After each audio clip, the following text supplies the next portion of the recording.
This is Audible. Steel Rush. In the Shadows, Book 5. Written by P.T. Michelle. Narrated by Kirsten Lee and Lance Greenfield at Brickshop Audio, Inc. The past. 6 years ago. The day I stopped being a victim. The small needle pierces the soft inside of my forearm, its sharp point moving so fast I can't track it, as hundreds of stings flood my body at once, pushing black ink into the script on my skin. The discomfort feels necessary, cathartic even. I focus on the distracting buzzing of the tattoo machine, my lips twisting at the irony that I can't seem to escape one last infliction of pain. "Finished," Noah announces as he pats at the excess ink on my new tattoo. He glances down at the tree branch he'd painstakingly inked to cover the scars on both my wrists a year before, then eyes the detail raven he'd inked on the branch of my left wrist. Raising a pierced eyebrow as he lifts the cloth away from my new tattoo, he says, "This one is so simple compared to the others." The marred skin hidden under both wrists' branch tattoos tingles and itches, like it always does when my emotions are especially revved. Getting this tattoo certainly qualifies as a heightened moment. I skim my gaze over the single word, "never," he just completed, loving the fancy script with trailing lines before and after the word. Noah is the first person I called, once the deep cut I'd inflicted on my wrist during a frantic relapse had fully healed. My cutting days are over, and I will never allow Jake Hemming to touch me, ever again. The first is a promise to my big sister, Sophie, who left this world way before her time, and the second is to myself. Both are vows I never plan to break. I meet the curious sympathy in Noah's crystal blue gaze. From that first day I laid eyes on his nude form in Freshman Art 101, I saw past the 22-year-old model's floppy pitch-black hair and gorgeous tattooed body, and knew he modeled in the buff for more than money and potential dates. This guy ran deeper than his teasing smile. He appreciated art's simplest form, which meant he'd get my answer. Sometimes a single word can carry the most meaning, Noah. So, thanks. Barking out a laugh, he kisses my forehead as he rises from his stool. "Any time, sweet Cass." Present day. Chapter 1. Cass. I just lied my ass off. To the police. I bite my lip and watch the detectives drive away from the Carver's estate, my heart racing. What have I done? The Carver's family lawyer and neighbor, Philip Hemming, talks to Celeste's father in a low tone for a minute, then walks home. My fingers twitch with the need to scratch my itching wrists as I follow Celeste's younger sister, Beth, and her father into their home. I'm torn on what I should do. When I agreed to switch places with Celeste for an evening, I never could have anticipated that she wouldn't return on time. I certainly didn't know enough yet to admit to the police that I'm not Celeste. Right now, saying anything could cause a scandal that might potentially destroy her father's run for Senate. Considering protecting Gregory Carver's career was the whole reason she'd asked me to do this, I held my silence when the police asked why they'd found Celeste's ID in a bloody abandoned car. For all I knew, the blood and ID had nothing to do with her. Before she left, Celeste gave me her real ID, so the ID the police discovered in that car must have been a fake, which makes me question who the car and blood belonged to. Not that any of this craziness answers why I still haven't heard from Celeste. The only explanation that makes sense is that she realized she'd arrived home too late to try to slip back into her life without being noticed, so she decided to wait until tomorrow. It is almost 2 a.m.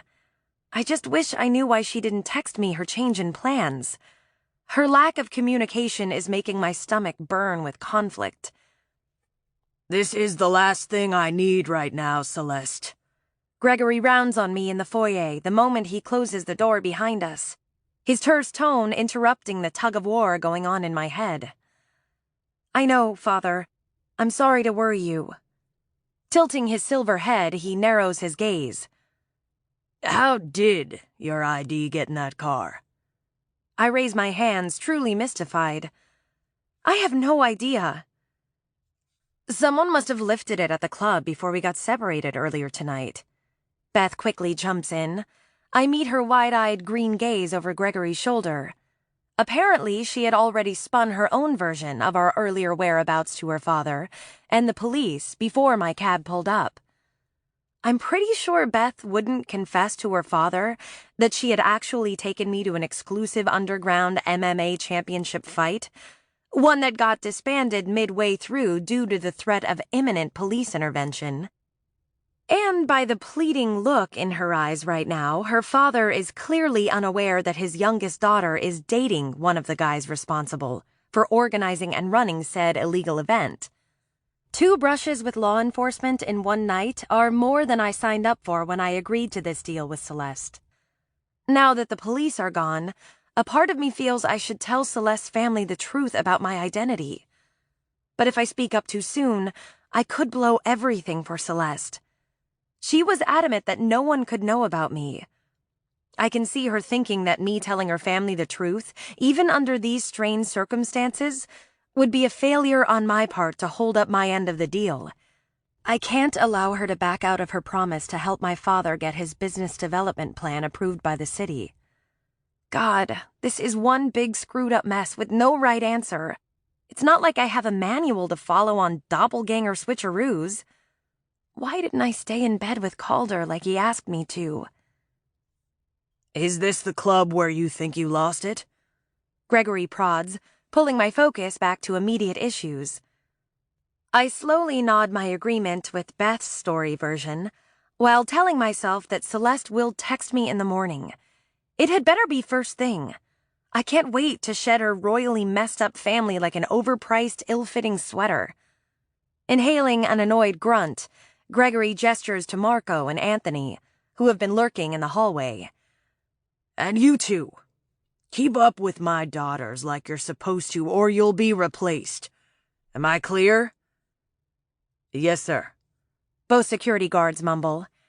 Glancing at Beth, her guard, Anthony, blows out a tired sigh and shakes his sandy blonde head. Celeste's guard, Marco, pulls his dark brows down in a death glare. Curling my hands into fists so I don't flip Marco off, I follow Beth up the stairs and huff my agreement at her muttered comment. Ugh, they're seeing us to our rooms? Claustrophobia is already kicking in. Just before we reach her room, Beth speaks in a low tone meant just for my ears. Where did you go? I assumed after all the chaos at the fight that you cabbed it like you said you were going to. I'm glad you got my message and came home. I took your advice about the MMA fighter. Beth lets out a surprised squeak, then drops her voice to a hushed whisper. I meant pick one to be your guard, not hook up with him and some kind of revenge fuck you to father for announcing your engagement to Ben at the cocktail party. She chuckles, then eyes me sideways. You actually slept with Hammer? I shake my head. Not Hammer. Steel. We just kind of hung out. Euphemism much? Snorting, Beth steps close. What does he look like? Is his face as hot as that gorgeous tattooed body? I wouldn't know, I say. He took the whole no taking the mask off rule seriously. It's hard not to snicker at the look of dumbfounded surprise on Beth's face, but I manage to keep my expression perfectly composed. I'm not going to say anything that could get Calder disqualified from the MMA rematch between Steel and Hammer. I would never jeopardize all the groundwork he's laid in becoming Steel in the MMA world. I believe Beth is clueless about the illegal inner workings of the elite underground club, aka EUC, that runs the MMA events.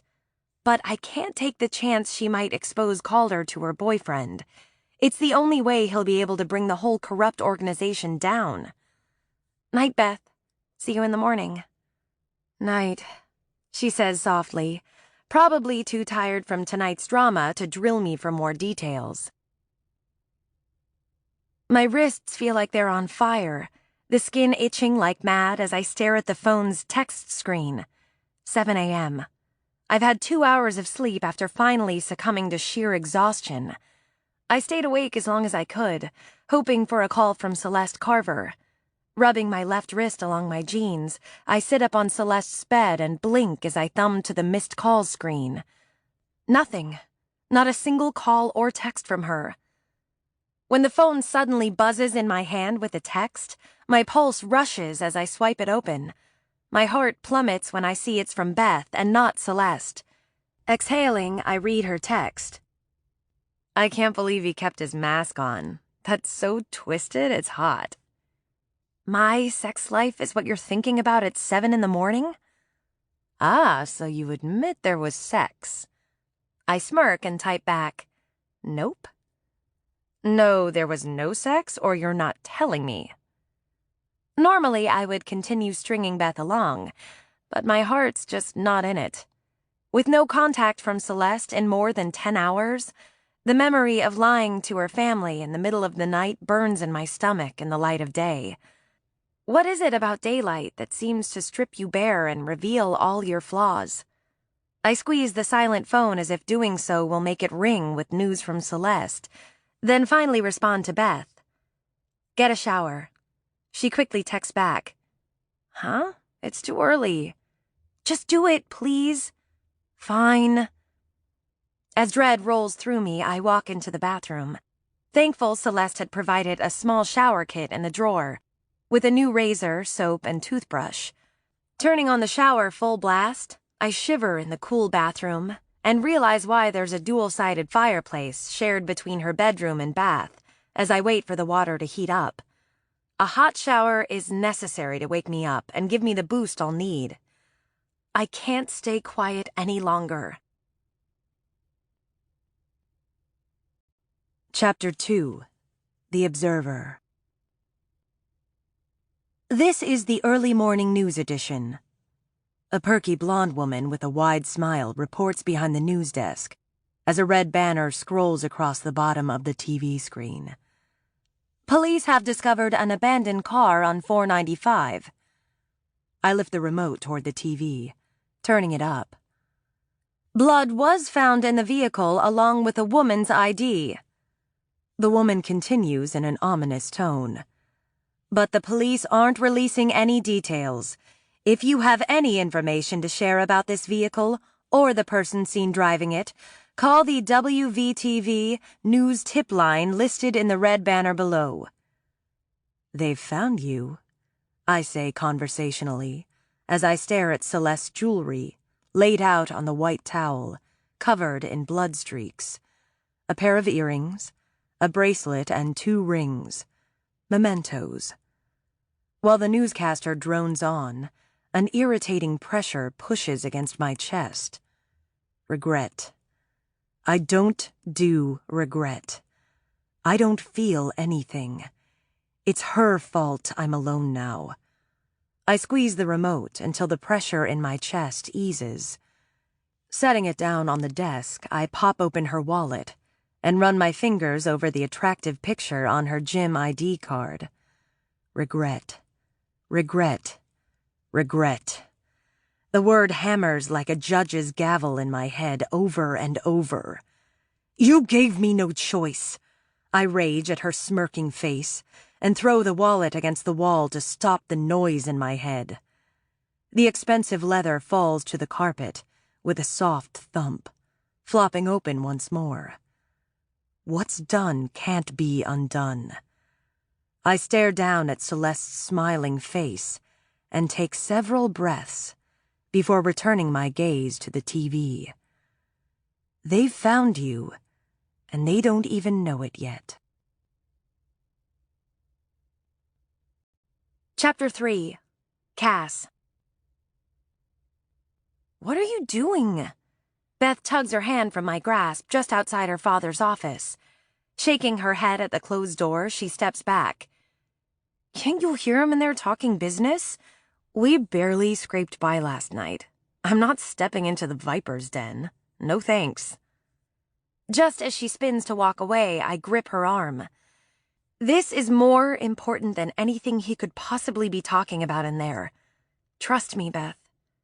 Beth shakes her head and pieces of her light brown hair fall from her hastily clipped bun, brushing the sides of her suddenly pale cheeks as she glances down in confusion at the book on my other hand. Whatever it is, it can wait until his door is open. Releasing her, I shift the book under my arm and quickly knock before she can argue more. At the same time the men's voices suddenly quiet, I turn the knob and open the door. Celeste? I pretend not to hear the sharp warning in Gregory Carver's tone as I step into the room. I'm sorry to interrupt, but this can't wait, I say to Celeste's father, before I turn to Philip, who's sitting in a chair across from the desk, a mixture of anger and disbelief on his face. This is a private family matter. Would you mind if we had a moment alone with our father, please? Philip glances down and casually flips a piece of paper to the next one in the portfolio on his lap. Now isn't the time for theatrics, Celeste. His condescending manner makes me want to roll my eyes, but before I can say anything, Gregory stands behind his desk. Philip is family, and you will pay him the respect he's due, Celeste. Apologize and don't come back in here again until you're called. This sudden obstinate streak of yours ends now. Am I understood? I tried to tell her. Beth's voice is quiet, but at least she followed me into the room. Resisting the urge to step back under Gregory's hard glare, I curl my fingers around the edge of the book under my arm and speak to Beth. Please shut the door. I don't want to disturb your mother with this. Giving me an odd look, Beth quickly shuts the door, mumbling, This sounds ominous. The moment the door clicks closed, the sound of Gregory's fist slamming down on the desk makes my heart lurch. That's it. I'm glad your mother went to stay with her sister yesterday so she doesn't have to witness this utter lack of respect. You've just lost your credit cards. All your accounts will be frozen until you can act accordingly. No daughter of mine will completely disregard my authority. That's because I'm not your daughter, I say in a raised voice to be heard over his tirade. That's a line you don't want to cross, Celeste. Maybe you should take a breath. Philip's calm words overlay Gregory's stunned grunt of silence, and Beth's quietly uttered, Oh boy. I shake my head and keep my voice even. This isn't an act of defiance. I waited as long as I could for a text or a call, but I can't wait any longer. Inhaling slowly through my nose, I hold Gregory's gaze. You need to call the police, Mr. Carver. I'm truly worried something has happened to your daughter. You've taken this charade far enough, young lady. Gregory quickly finds his voice, his face red with outrage. Stop antagonizing him, Celeste. Celeste's father and sister's elevated voices don't faze me. I expected their resistance, but the sudden suspicion in Philip's narrowed hazel gaze sends a chill of apprehension down my spine. I still don't know who's behind those threatening notes that showed up in Celeste's text feed last night. I'm almost certain the source was a man, but one thing is for sure. Celeste had given the sender the codename Deceiver for a reason. The culprit could be a family member, a family friend, or even her security guard. Tamping down the tension coiling in my stomach, I put a hand on Beth's shoulder and meet her worried gaze with a sincere one. It's the truth, Beth. I'm not Celeste.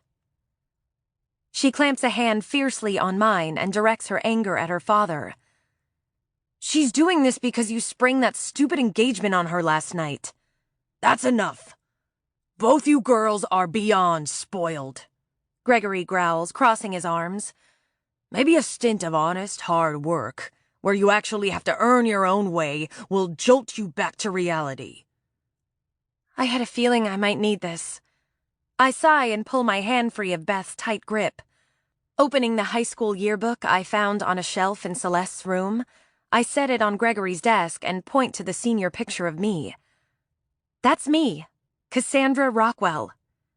Thumbing to the front of the alphabet, I point to Celeste. And that is Celeste Carver. Beth leans over my shoulder and flips back and forth between the two pages, then skims a shocked gaze over my face. My God. It's uncanny how much you look like her. That certainly explains a lot about last night. You definitely seemed off. Exhaling a long breath, I nod. Our resemblance was the whole point. Celeste knew how important last night's party was for your career, Mr. Carver, so she asked me to be her, while she kept an appointment she couldn't miss. What appointment? Beth and her father demand at the same time. She didn't say. I shrug and slide a sidelong glance Philip's way. He's staring at me with anger and shrewd wariness now. I'm sure he's replaying all the threatening, authoritative comments he'd said to Celeste last night through his mind. They were vague enough that only Celeste would truly understand the subtext, but they definitely revealed the strange power struggle dynamic between them. Philip adjusts his expensive tie as he stands to glance over the yearbook photos. Sliding his finger along the page with Celeste's photo, he says, "You really have no idea where she is?" "No," I answer honestly, keeping my expression perfectly composed. "If you're close enough to my sister to take her place, then why has she never mentioned you?" Beth asks, crossing her arms. I slowly shut the book. Celeste and I weren't that close in school, but she knew I could pass for her, and that's all she needed. Celeste is obviously off pouting somewhere. But what I want to know is, what did you get out of this stand-in game you two played? Philip cross-examines me like I'm in a courtroom. Setting the portfolio on the corner of the desk, he continues his suspicious line of questioning. Why would Celeste let a complete stranger into her home and allow her to mingle with her family? I start to speak, but he overrides me, his voice darkening to a menacing rumble. Whatever you're holding over her, I will bury you if you try to disclose anything personal you've learned about the Carver family to the public. Hold that thought, Philip, Gregory interjects, furrowing his brow. Rockwell sounds familiar. Opening a folder sitting on his desk, he turns the letter inside with Celeste's signature on it toward me.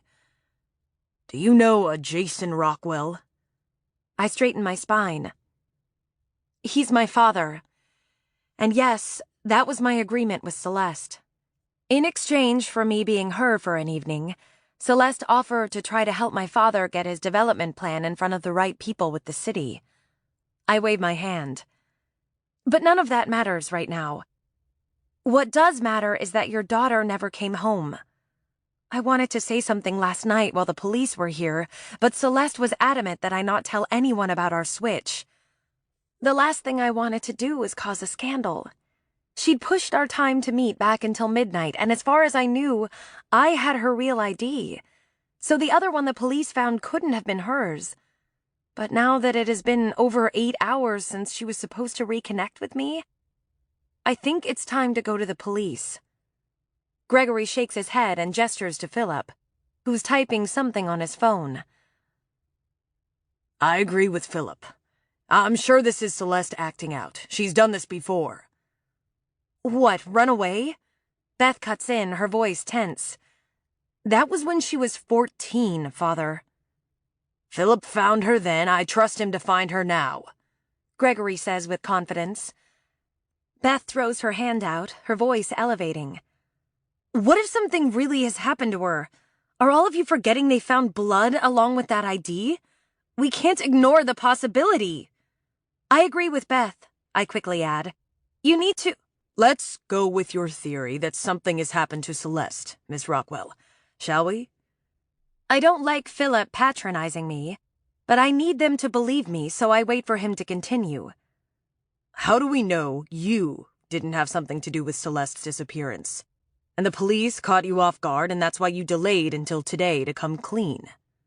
My stomach plummets at his unexpected attack. I would never hurt another person. But if you really believed something happened to her, you would have sounded the alarm last night. Philip cuts me off as he slides his phone into his pocket. I just told you why I didn't say anything last night. Unless... His gaze hardens, anger firing in the hazel depths. You're insisting we call the police to throw suspicion off you. I gulp back my shock at his aggressive conjecture about my motives. Are you serious? I could have just walked out and resumed my life without saying a word to any of you. I didn't have to get involved, explain a thing, or even tell you my name. I really hope I'm wrong about this. Truly, I do. I know Celeste wasn't thrilled by the idea of the engagement, but she understood the commitment when she took over as Carver Enterprises CEO. Gregory says, segueing back to his original theory as to where Celeste might be. I glance his way, thankful he isn't accusing me, but still worried he's holding on to the belief that Celeste is pouting. She didn't sound that way to me. She seemed to accept she would have a marriage in name only. No more fake concern, Miss Rockwell.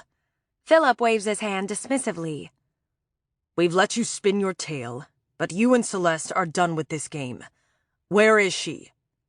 Pressing my lips together to keep from screaming at the arrogant man, I slip my hands into my slacks pockets and exhale a calming breath. You're choosing not to hear me, so I'll say this one more time to be perfectly clear. This is no game. I had nothing to do with where Celeste went, but she never returned. Pulling my hand out of my pocket, I set the phone Celeste gave me on the desk. The police's tech people can start with this. Celeste cloned her phone onto this one and gave it to me to use for the evening. Hopefully, it'll give them a way to trace back to her original phone and locate her. At the very least, it should help them follow where she went yesterday. When the lines around Philip's mouth deepen, Gregory's salt and pepper brows pull together, and Celeste's father shakes his head, clearly at a loss. Philip sees Gregory's reaction, then speaks to me in a calmer tone. Miss Rockwell, would you mind stepping outside so I can discuss this with Gregory? The lawyer's mask is back, cool and collected. I sigh, done with this whole crazy situation. Look, I'm not here to argue with you. I honestly hope Celeste is having a bit of fun at your expense. No one should have to marry someone they don't love. When both men frown at my comment, I shrug. It felt good to get that off my chest. I'll just call a cab. Before I go, I will leave my contact information with Beth if the police do need to get involved and want to talk to me. As I start to leave, Philip commands, Please wait outside, Miss Rockwell. You too, Beth. Beth lets out an annoyed huff, then turns and opens the door. Stepping out with us, Philip calls Marco and Anthony over from their positions by the staircase. Mr. Carver and I have something to discuss. Please make sure the ladies remain here until we're done. Once he closes the door, I mutter to Beth, So much for them listening. Did you really think they would believe a fraud? She says under her breath, so the guards can't hear. Just because you look like her doesn't mean you deserve our trust. When Beth turns her back on me, it hurts more than it should. My chest actually aches. And yet again, I'm being treated like I'm less than nothing. I didn't expect the conversation with her family to go over well, nor did I expect to be treated like a guilty party, but Beth is acting like I'm a lowlife who actively and willingly betrayed her.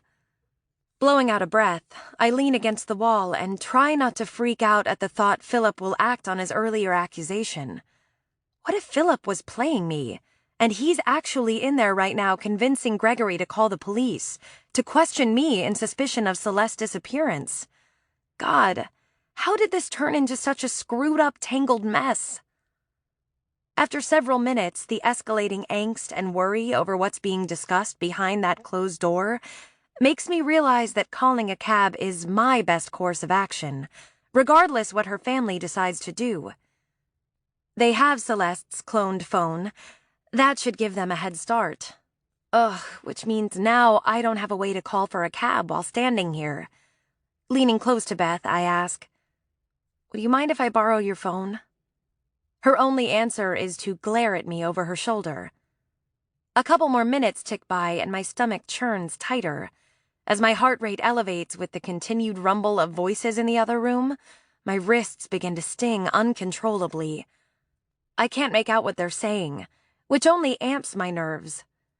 I try to fold my arms to assuage the need to scratch, but when nausea washes over me in rolling waves of heat, I immediately start for the bathroom. Marco steps in my path, his mouth curled in a determined smirk. You were told to wait here. Swallowing several times to settle my angst, I move back to my position against the wall and cross my arms. I jump when the door finally opens. Gregory dismisses the men and waves us in. Shutting the door behind us, he addresses Beth first. Most likely, your sister is doing this to prove her displeasure with me. But we're not going to wait for her to return on her own. We'll treat this as if she's gone missing.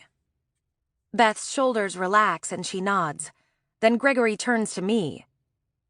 In the meantime, Miss Rockwell, I'd like you to continue standing in for my daughter until we locate her. In return, I'll make sure that the paperwork Celeste put together on your father's behalf is given to the right people. My eyes widen. At first, I can't speak. I'm so shocked by his dismissal of my concerns for Celeste and his apparent disregard for the signs she seemed to be under some kind of stress. I shake my head. I don't think that's a good idea. I appreciate your discretion with this. He talks over me as he smooths his tie. Until we have more facts, we need to keep this contained for now. I have a lot of people depending on me. Are you kidding me? Beth shoots a furious gaze between both men. You're not going to call the police? Philip turns to Beth, the clone's cell phone in his hand. We've got this covered, Beth.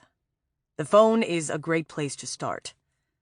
And I have a friend on the force who can quietly test a sample of Celeste's hair against the blood they found in that car to rule her out. But even expedited testing can take a couple of days. So, in the meantime... She could be lying on the side of the road somewhere, Beth says, her voice elevating. In the meantime... Philip repeats as if she didn't interrupt him with her outburst. I'm hiring people to start looking for Celeste right away. Behind the scenes, we'll be doing everything we can to find her. But we're going to keep this information quiet for now. Until we hear back from my contact or my people come up with more information as to her last known location, there's no need to sound the alarm just yet. She's the daughter of a U.S. senator. Beth flings her arms wide. By default, that makes her a target. Are you both forgetting that she claimed she was being followed, and that she felt strongly enough to ask for a new guard? Calm down, Beth. Lower your voice, Philip commands on top of Gregory's attempt to soothe his daughter.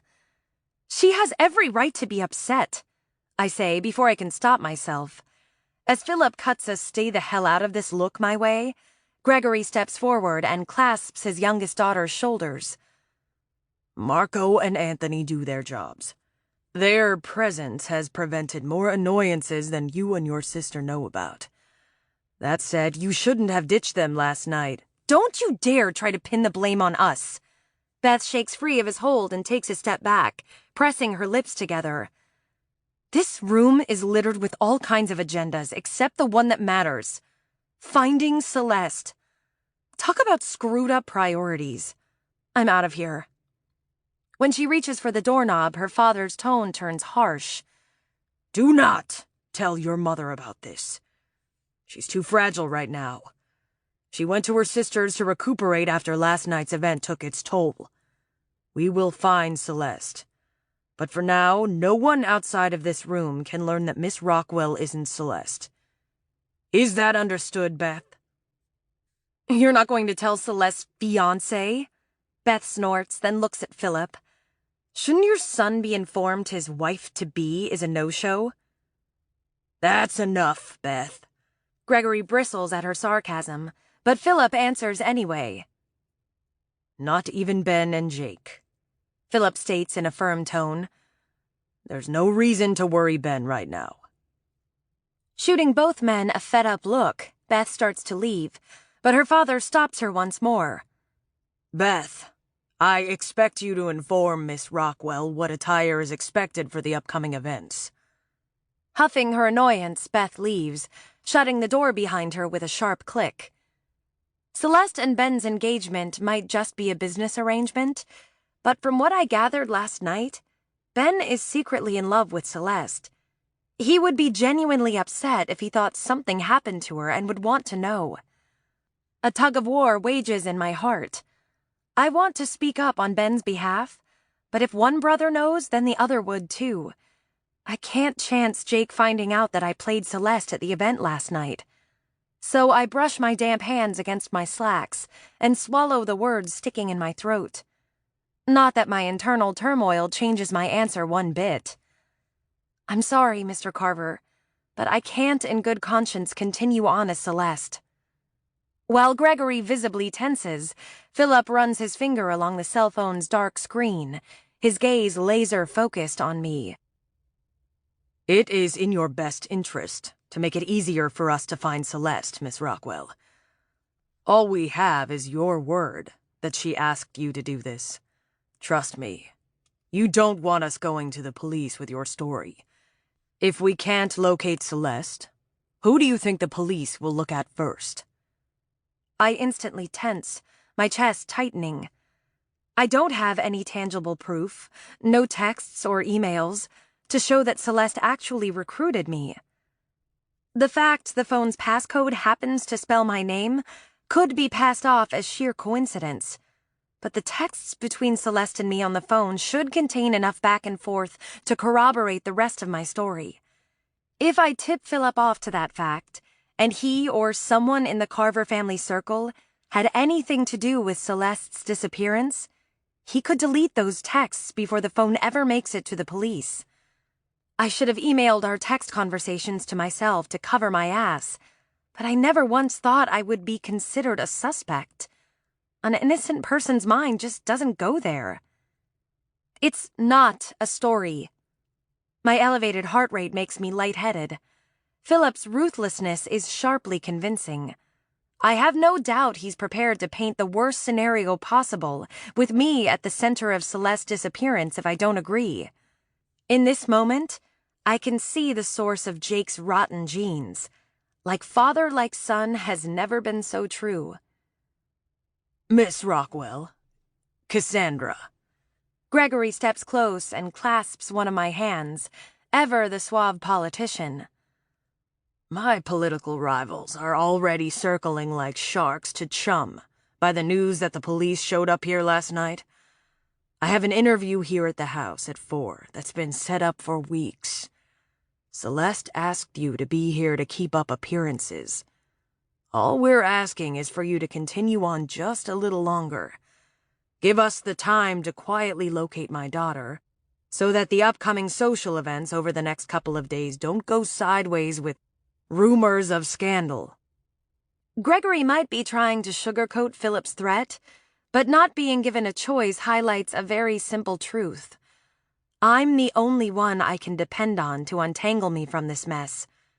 And the best way to do that is to find Celeste. By continuing as her, I'll at least have access to her things. Maybe I can dig deeper into the information I saw on her laptop. While I waited for Beth, I took a quick glance at her laptop and saw that her last search was for women's clinics in New Jersey 80 miles or less. But just in case I'm unable to find Celeste, I have to do everything I can to preserve the texting history between Celeste and me. Sliding my hand from Gregory's, I addressed Philip. I'll need the phone Celeste gave me. The lawyer's tense expression eases, but he shakes his head. I'll get you another one. As you pointed out, this phone could be key in helping track her down. Well, shit. I need to get the evidence that Celeste was in full agreement with this arrangement off that phone. Celeste is supposed to contact me on that one. She may try to call. He slides his hands casually into his pockets, tucking the phone away. I'll have it cloned on another phone for you. Real panic squeezes my lungs, making it hard to breathe. Holding my hand out, I try to keep the anxiety out of my voice. Would you mind letting me borrow it? If I'm going to be here for a couple more days, I'll need to make a quick call. My family will be worried if I don't return to the Hamptons today. Philip looks like he's about to refuse, when Gregory gestures toward me, blustering. Take off your lawyer hat for once, Philip. Give the girl the phone so she can call her family. The tightness in my chest lifts with Philip's resigned sigh. Once I get the phone, I'll pretend I'm having trouble dialing out. Then I'll quickly send the copy of the text between Celeste and me to my email account before I dial my parents. But Philip pulls a phone from his other pocket and hands it to me. Here, use mine. Beyond frustrated, I mumble my thanks and dial my parents' home phone. Just as my parents' answering machine picks up, someone knocks lightly on the door, then opens it. I'm sorry to disturb, Mr. Carver. The housemaid Beatrice stands in the doorway, her tight dark bun making her apologetic eyes seem even wider. But Mr. Blake insisted on seeing Celeste. He refused to leave until I brought him to her. Calder? I quickly hang up, my whole body tensing. You have some nerve barging into my home. Gregory turns the full force of his anger toward the doorway, his shoulders blocking my view. Philip puts a restraining hand on Gregory's arm, then steps forward. You've disturbed a private meeting, Mr. Blake. If you don't leave of your own accord, our guards will escort you out. I heard the police were here last night. I'm not leaving until I talk to Celeste. I want to make sure she's all right. Calder's sharp tone is reminiscent of the Street Fighter Steel persona he projected at the MMA match last night. Of all the nerve! You are not her guard! Gregory blusters his annoyance, throwing his hands up.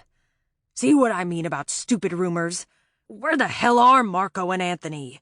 I'm going to fire them for failing to do their damn jobs.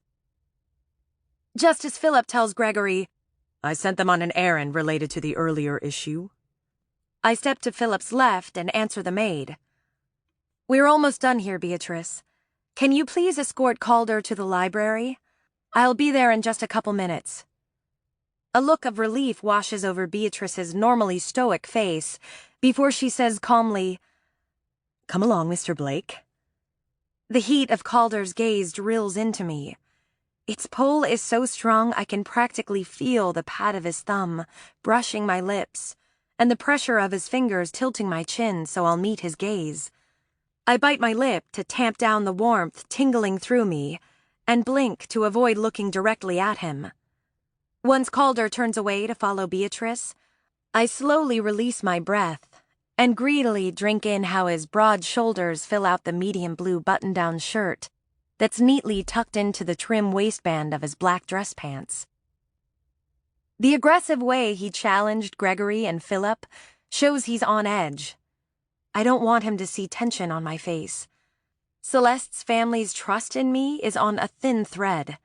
Everything could unravel if Calder goes ballistic. He might be dressed like a businessman, but unyielding determination is heavy in his tone, and tension reflects in his demeanor as he walks away. His seal protective hackles are definitely on full alert. The last thing he'll do is stand down. Philip turns to face me, his face rigid as he swipes his phone from my loose grip.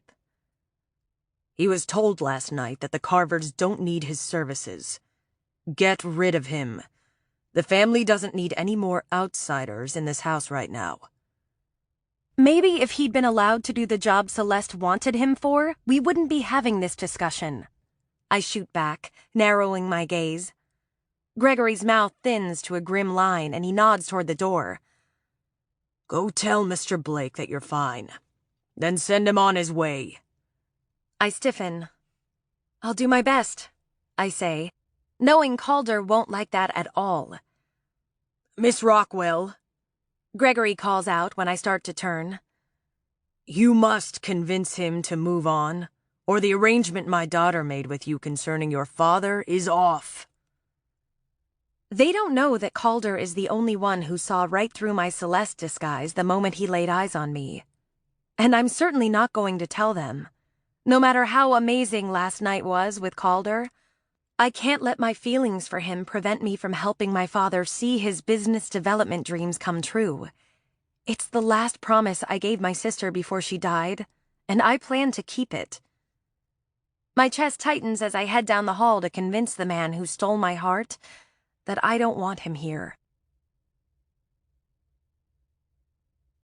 Chapter 4. Cass.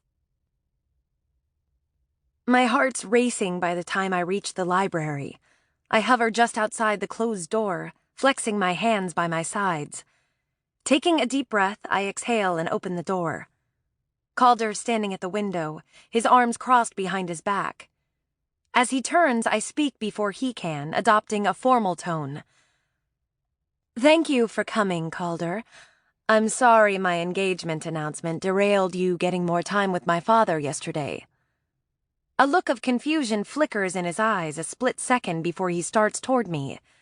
Panic sets in, and I quickly shut the door just in case Gregory or Philip is listening. When Calder gets close, his steps slow. The tension on my face is giving him pause. He's not sure who he's talking to, Celeste or Cass.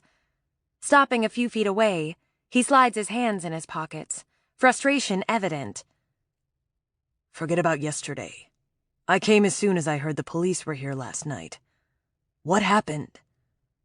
The way he's staring at me with such boldness makes it hard to look away. He's looking for that spark he claims to see in my eyes. I want to tell him that I'm me, but maybe it's for the best if he thinks I'm Celeste. It'll be easier to get him to leave without causing a fuss. It was all just a misunderstanding, I say with a shrug as I step around him and walk over to the wall of leather-bound first edition books. Sliding the wooden ladder out of the way, I keep my tone casual as I turn and lean against the bookshelf, facing him. I arrived home late last night to the police questioning my father. Apparently an ID with my name on it, fake, obviously, was found in an abandoned car along with some blood. Crossing my arms, I sigh. Needless to say, once the police left, my father chewed me out for ditching Marco. You wouldn't be able to ditch me if I were your security, Calder says, moving closer. Propping his forearm on the ladder, he looks down at me. He's close enough that I can smell the musky notes of sandalwood in his aftershave. I grip the chair rail edge that separates the lower half of the bookshelves to keep from leaning closer to Calder and inhaling deeply. So, you're marrying Ben Hemming, Calder continues. That seemed to come out of nowhere. My heart lurches at the hint of regret in his comment. Did he care for Celeste more than he let on? It's not like I can blame him. We do look like twins, but the question tears at my heart anyway. Would he reveal his unvarnished feelings about Celeste now that Cass isn't in the room? Celeste definitely thought he was hot. I lift my shoulders and glance away. Yeah, well, when the attraction isn't returned, we have to move on, Calder. Do you have feelings for Ben? He asks quietly.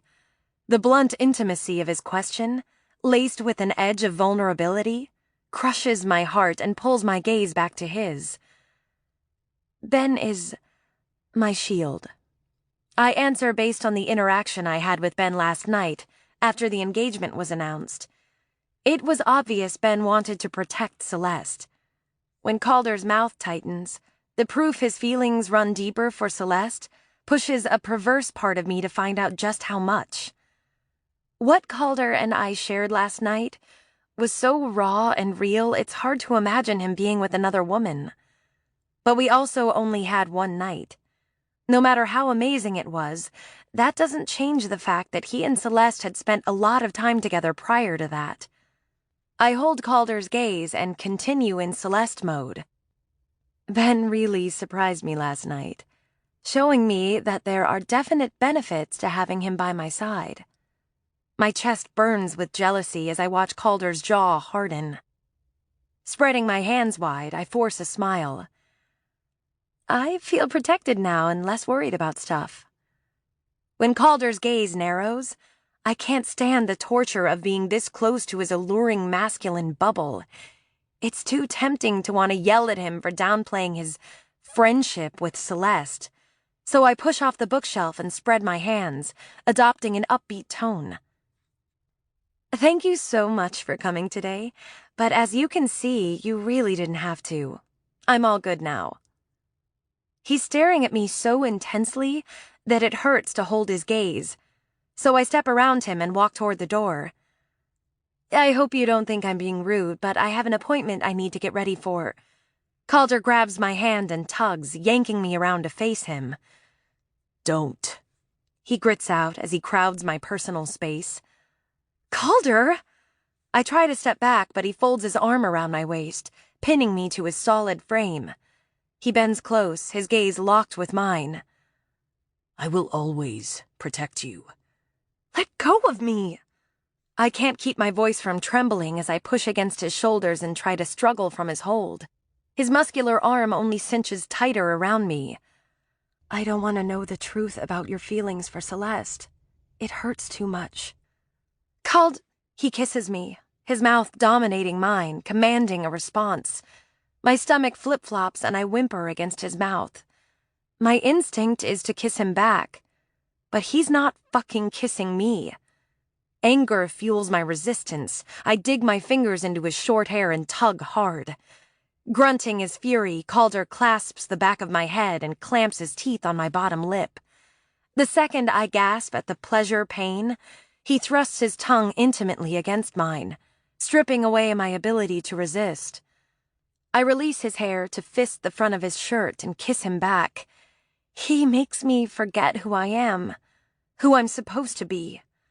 I'm want and need and passion. The second I yield to him, Calder pulls back, dark fury stamped on his face. Don't you fucking ever do that to me again.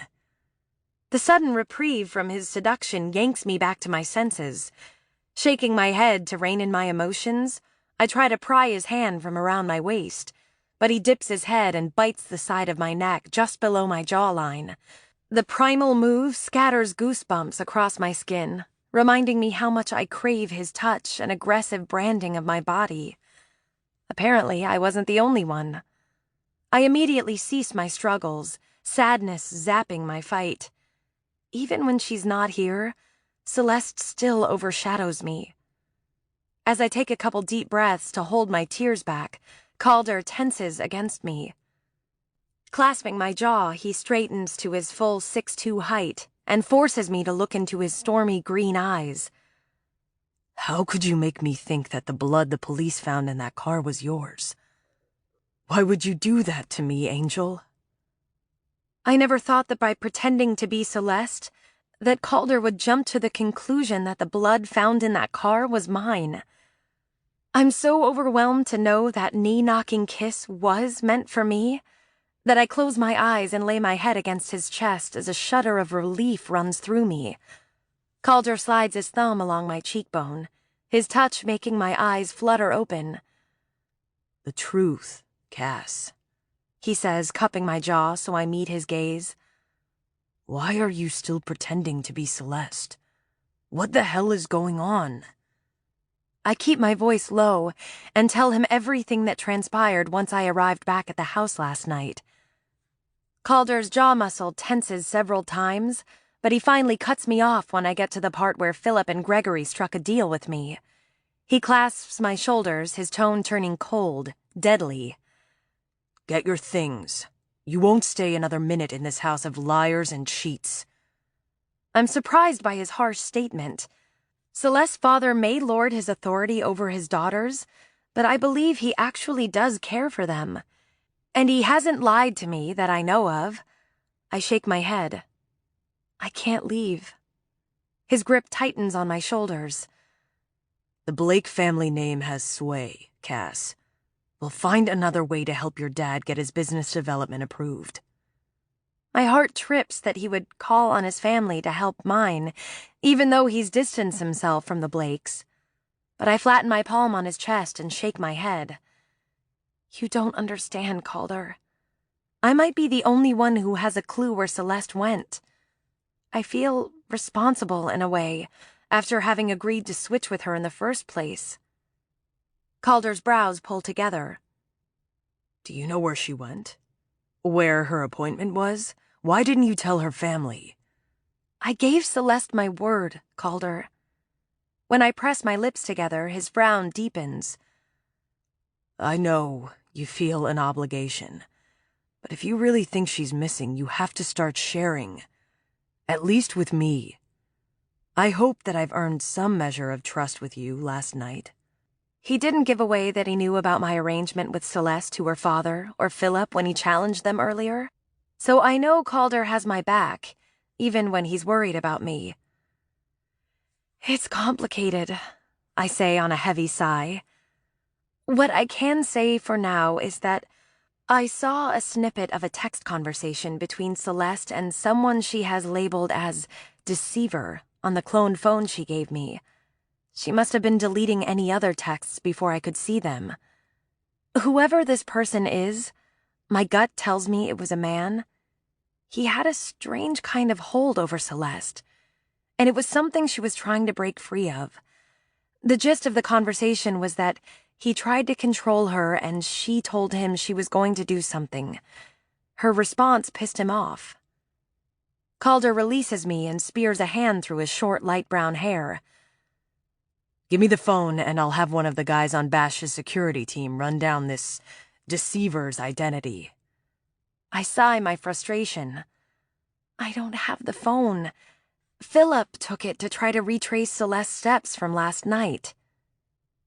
Do you think that where Celeste went might have something to do with this deceiver person?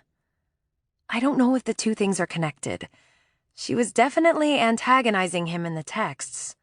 I say on a shrug, then inspiration strikes. I did send a copy of their conversation to my email. Would the security guys be able to get the deceiver's phone number and identity from that? I send my contact info to your phone. Forward the email to me and we'll try. When I nod, Calder's brow furrows. Where did she go, Cass? I shrug. I honestly don't know yet. There's no point in sharing my assumptions. I could be completely off base.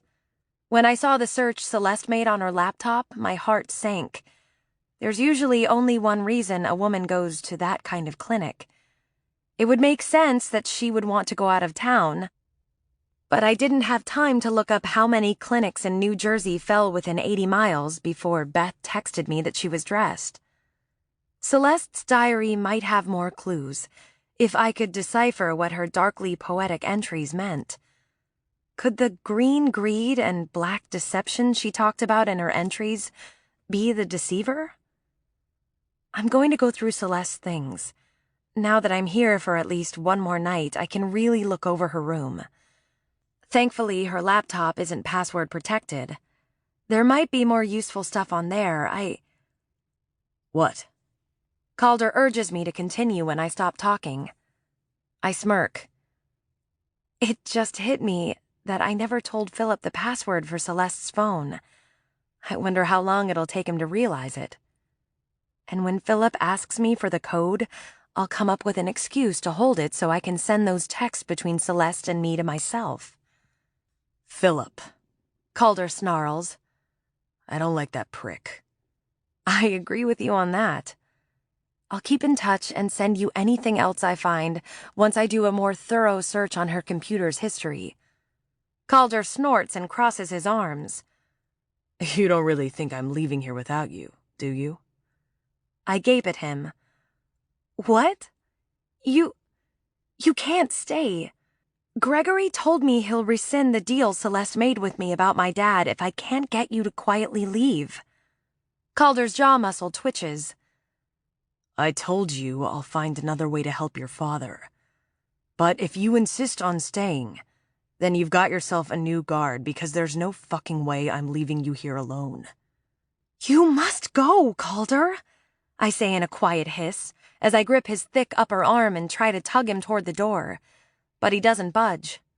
His gaze lasers on me. If Celeste really is missing, that means someone could have hurt her. I will not leave you unprotected while you're standing in for her. The fact I might be in danger goes right over my head as true panic sets in. I can see Philip pointing the police in my direction, and my father's dreams for his business being snuffed out completely if his pitch gets rejected again. I start to argue, but Calder jerks his head once, his rumbling tone harsh. I don't care how you sell it with Gregory, Cass, but I will be your shadow until you're back to being you. You can't do this! They'll call the police! He steps close and clasps the side of my neck. I won't risk anything happening to you. Sliding his thumb along the front of my throat, he continues, his tone husky. I know where you were last night, and I will absolutely attest to that if the police get involved. But we weren't together the entire time, Calder. I say, my voice shaking.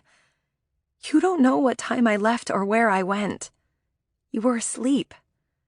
He cups my face, his hold tense as he pulls me up to my toes. I'm your security, for as long as you're Celeste. Go insist on it, and tell them I'll be staying here. There are plenty of rooms in this monstrosity of a house. He's so fierce, I know he's not going to back down. I fold my hand over his on my cheek and exhale some of the tension inside me. At least I'll have one ally in this house. I'll talk to them.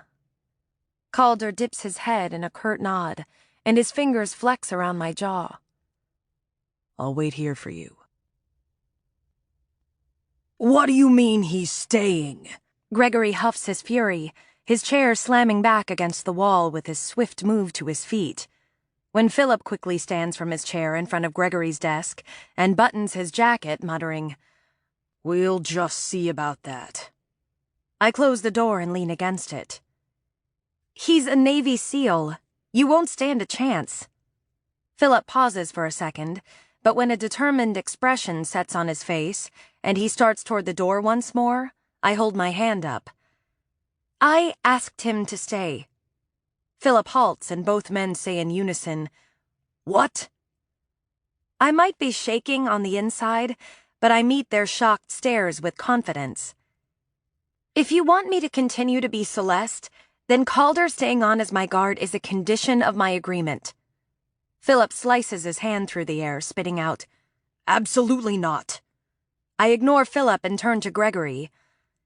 Your daughter might have wanted to keep things running smoothly for the sake of your career, Mr. Carver, but I refuse to put myself in harm's way. Whether you believe Celeste is just being stubborn or not, I want the one person she handpicked as my guard while I'm here.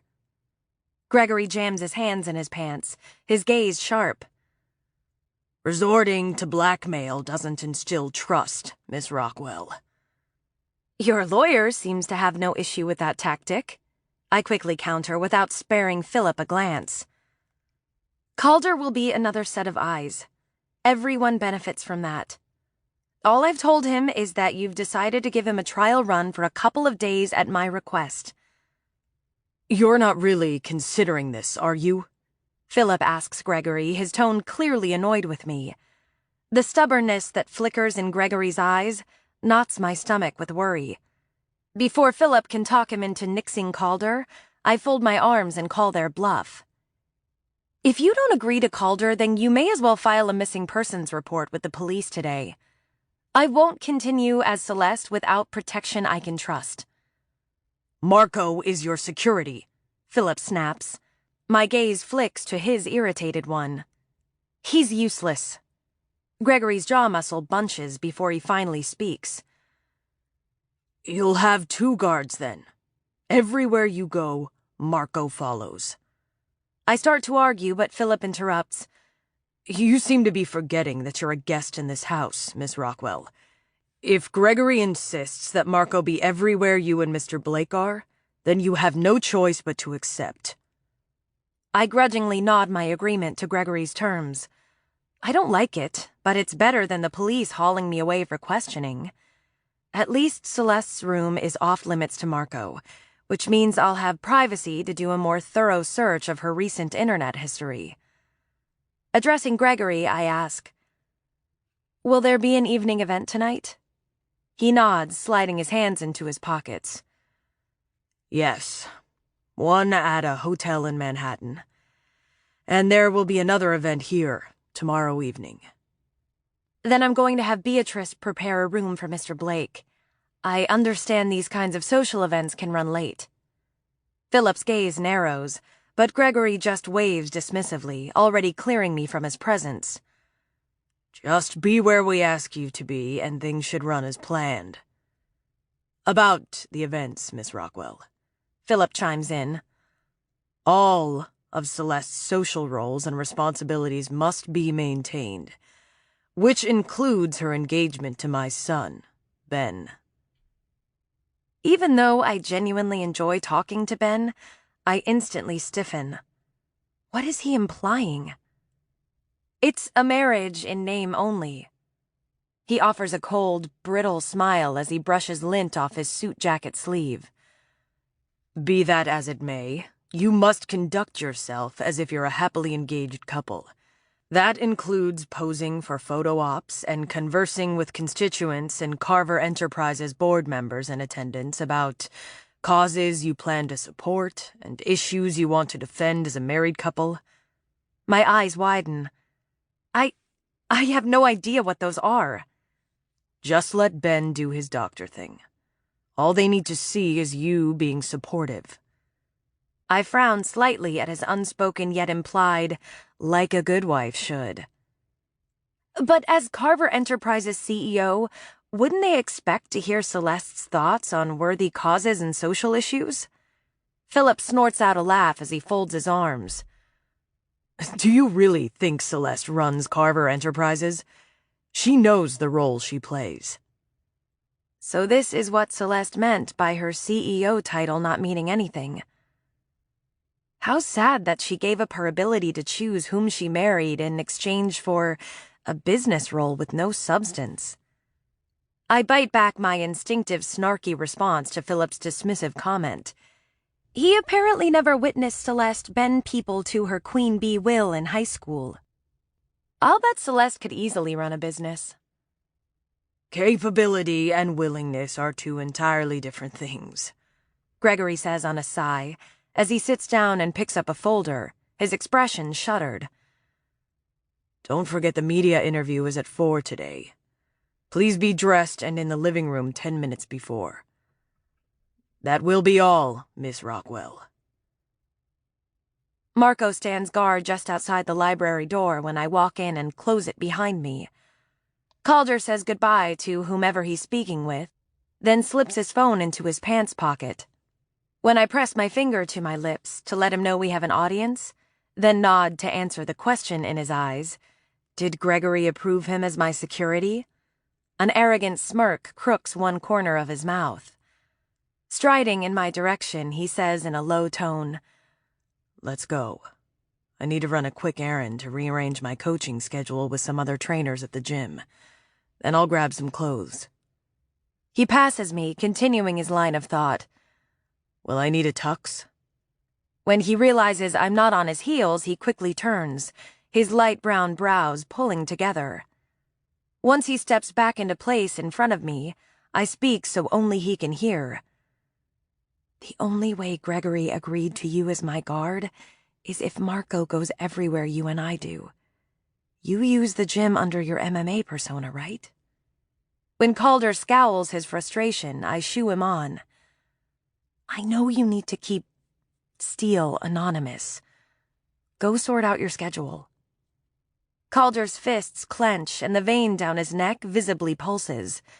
I can tell he's conflicted, but he can't commit to being here with me until he takes care of his other responsibilities. I rest my hand on his chest. I'll be fine, Calder. Trapping my hand with his much bigger one, he lifts my palm to his mouth and presses a warm kiss into it. Don't go anywhere alone with any of the men connected to the Carver family, including Marco. That asshole is probably leaving snot trails on the door right now. As I snicker at his comment, he continues, It'll probably be 3 before I can get back here. Keep in touch with me every hour so I know you're okay. We turn, and just before I reach the door, he tugs me back into his arms, saying gruffly against my throat, I don't want to leave you here. I melt into him and curl my fingers along his jaw, enjoying the smooth feel against my fingers. It's an equally arousing contrast to his evening beard that left goosebumps along my skin late last night. I inhale against his neck and savor his smell, knowing it'll be the last time I can do this until I'm no longer Celeste. Stepping back, I swallow my emotions. Once we leave this room, all eyes will be watching. You must treat me like a client under your guard and nothing more. I nod toward the closed door. To the world out there, I'm Celeste Carver and Ben's fiancée. Calder's expression quickly darkens. You said the engagement was a business arrangement. I nod. It is, but appearances must be kept in the public eye. You can't let on that you know I'm not Celeste. The only people who know my real identity are Philip, Gregory, and Beth. Neither Ben nor Jake will be told. What? His eyes flash, taking on the unusual green hue of the sky before a tornado hits. I take a step back, and he follows me right up to the door, his words a low, harsh growl. I don't share, Angel. If that upstart doctor makes even one inappropriate move toward you, he won't be able to stitch himself up, let alone anyone else. I jerk my head back and forth. You can't touch him. Ben thinks I'm Celeste. He has every right to clasp his fiancée's hand or wrap his arm around her waist in a social gathering, like any fiancé would. I'll keep him at bay. Calder's gaze narrows. Let him fucking try it. I press my hand against his mouth to cut him off and whisper harshly, No, Calder. Biting down on the fleshy part of my palm, he steps back, his tone suddenly professional and his expression military stoic. If you'll see me out, Miss Carver, I'll collect my things and be back here at 1500. Will formal attire be required for the evening events? If my palm didn't still throb, I would seriously question whether I dreamed Calder's display of territorial dominance. Yes, you'll need a tux. Digging shaky fingers into my tingling skin, I uncurl my fingers and open the door. Chapter 5. Calder. Gil's cane echoes down the hall that leads to his office. Its slow, resounding thump drowning out the sound of the guys wrestling against the mats in the gym. Or maybe that's just my guilt ratcheting. I feel bad that he has to come in and cover my shift. When I saw how he was struggling to recover from the beating he took for daring to challenge the MMA EUC group, I offered to take on a few mornings for him so he could ease back into work. But as bad as I feel over Gil, the thought of leaving Cass alone in the Carver house takes precedence. I've never been so on edge. The whole situation at the Carver estate is one big clusterfuck. I know Cass was trying to do the right thing for her father, but now that she could be implicated in Celeste's disappearance, I'm beyond furious. Especially after I learned that son of a bitch Philip Hemming was the one who coerced her into continuing on as Celeste by threatening her. Gregory Carver might be complicit in keeping Celeste's disappearing act under wraps, but from what I've seen, Philip is the one pulling all the strings. I've never despised a person quite so much, nor have I wanted to do permanent harm using every skill in my arsenal more than I do with that conniving bastard. I didn't like the authoritative way he spoke to Celeste last night at the party, but the fact he dared to put Cass in harm's way with his blackmail bullshit puts him at the top of my target list. Once Cass is safely back to her own life, I will find a way to make the despicable man pay for all his past and present sins. Why are you still here brooding? Get the hell out! Gil barks, yanking me out of my musings. I snort at his grizzled face under his ever-present cap and pretend not to notice how hard he leans on his chair's arm as he takes a seat behind his desk. Even though I want to tell him to close the gym for a couple of days, I keep my thoughts to myself. He'll just ignore me. He's as stubborn as my dad was, which is probably why they were best friends growing up. I only learned of his existence after my father's funeral when Gil walked up and clapped me on the shoulder, saying in that gruff way of his, "I'm sorry for your loss, Calder, my boy. Your father was a hell of a man." Handing me a business card, he continued, "Anytime you want to talk or just work out some frustration, come see me at the gym." Gil gave me back my sanity after I returned to Manhattan as a civilian. It had been easier to push off mourning my father's death during the few years I was deployed on mission after mission, but upon returning to New York and subsequently learning in a letter from my long-dead mother's attorney that Jack Blake wasn't my biological father, I finally mourned Jack's death by taking a month-long drinking binge.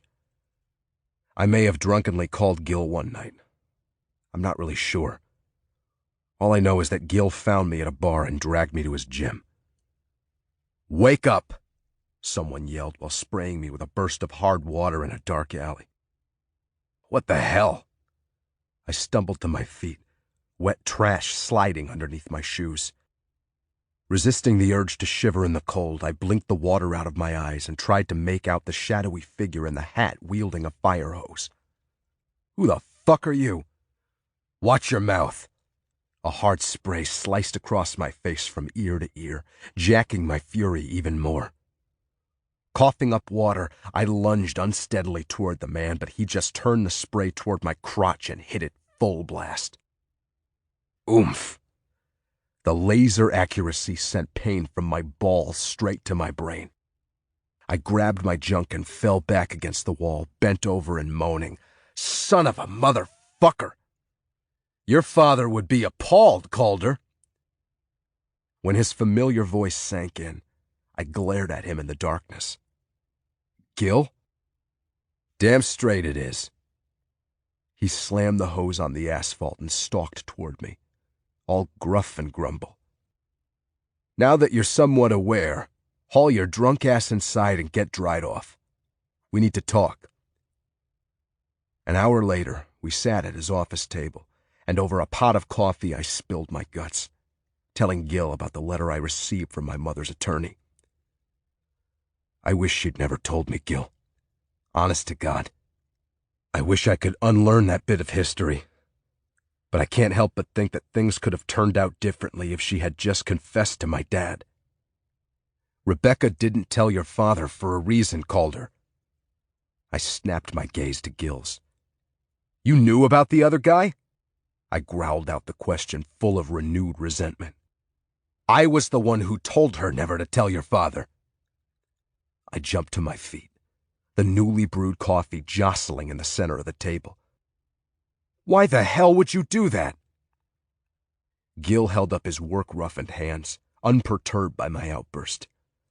"Becca came to me, distraught with guilt once she learned she was pregnant. She and Jack had tried to get pregnant for 4 years without success. I think she felt that since I was Jack's best friend, telling me was like confessing to him. But I knew the news would destroy Jack, so I told her she could never tell him. I wanted my best friend to have a chance at happiness, and with a baby on the way, it was possible for them both to have the family they always wanted if she could get past the guilt." He snorts. "I suppose I understand her reasoning for telling you once Jack died. Only a mother would think her child might one day need a familial match for medical reasons. But I agree. I wish she had never told you at all." I was shaking inside, ready to explode. Gil didn't have all the facts. My mother never got over the guilt. She kept it buried. He didn't know she committed suicide, because it was easier for the Blake family to have the outside world believe she died of a brain aneurysm. Other than making Gil feel like shit, when he was obviously trying to help me, what would be the point of telling him the truth then? At the very least, I could honor my dad's wish to keep my mother's suicide quiet. Bash is the only other person who knows the truth about my mother's death, but my cousin knows firsthand how to live with Blake family secrets. I sat back down and grabbed the empty coffee mug, shaking my head to clear away the liquor-fueled fog I've been under the past few weeks. To learn I wasn't the only one who carried the burden of the truth felt freeing somehow. Gil poured me a fresh cup of coffee and then held my gaze. I want to clear one thing up. It's over and done. My chest might have felt lighter, but I could already feel my back muscles tightening at the subject in general. I folded my fingers tight around the ceramic and tried to suppress my resentment and anger at my mother for destroying my blissful ignorance. Even as my fingers singed, I pressed them against the coffee's heat, welcoming the pain. Calder, son, it's best if— No more! I barked out at the same time the coffee cup shattered, sloshing steaming liquid all over my hands. Son of a bitch! I yelled, jumping up. Gil threw me a towel and gruffly told me to calm down. Listen, I know we can't do anything about the past, but Becca told me. Not another goddamn word about it, Gil.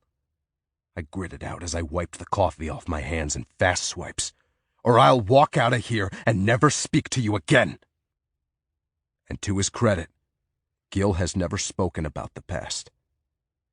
Instead, he became an invaluable friend.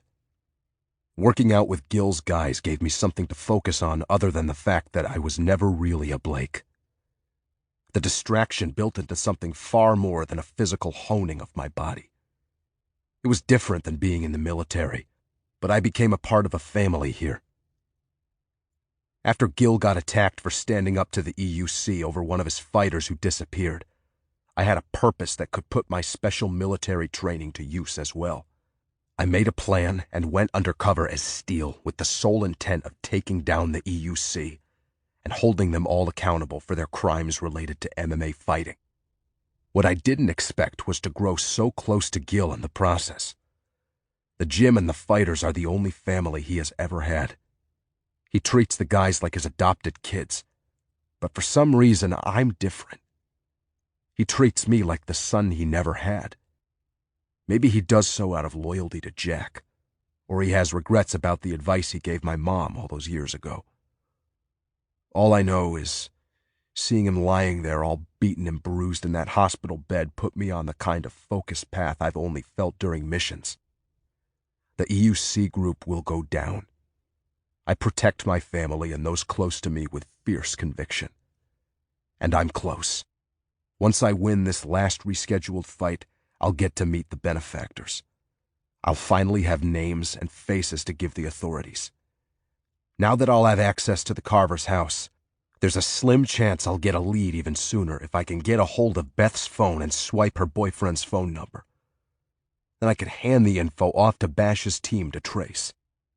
I honestly believe Beth is clueless about the depth of her boyfriend and his business partner's illegal activities. Watching flashes of pain crease Gil's face as he slides his rolling chair toward his desk tugs me back to the here and now. As a deep hole of fury burns in my chest, I look away and try not to let myself feel. Worry for Cass is consuming me. I just can't let anything else take an emotional toll on me right now. I need to stay focused and sharp for everyone I care about. Swallowing down my emotion, I glance Gil's way and answer his gruffness with my own. If you wouldn't take so long to get seated, I'd be out of here already. Gil scrunches his face, his gaze suddenly narrowed on me. Where'd you say you'll be? I slide my hands in my pants pockets. At the Carver estate. I'm doing some extra security duty for Celeste Carver during her father's social events the next couple of days. Gil tilts his head and eyes me. She's a real beauty from what I've seen in the tabloids. When I realize I'm nodding, I shrug. She's also spoiled and newly engaged. Laughing, Gil lifts his cane toward me. Engaged isn't married. Not yet. I stiffen. She's a client, Gil. Nothing more. I don't need you to find me a girlfriend. He squints at me, then taps his barrel chest. "Hey, I introduced you to Alana. You two seem to hit it off." Shaking my head, I reach for the door. "Again, stop trying to play matchmaker, old man. I'm going to go over the schedule with Eric and have him run the training." Gil tugs his hat's bill, pulling it farther down on his head. "Why am I here, then?" "To hammer that damn cane on the floor. What else?" I say with a wide grin. I'm pretty sure he flipped me off as I headed out the door. Chapter 6. Cass. Where are my keys? I confront Marco in the hallway outside Celeste's bedroom after I found my purse dumped on the bed. He pushes off the wall and jams thick fingers through his dark hair, breaking its slicked hardness into standing separate pieces, and shrugs his thick shoulders. I twitch my nose and try not to breathe in the waft of strong aftershave that floats my way. Anthony took Celeste's car to be processed. Everything of hers has been taken to comb through it for any leads we can find. Philip must have informed the guards, since he's having them collect her belongings. Great. The man who is supposedly protecting me knows I'm an imposter. I'm so glad Calder insisted on being my security, because this guy has no reason to risk his life to save mine. And I can tell by the twitching smirk on his mouth and dislike in his eyes, he's enjoying my annoyance. My phone is in the trunk of her car. Calder is going to flip when he doesn't hear from me. God, who knows what they'll do when they discover my phone? Will they wipe it completely? Grr. Wait, Marco mentioned taking everything.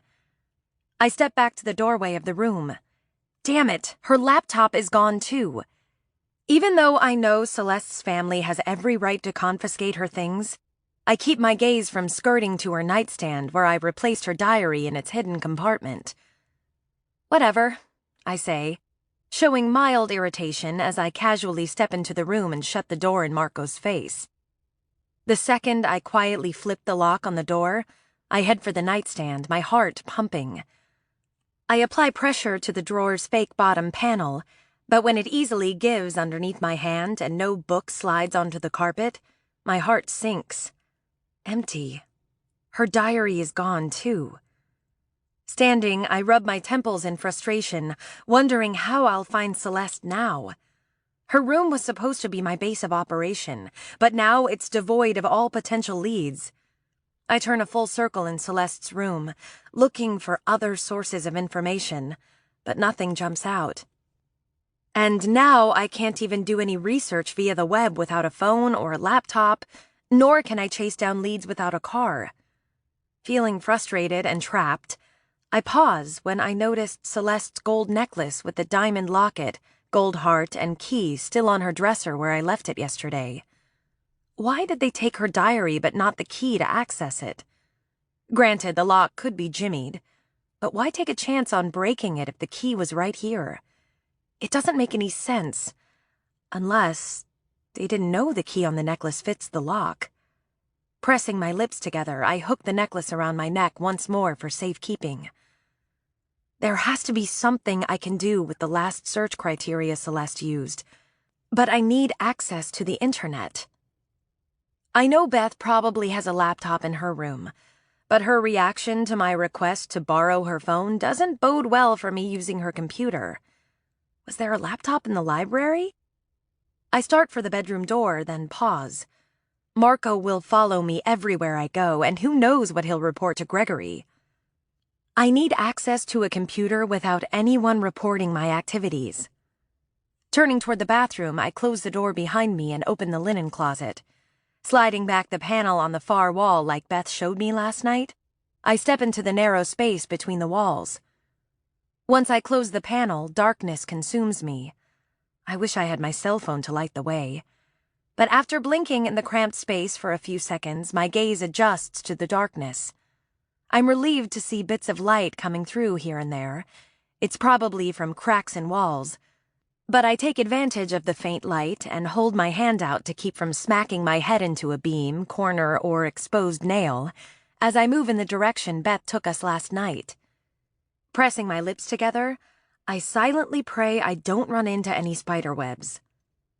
After a few minutes, I finally find the narrow staircase Beth took me down and turn sideways to take each step.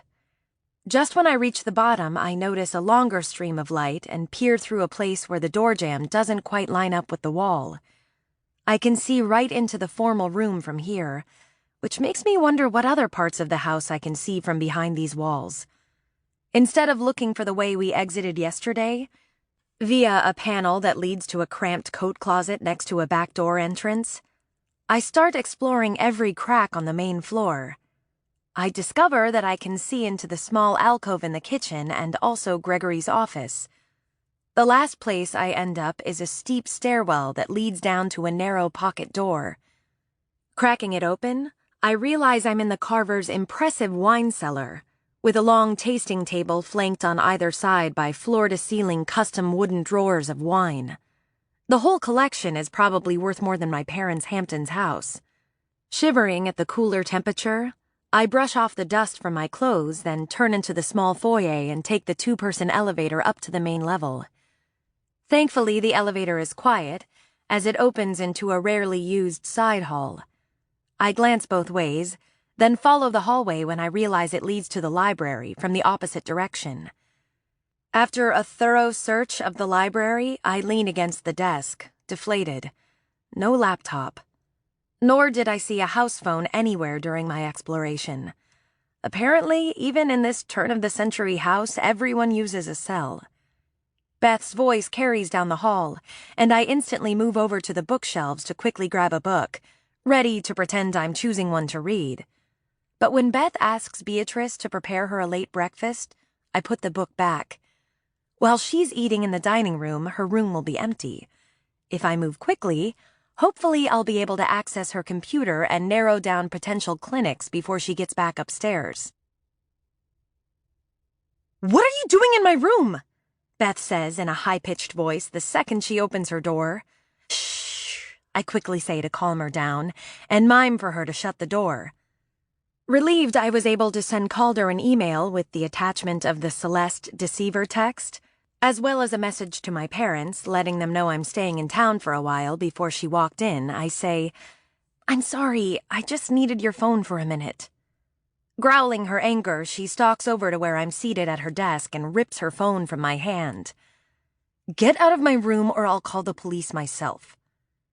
If she had been just 2 minutes later, I would have had enough time to check out her boyfriend's contact information, too. Frustrated, I stand and face her. I needed to access the internet. Marco and Anthony took Celeste's laptop and other personal items in an attempt to find her. Folding her arms, she tucks her phone against her body. At least someone is trying. I throw my hands out, annoyed. What do you think I've been doing while you were down there stuffing your face? And now I need your help. Beth shakes her head and walks over to rest her hand on the doorknob. I told you to leave. Get out now or I'll call Anthony to throw you out. Then you'll lose out on a good chance to find Celeste. I snap, finally losing my patience. I have an idea where your sister went yesterday. Do you want to help me look for her or not? Beth releases the door handle, her voice dropping to a hushed tone. You know where she is? I shake my head. No, but I think I know where to start. Where? Beth asks suspiciously, her gaze narrowing. I hold my hand out for her phone. May I? Huffing, she hands it to me. As I quickly pull up the search parameters, I say, "While you were getting dressed, I hopped on Celeste's laptop to see if she'd made any recent internet searches that could tell us where she might have gone yesterday." I turn the phone toward Beth and hold my breath. Beth glances at the clinics highlighted on the screen, then shifts her gaze to mine, anger stamped on her pretty face. No. Celeste would have told me if she were pregnant, and she would never do something like this. Are you sure? I ask quietly, sympathy tightening my chest. I understand the hurt shimmering in her eyes. My older sister Sophie didn't tell me she was going to commit suicide, to save our family from financial ruin either. People don't always want to be stopped or talked out of it. Yes, Beth hisses, her expression adamant. I tilt my head and hold her gaze. She didn't tell you about me, did she? When Beth clamps her mouth shut, I sigh. Look, I can't claim to know what was going on in your sister's head, but the fact she needed me to stand in for her due to an appointment she couldn't miss makes a lot more sense now. According to this search, I pause and scroll through. There are 5 places to check, but only 3 of them have Saturday morning hours, so we'll need to get moving if we want to get there before they close. If we can learn where Celeste went, then maybe we can figure out where she might have gone next. Will you go with me to the clinics that are open so we can find out if she visited any of them? What, and smear my sister's good name in the process? She takes her phone and shakes her head. I don't think so. Then I'll just have to do it myself. I turn away to walk out. Beatrice can call me a cab. Beth grabs my arm. Oh, no, you don't. Celeste can't be seen at a woman's clinic. The rumor mill would spin out of control.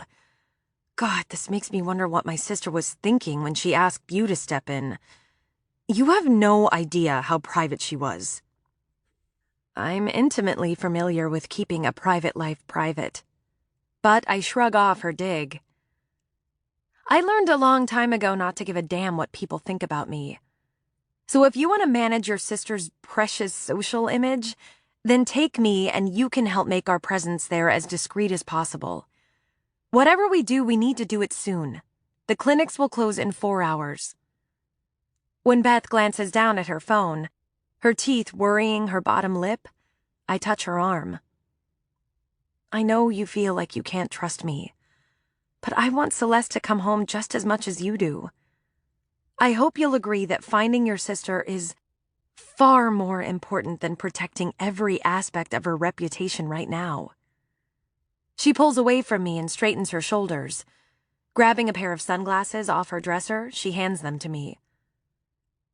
We'll leave the back way, so Marco and Anthony can't follow us. Once we're in the car, put the glasses on. My face isn't as well known as Celeste's, so I'll scout the places out. Got it? I take the glasses and nod, glad to be doing something to find Celeste.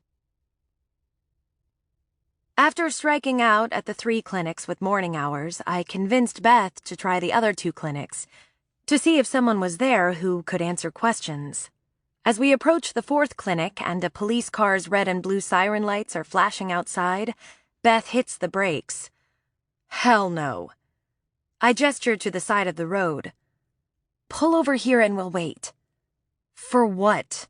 She asks as she pulls up to the curb. The media to show up and talk about a potential bomb threat on a clinic? Rolling my eyes behind the dark shades, I watch the uniformed police officers standing outside the clinic, talking to a woman with curly blonde hair. We'll wait until they leave. I'll bet she's a nurse or an office manager who can answer our questions. How's the bribery fund? I'm down to my last 50. Beth grumbles as she cuts the engine. Father is going to kill us. Once the police officers get in their car, I push the glasses up on my head and frown at her. You really need to stop being so afraid of your dad, Beth. He obviously cares about you. You just don't get how he operates. She mumbles as she watches the police car turn off its siren lights, then drive away. I snort. He operates from a position of intimidation. Don't let him threaten you. Call him on it. When respect reflects in Beth's gaze, I hope she's opening up to the idea that I'm trustworthy. Your dad said that Philip found Celeste once before, when she was 14. Do you know why she ran away? Beth shrugs and glances out the window. Actually, I don't. We'd just gotten back from a week-long beach trip, and she took off right after dinner. My dad and Philip went looking for her everywhere. The next day, Philip drives up with her in the car. A beach trip? Was that in July? I asked without thinking. She looks at me funny, a slight frown marring her features.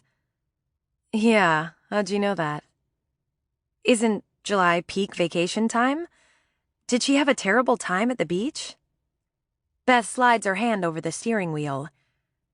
It was weird. At first she was enjoying all the attention she was getting now that she had boobs. Scrappy didn't like it at all. He even went after a 17-year-old who offered to put lotion on her back, not caring that at the time he was half his size. She chuckles at the memory. Philip had to pull his crazed son off the guy and apologize to his parents. Is that why you call Jake Scrappy? Yep, that's where the nickname came from, she says with a laugh, then sobers. The rest of the week, Celeste wore a cover-up to the beach. I was shocked. It's not like Father ordered her to, she just did it.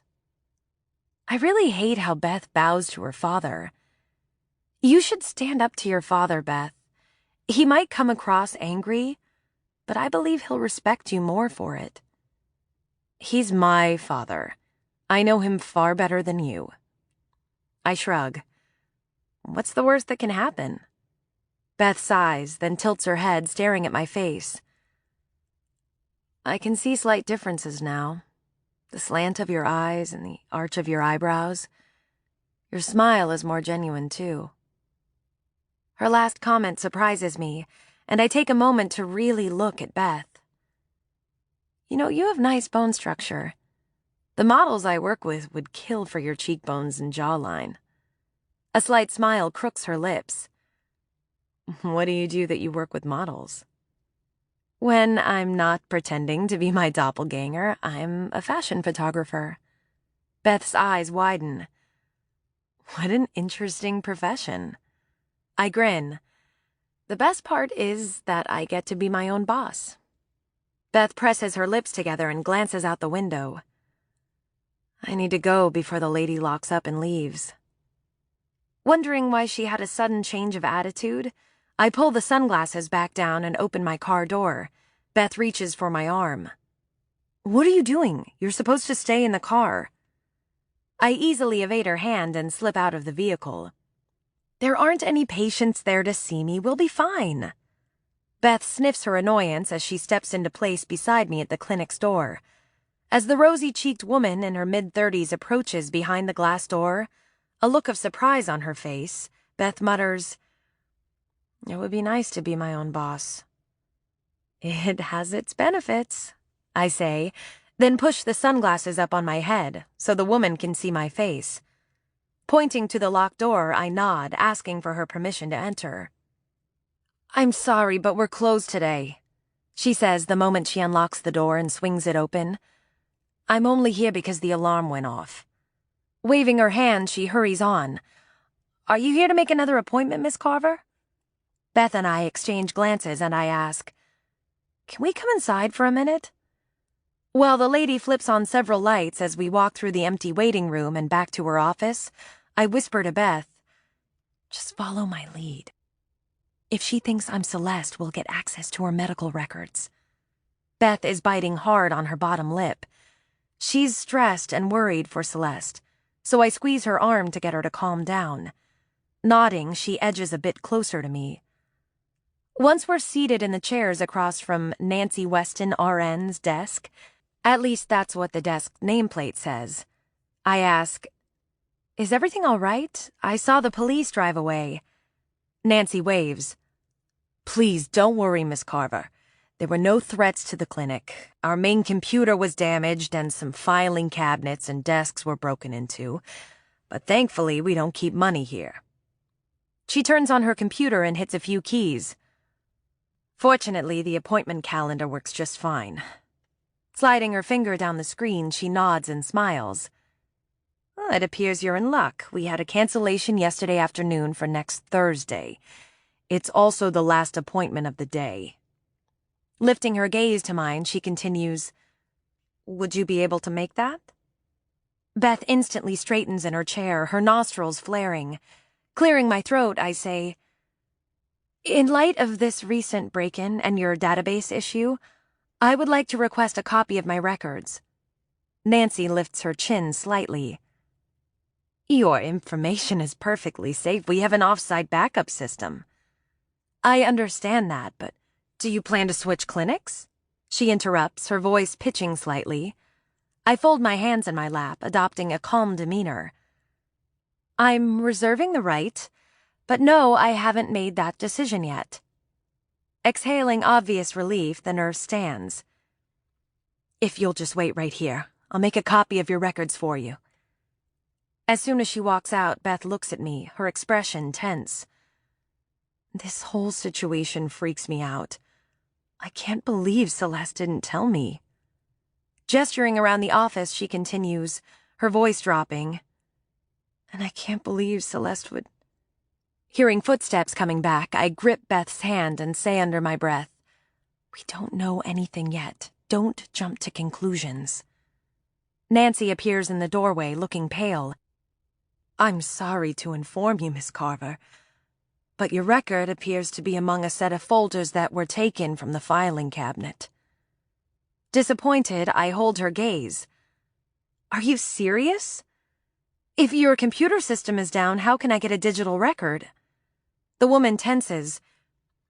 Our backups will be restored next week, and I can get you a physical copy then if you would like, Miss Carver. I stand, frustrated that we've hit a wall. Right now, all we know is that Celeste had a procedure planned, but not what kind of procedure. And I can't ask what it was, or even if she went through with it, since I'm Celeste. Well, I guess that answers your question as to if I'm keeping that appointment. Nancy's shoulders slump. I'm truly sorry, Miss Carver. This is the first time we've ever had a break-in. Would you like us to destroy your blood work as well? Yes, Beth says quickly as she rises to her feet beside me, but I grip her arm and shake my head. No, Miss Weston. Keep my blood work for now. Relief flickers across the woman's face. That's good then. If you decide to go through with the procedure fairly soon, we won't have to redo the blood work. Wait, she didn't have the procedure done? The appointment you're referring to isn't a follow-up appointment? Beth blurts, holding the nurse's gaze. Nancy looks at me, confused. You didn't tell her? This is how we'll get our answer. We're probably breaking the law, but Celeste's life could be on the line. We need to know everything we can right now. Anything we learn could help find her. I heave an exaggerated sigh and gesture to Beth. It's okay. This is my sister. You can tell her. Maybe hearing it from a professional, it'll sink in. Nancy's blonde eyebrows shoot up. This is highly unorthodox, but if you insist... Turning to Beth, she says, No, your sister has not gone through with the procedure.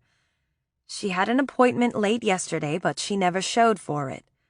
Spreading her hands, she shifts her attention back to me, sympathy in her tone. Sometimes this happens. It's the woman's choice in the end. When Beth throws her arms around my neck and squeezes me tight, a pang hits my heart. I pat Beth's back and smile at the nurse. A slight smile on her lips, Nancy shifts back to her professional self.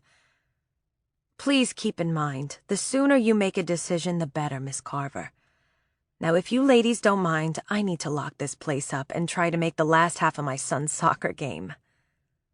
I can't believe she didn't tell me, Beth says in a quiet voice when we're a half hour away from her home. She'd been quiet the whole ride, so I used that time to borrow her phone and do some research on what is required to do a paternity test. I don't even know who the father is, Beth continues, waving her hand in frustration. As far as I knew, she wasn't dating anyone, unless... I glance up from staring at her phone's screen, glad she and I are at least on the same wavelength in thinking about the father. In my mind, it has to be the deceiver. Unless what? Beth glances my way, her eyes wide. Unless Calder Blake is the father. I quickly shake my head and try not to react to her suggestion, even though my stomach churns. It's not Calder. Her gaze narrows. You don't know that for certain. Why else would she be so insistent on him as her new guard? Maybe because she was serious about having a stalker, Beth, I counter. You heard that nurse. Celeste never showed for her appointment. She certainly didn't fly to New Jersey, and since I had her car, she must have rented one. Okay, so she got a rental car. But the police say the one they found was on 495. That route is way out of her way. I shrug. I agree it doesn't make any sense, but we also don't know what else she did last night or where she went. Maybe the rental car had a GPS in it. Hopefully the police are checking that. Whatever you do, don't say anything to your father or Philip about her pregnancy. Not right now. There's still a chance Celeste could be found or return on her own. She looks at me like I'm crazy. No worries, I'm not saying a word. But I'm also not discounting Calder as the potential baby daddy. You can nix that idea right now, Beth, I snap, furious at the doubt she's planting in my head. There was another man in her life, and if the blood results from the abandoned car turn out to be your sister's, then I think we should share what we know. What man? Just as Beth meets my gaze, her phone rings in my hand. As the name Brent pops up on her phone's caller ID, I shake my head. I don't know his name. Then how do you know this? I swallow, unsure if I should say anything until I hear back from Calder on the text conversation I sent him. Philip and his men won't find that text conversation on the phone, and I don't want Beth mentioning a possible lead to anyone, not until we have a name for the deceiver. Just trust me. She frowns. Saying things like that doesn't help your case. She snaps as she hits the speaker button on her steering wheel to answer the incoming call. Hello? Hey. A deep voice booms through her car speakers. Hey yourself, she answers in a chirpy tone. Where are you? Just out running errands. You don't have me on your speaker, do you, babe? You know how much I hate that. Beth gestures for me to hand her the phone, but I'm completely frozen. That voice. Rolling her eyes, she grabs the phone from my hand and puts it to her ear. Sorry, I was just trying to be a responsible driver. Once his voice is no longer resonating throughout the entire car, I'm finally able to tear my gaze away. I feel physically ill. He's the face I never saw, but the voice I'll never forget. Beth's boyfriend is the unknown guy who helped Jake violate me in high school. A shudder of embarrassment rocks through me as I glance out the window. Just hearing his voice brings the shame slamming back. I rub my jacket sleeves hard along my thighs to alleviate the fire burning across my wrists, and hate the sudden clawing desire for slicing pain, the need to feel release. I close my eyes and gulp, working hard to regain control. Beth pulls into the Carver's drive, rambling on about last night's canceled fight. When do you think it'll be rescheduled? As soon as the car rolls to a halt, I fling open the door. Hey, wait! She calls out, but I don't stop. My lungs burn as I run into the front door and straight up to Celeste's room. I rip off my jacket and push my sleeves up, then close the bathroom door behind me. Yanking open the drawers, my hands shake when I find a small pair of scissors. I quickly open them and stare at the sharp blades. They would accomplish what I need. I flick my gaze to my wrist, my palms burning and my breath heaving. I flex my hand, digging my fingernails into my palm. That pain isn't enough, but the scissors would be. When my attention slides up my arm to the never tattoo on my forearm, a long-forgotten conversation I had with my sister during her early rounds of chemo and radiation pops into my head. Sophie's eyes were closed when I walked into her hospital room.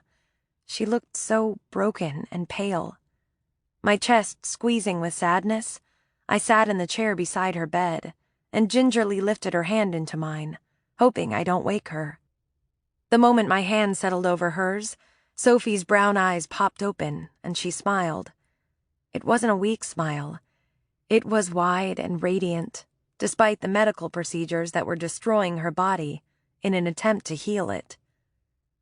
"Hey, Cassie, how's it going?" I lightly flexed my fingers over hers. "How are you doing?" "I'm still here," she chirped, then winked. Her lighthearted comment made my heart ache. I folded my hand around hers, in awe of her sunny outlook. "How do you do it, Sophie? How do you sit there smiling instead of screaming at the universe for what's happening to you?" "What good would it do to waste all that energy resenting?" she said, shrugging. "Why spend my time on anger and fury when instead I can be living my life in the most positive way that I can, even if that means all I can do right now is grin at you while lying in a hospital bed?" When I shook my head and offered an amazed smile, she waved her free hand toward the monitors and the IV in her arm. "All this stuff is just noise I choose not to listen to." Turning her hand under mine, she clasped my fingers with surprising tightness. "No one can live your life better than you can, Cass. Never forget that, even at your weakest, you are still in control." Exhaling, I slowly lower the scissors to the counter, then kiss the raven on my wrist, tears trickling down my cheeks. "I miss you so much, Sophie." Once I take several deep breaths, the need to cut passes, but I still feel dirty. Shrugging out of my clothes, I step into the shower, hoping a good scrub under hot water will help me clear my head. The bathroom is full of steam by the time I shut off the water. I cough at the fog, curling in the air, and grab the towel off the fogged glass door. My skin suddenly chilled without the hot water raining down on me. Wrapping the towel around my body, I slide the glass back and suck in a breath. Philip is leaning casually against the door jamb. Chapter 7. Cass. "Get out of my room!" I hiss in a low tone and step out of the shower onto the oversized plush rug. Pressing the towel tighter against my breasts, I glare at him as if I'm wearing armor and not a thin layer of cloth. Philip nods toward my room door. "You didn't answer when I knocked, and this wouldn't wait. You've already wasted precious time by disappearing for several hours. What is the unlock code for Celeste's phone?" Finally, a chance to save the text conversations between Celeste and me. But Philip standing here impatiently while I'm nearly naked has me so rattled I can't think of a way to get him to give me the phone. "I'll come find you downstairs. Now leave." He straightens and unfolds his arms, his hazel eyes darkening in anger. "I don't think you heard me. Give me the unlock code now." Real worry flushes my skin. Despite my bravado, I'm completely vulnerable alone in this room with him. Keeping my arms down to make sure the towel stays tucked, my voice quivers with my answer. "I need to hold the phone. I remember passwords tactilely." Philip walks right up to me and crowds me against the counter, his tone cold and menacing. "This isn't a game. Give me that goddamn code right now!" His violation of my personal space completely strips away my ability to negotiate. I blindly reach for the scissors behind me as I babble the answer. It's Cass, Cass. "Thank you, Cassandra. See, that wasn't so hard." Even though his tone loses its edge, the fearful knot in my stomach doesn't loosen. I find the scissors and curl my fingers around them. "With the exception of a combative attitude and a couple of tattoos, I can see how you passed for her." Philip bends closer and scans my features with a critical eye, his tone shifting to one of intrigued observation. "But up close, it's the little things, like the tilt of your eyes and angle of your nose, that give you away." The hint of awareness in his tone tightens my fingers around the scissors. I can handle disdain and distrust from him, but this man's up-close and personal inspection of my face is scaring the shit out of me. You got what you came for. You need to leave. He turns to walk away, but pivots back, his expression all business once more. I don't know what you think you're doing with Beth, but stop it. Celeste and Beth aren't that close. Taking off together like you did, it's out-of-character actions like that will be noticed by the staff and those who know them. Celeste always kept her distance. His comment about the sisters breaks my heart. I want to scream at him, and whose fault is that? My gut tells me he's the slimy deceiver who slithered his way into Celeste's life. So the follow on logic means that he's probably the father of Celeste's unborn child. Was the sex consensual or coerced? And more importantly, how long is whatever it is between him and Celeste gone on? She sounded like she hated the deceiver for what he did to her. Was she speaking about the pregnancy or something more? I straighten my spine, my fingers fisted around the scissors. Sisters are always there for each other, no matter what. Don't enter this room again without my permission, or I will scream at the top of my lungs until the entire household comes running. His expression hardens. Do as you're told. Show up at the interview to support Gregory, but stay out of the limelight. Don't let anyone get too close with the camera, and definitely don't answer any questions. If you hurt Gregory's career by bringing the spotlight down on this family, I'll personally make sure that not only does your father's business suffer, but your own trite photography business is shredded beyond repair. He shakes his head, tisking. The last thing you should do is badmouth the models you photograph, Raven. It's just bad business. Fury rips through me that he investigated my background and is threatening to destroy a career I've worked my ass off to build. What other dirt has he dug up on me? I point to the door and raise my voice. Get the hell out! Once Philip leaves, I rush over and lock the door, then shove the desk chair under the handle for good measure. My hands are still shaking 30 minutes later, as I slip on a long, soft burgundy sweater, a pair of dove-gray fitted dress pants, and matching ballet-style flats. When a knock sounds at my door, my heart kicks into overdrive. Yes? I say as I press my knee against the edge of the chair to assure it holds. It's me, Celeste. I'm just checking in to let you know I'm settled in my room. Calder. His deep voice is so reassuring, I exhale a sigh of relief that he's back. I have so much to tell him. I quickly remove the chair, then unlock the door, my pulse racing. Can you do me a favor and escort me to the garden? I say, meeting his questioning gaze with a calm one. Calder pushes his wool trench coat back and slides his hands in his dress pants pockets, nodding. Your wish is my command. Though you might want to put on a jacket. The temperature has suddenly dropped outside. They're calling for flurries. The moment we reach the center of the garden, Calder faces me, his brows pulled together in an intense scowl. What part of keep in touch every hour didn't register with you? His anger amps my own tension. I sent you the text conversation. Calder's green eyes narrow, and his breath pushes through his nose in an annoyed grunt. That was hours ago. I sigh and shake my head. My stuff was in the trunk of Celeste's car that they took to scour for clues. I stayed quiet and hoped no one would find my phone hidden in the bottom compartment before I had a chance to send you that text conversation. Now that you have it, I'll see if they've returned the car. I saw it parked around the side of the house. I'll get your phone for you later. I sent that text conversation on to Elijah. If anyone can find the number, he can. His jaw muscle flexes. Gregory ripped me a new one for not following you when you left earlier. Where did you and Beth go that kept you away for hours? I gape. What? You weren't even here. He can't expect you to...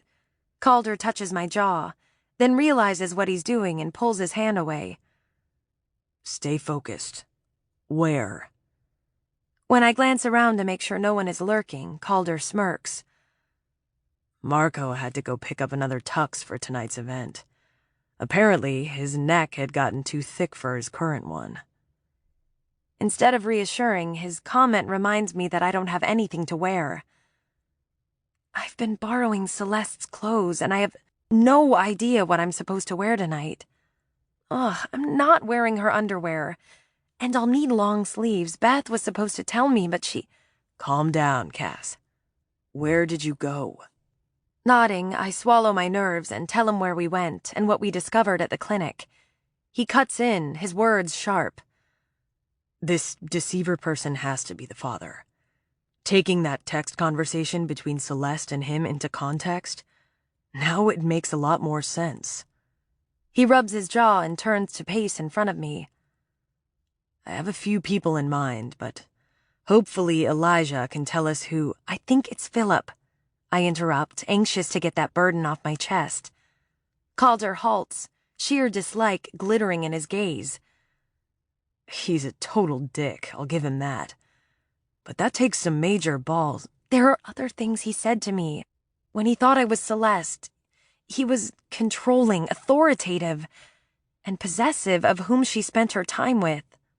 At the time, I thought he just wanted to control the Carver wealth. But now, I'm wondering if he meant more. Calder's demeanor shifts as I talk, his hands curling into tight fists, his face turning to stone.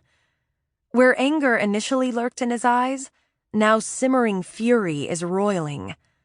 My own insecurities about us begin to crowd my thoughts once more, but I push them back and finish voicing my thoughts.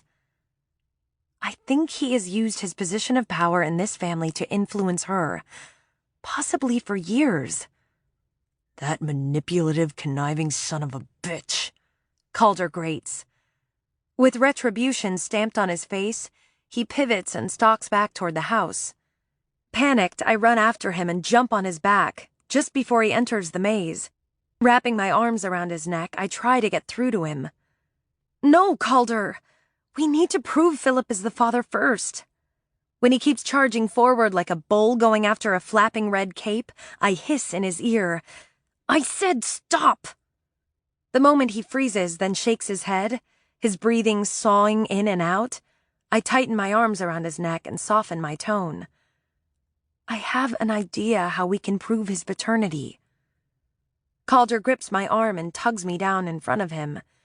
He doesn't meet my gaze as he tucks my peacoat's collar under my chin, then buttons it with tense, precise movements. When I realize he's struggling to calm down, I grasp his hands and hold him still. Finally, he meets my gaze, his own deadly calm. I want to bury that bastard. What do you have in mind? His emotional response to finding out about Philip and Celeste proves that he cared more for her than he let on, more than he ever acknowledged to me. Swallowing that bitter pill, I shoved my shredded feelings aside to focus on helping Celeste. Well, I find it strangely convenient the group of folders that went missing during the break-in, that damaged the computer system, also happened to include Celeste's medical record. There's still a sample of her blood at the clinic. On the way back from New Jersey, I researched paternity testing. All we need is a blood or DNA sample from the prospective father. With a blood sample from the pregnant mother, a non-invasive prenatal paternity test, NIPP, can be run to prove or disprove paternity. If we can prove Philip is the father, then police will want to question him about Celeste's disappearance. Calder frowns. Philip deserves what he gets if he turns out to be the baby's father. But Celeste truly seemed to think she had a stalker. She never indicated to me that the person was someone she knew. I cross my arms. And yet the person she was obviously having some kind of relationship with was only listed as deceiver on her phone. If Celeste kept that person's identity a secret, I don't think it's a leap to consider the possibility that she could have known the person stalking her but wasn't ready to reveal who. A corner of Calder's mouth quirks in amusement. And here I thought Talia had the investigative mind. I ignore the heat that floods my face and glance away. Not wanting to be arrested as a suspect in Celeste's disappearance is highly motivating. I won't let that happen, he says in a serious voice. When I take an unsteady breath, Calder's tone softens. Look at me. Just as he takes a step closer, someone calls out, Celeste, are you out here? It's Ben, I whisper to Calder, then answer Ben's call in a normal voice as I put some distance between us. Over here. A second later, Ben turns the corner at the end of the bushes. There you are. Beth said you were out here. His smile fades when he addresses Calder. You're Calder Blake, right? He says, stopping in front of us. As Calder slides his hands into his pockets and nods, I quickly gesture to him. I convinced Father to let Calder shadow me as my guard for the next couple of days. Glancing from Calder to me, Ben tucks his gray scarf inside his black coat and buttons it closed. Do you really think it's necessary to have 2 guards, Celeste? I just saw Marco pull in behind me when I arrived. I shrug. If I had my way, Marco would be gone. So I agree with you that 2 guards are unnecessary, but you know how stubborn my father can be. Yes, I do. Ben snorts as he clasps my hand. Let's take a walk. Folding my fingers around the crook of his arm, he tugs me back toward the center of the garden and says over his shoulder to Calder, Celeste is in good hands now. You can wait inside. As much as I want to look back at Calder, I can't. Not without giving away my feelings. The sound of leaves crunching not far behind us tells me what Calder thought of Ben's suggestion. When Ben stiffens and acts like he's going to turn and say something, I tighten my hold on his arm and pull him forward. Unlike Marco, he's doing his job, Ben. Ben folds his hand over mine and says loud enough for Calder to hear, So long as he gives us privacy, I won't say anything. Instead of soothing me, his comment sets my nerves on edge. What does he need privacy for? Chapter 8. Calder. Fuck privacy. With corrupt morals and skewed agendas, every person in this goddamn house is a suspect as far as I'm concerned. Any of them could have had a hand in hurting Celeste. My stomach knots over the news of her pregnancy. She never let on, not once. I wish she had told me. I could have been there for her. Guilt and anger swirl in my thoughts. I mentally paint a target on the back of Ben's dark head. He has no fucking clue how on edge I am right now. Crossing my hands behind my back, I curl them into fists as I follow the youngest Hemming's son and Cass. If he makes even one inappropriate move on her, he'll regret it. Cass can be pissed all she wants, but I'll only stand for so much bullshit. Once I reach the end of the maze that leads to an open circular center of the garden with low bushes and a decorative fountain, Ben meets my gaze. You can guard from here. We're not leaving this area. My attention drops to his hand covering hers on his arm, and my desire to send him flying over the hedge ignites. But Cass shakes her head, telling me not to challenge Ben. I inhale deeply, then exhale slowly. I can handle this. I have to. Setting my jaw, I nod my understanding and take a position near the entrance that'll allow me a clear line of sight to all access points. As if he's trying to torque me off, Ben leads Cass to a bench on the opposite side of the open area. My view is unobstructed, but I'm too far away to hear what's being said. I shove my hands in my pants pockets and snort my annoyance. Ben pulls Cass down beside him on the bench, and every muscle in my body seizes up when he takes her hand and rubs it briskly between his. He says something that makes her smile, and their breath plumes in the air as they laugh together. I grind my back teeth when he leans in and blows his breath across her hand between his. As much as the intimate gesture pisses me off, it's the way she looks at him that's like a kick in the balls. What is he saying to elicit such rapt attention? Hearing her laugh at whatever he's saying grates, but the fact she doesn't appear to have her guard up at all is unacceptable. She should have put layers between them. Real, physical layers, like gloves. Where are the fucking gloves I insisted she put in her pockets? And why is he blowing his goddamn breath on her hands? My shoulders tense and I ignore the cold air blowing around me as I work to gain control of my thoughts. I am the only person Cass should trust enough to get that close to her. Hemming doesn't know that her confident smile hides a deep hurt from her past. Watching him bend close as he whispers something in her ear. It's hard to reconcile the near impenetrable wall I had to break through to be with her the other night. And even then she didn't tell me everything. It might be irrational, but I don't give a damn that she's pretending to be someone else. She needs to employ that wall of distrust with him. She needs to be wary.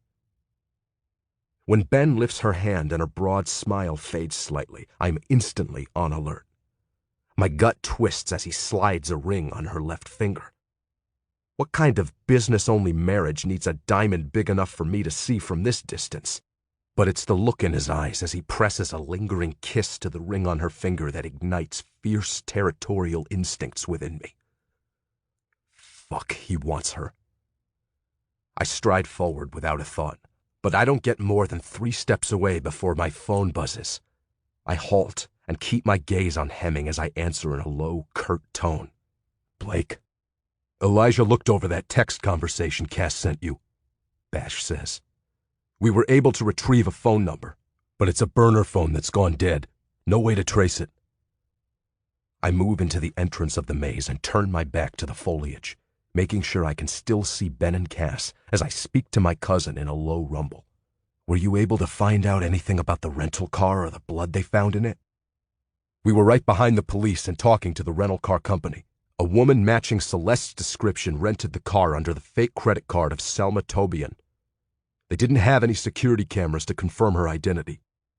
Ben points toward the sky and gestures like he's shooting something. Whatever he says makes Cass smile. Tension tightens my shoulders. I don't like that he's trying to charm her. Did you check the car's GPS? Did it go to New Jersey? The car drove through Manhattan, then it was found abandoned on 495. Why are you asking about Jersey? I exhale, frustrated. Tons of women could match Celeste's general description. We need a stronger connection. It was just a thought. What about the blood? Bash snorts. We're piggybacking off Philip Hemming's backdoor efforts. He paid someone in the forensics lab to quietly test a sample of Celeste's hair against the blood the police found. A guy in the lab owes me a favor. He promised to pass us a copy of the results Hemming will get. We should know sometime tomorrow. What about you? Find out anything? Cass discovered that Celeste had an appointment at an abortion clinic in Jersey yesterday, but she never showed. Did your guys check the rental car's GPS destination log? He only told us where it had been and where they found it. I'll head over there now and see what the guy can pull up. Money is the only thing that is an incentive for the clerk. Let me know what you find out. Cass thinks the appointment is what Celeste's text conversation with the deceiver was about. He's probably the father. The sound of a door shutting comes across the line. The text definitely sounded combative, Called, Bash says as an engine roars to life. But I didn't get that he would hurt her. Under normal circumstances, maybe not. But he was trying to control her and she was rebelling. You're thinking there might be someone with a motive now instead of a stalker? Bash asks. When Ben brushes a lock of hair from Cass's face, I curl my upper lip and glance away so I don't bark at him to get his fucking hands off her. Possibly. Cass wonders if Celeste actually knew her stalker, but wasn't ready to reveal him yet. Maybe things got out of control yesterday. I nearly crush the phone when Cass tries to smooth her hair against a sudden gust of wind, and Ben captures her hand and locks their fingers together. We need to move quickly. I want to get Cass away from this whole fucked up mess. Agreed. Talia is really worried. She doesn't like that she hasn't been able to talk to her. I'll have Cass call her. I need you to find a way to get yourself invited to tomorrow night's event at the Carver estate. Use one of your brothers if you have to. Thanks, Bash mutters in a dry tone. Just what I want to do. Leverage the Blake family name. Damien is the best at this schmooze bullshit. Your little brother seems to have no issue with everyone wanting a piece of Blake ass. Wealth. Bash barks out a laugh. I'll be sure to tell him you're pimping him out. What did you have in mind for tomorrow night? The party will hopefully give us a chance to collect DNA samples to prove who the baby's father is. If we can get it, I'll need to hand it off to you for testing. I'm not leaving Cass until this is over. Got it. I'll text you once Damien comes through. I hang up just as Cass and Ben stand and then start back toward the maze's entrance. When they pass me a few seconds later, I glance down at the engagement ring on Cass's hand, then set my jaw as I begin to follow a few feet behind. We've only moved about 20 feet when Ben's phone rings. He stops and glances at his phone, then apologizes. Excuse me 1 minute. This is a patient I need to talk to. Once Ben returns to the center of the garden and turns his back to us while he talks to his patient, I focus a hard gaze on Cass. What happened to keeping Ben at bay? She shifts so her back is to Ben and says in a low voice, I'm playing a part, Calder. Ben just gave Celeste a gorgeous engagement ring. She wouldn't be human if she didn't respond appropriately. Her answer might be logical, but I don't have to fucking like it. Don't let him manipulate your emotions. I'm not. She sighs and glances back toward the house, her expression wistful. I just wish Celeste had experienced it herself. He was very sweet. I snort my cynicism. It's a business arrangement. For Philip, I agree, but not him. She glances at Ben as he gestures animatedly while talking to his patient. I think he truly cares for her. Women would kill to be asked like that. I pin her with an icy stare. She's his ticket to Carver Enterprises' deep pockets. The fact he gets to fuck her is a bonus. Don't let him fool you, and sure as hell don't let him touch you. I'm not being manipulated, she says, her tone tensing. I know you told me last night that you don't plan to marry, but some people actually still believe in marriage. Ben is being sincere. Maybe you need to ask yourself what you're really angry about. The fact that Ben was touching me, or Celeste? What the hell does that mean? She's missing the point entirely. Celeste isn't the subject of this discussion. You letting your emotions be played is. Cass bristles and crosses her arms. How quickly you forget that I had to jump on your back to keep you from going after Philip once you found out Celeste was pregnant. So who is more emotionally invested? I set my jaw and say between clenched teeth, I am trying to keep you safe. You can't trust anyone. Why are you defending this guy? I'm not. She sighs and trails off. I don't tell her that Ben has started back toward us. I want her to finish her thought. But she glances over her shoulder and sees him coming. Quickly turning back to me, she says in a hushed voice, We both want the same thing, to help Celeste, so let's just focus on that, okay? As Cass looks up at me and I watch her pulse beating rapidly, the tension between us feels like a vacuum sucking the air from my lungs. I push my hands in my coat pockets to keep from burying them in her hair and yanking her close. I want to bite her stubborn lip and take possession of her mouth, to obliterate Ben from her thoughts. Screw this fucked up situation. Common sense prevails, and I give Cass a curt nod of agreement just as Ben reaches us. Sorry about that.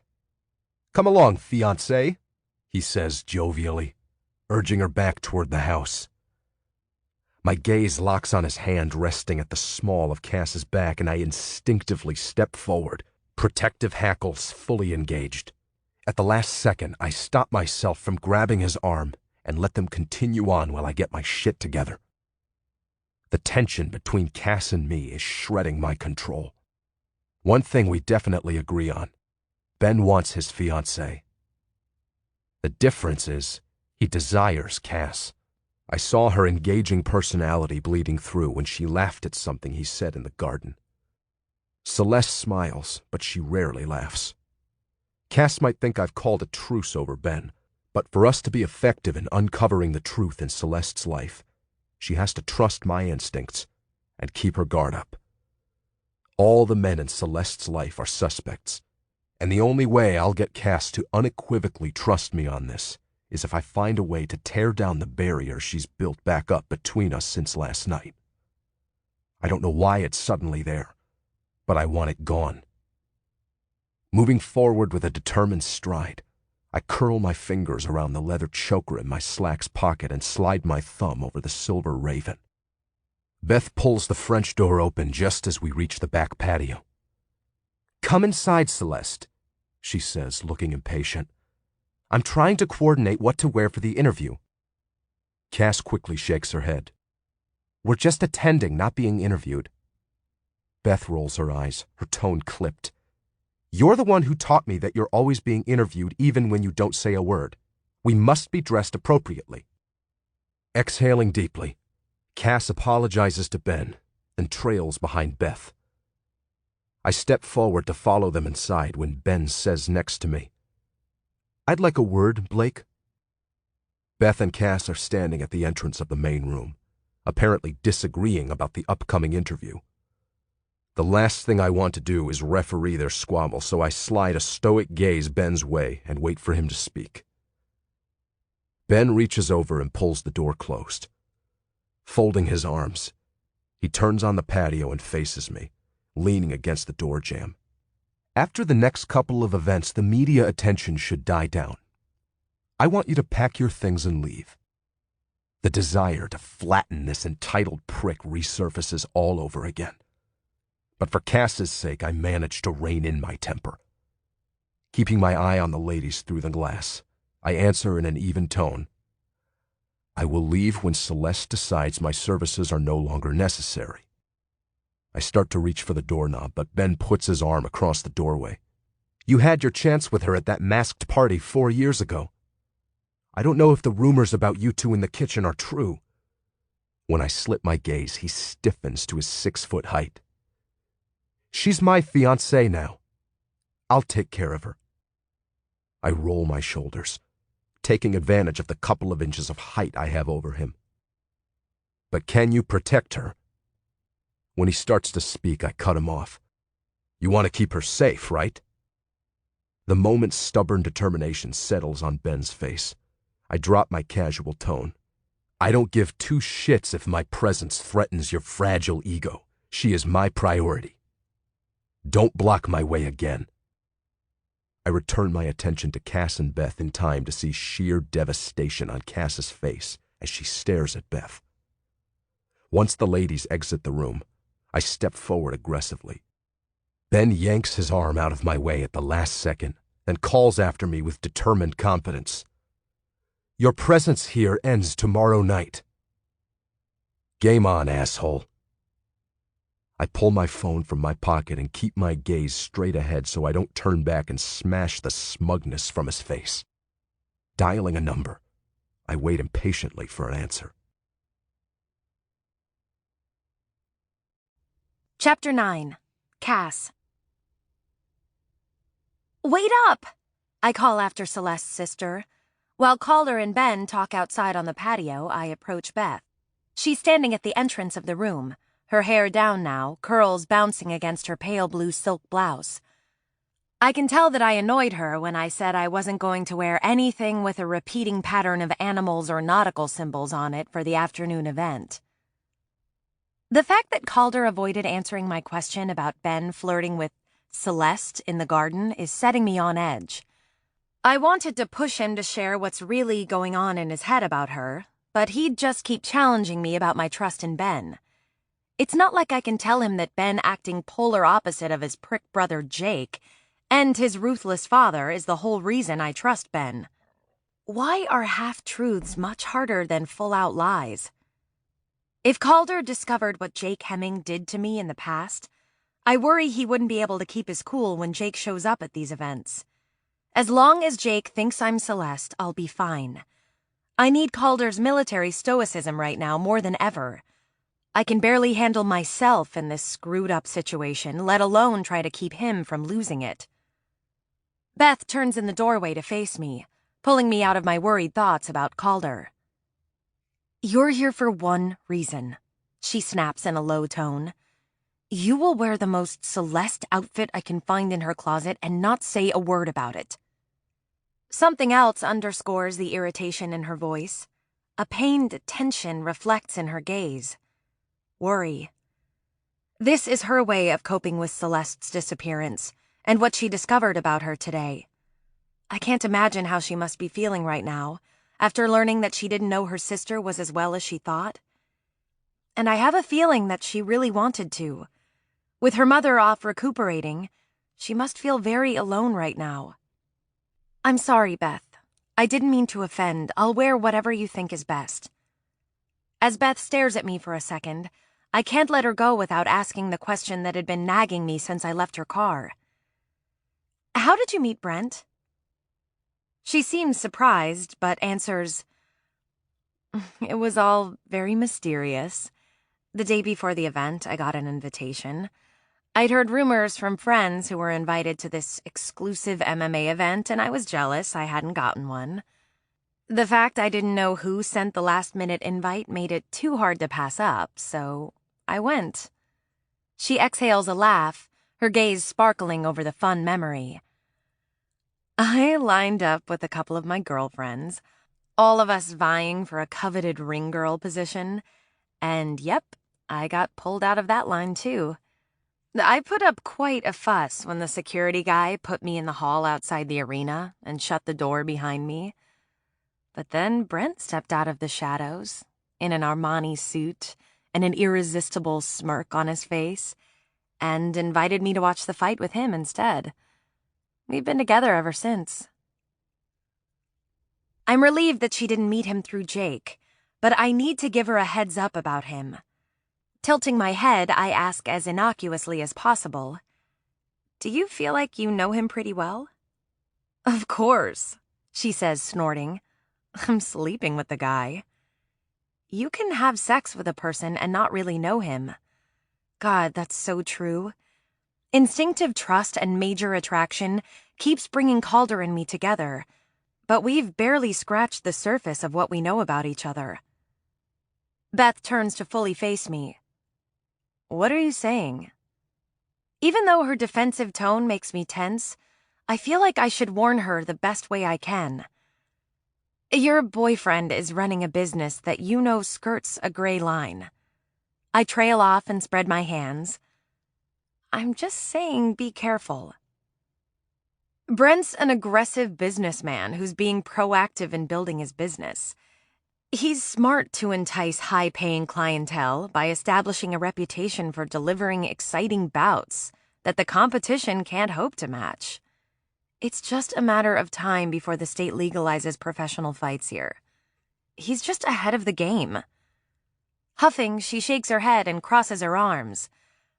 Brent told me that I shouldn't trust you. He said you're a liar, only out for personal gain. I said he was wrong, that you're trying to help find Celeste. And yet here you are proving him right by trying to smear his character. You don't know a thing about him.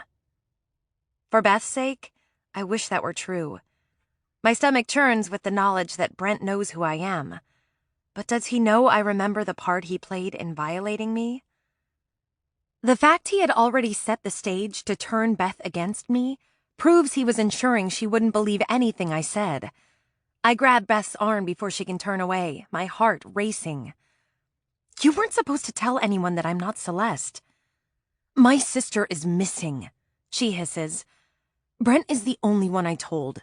He's the only person I trust right now. Jerking her arm free of my hold, she glances toward the French door. You haven't given me any real reason to trust you. Imagine my shock to look out my bedroom window and see you launching yourself onto Calder Blake's back.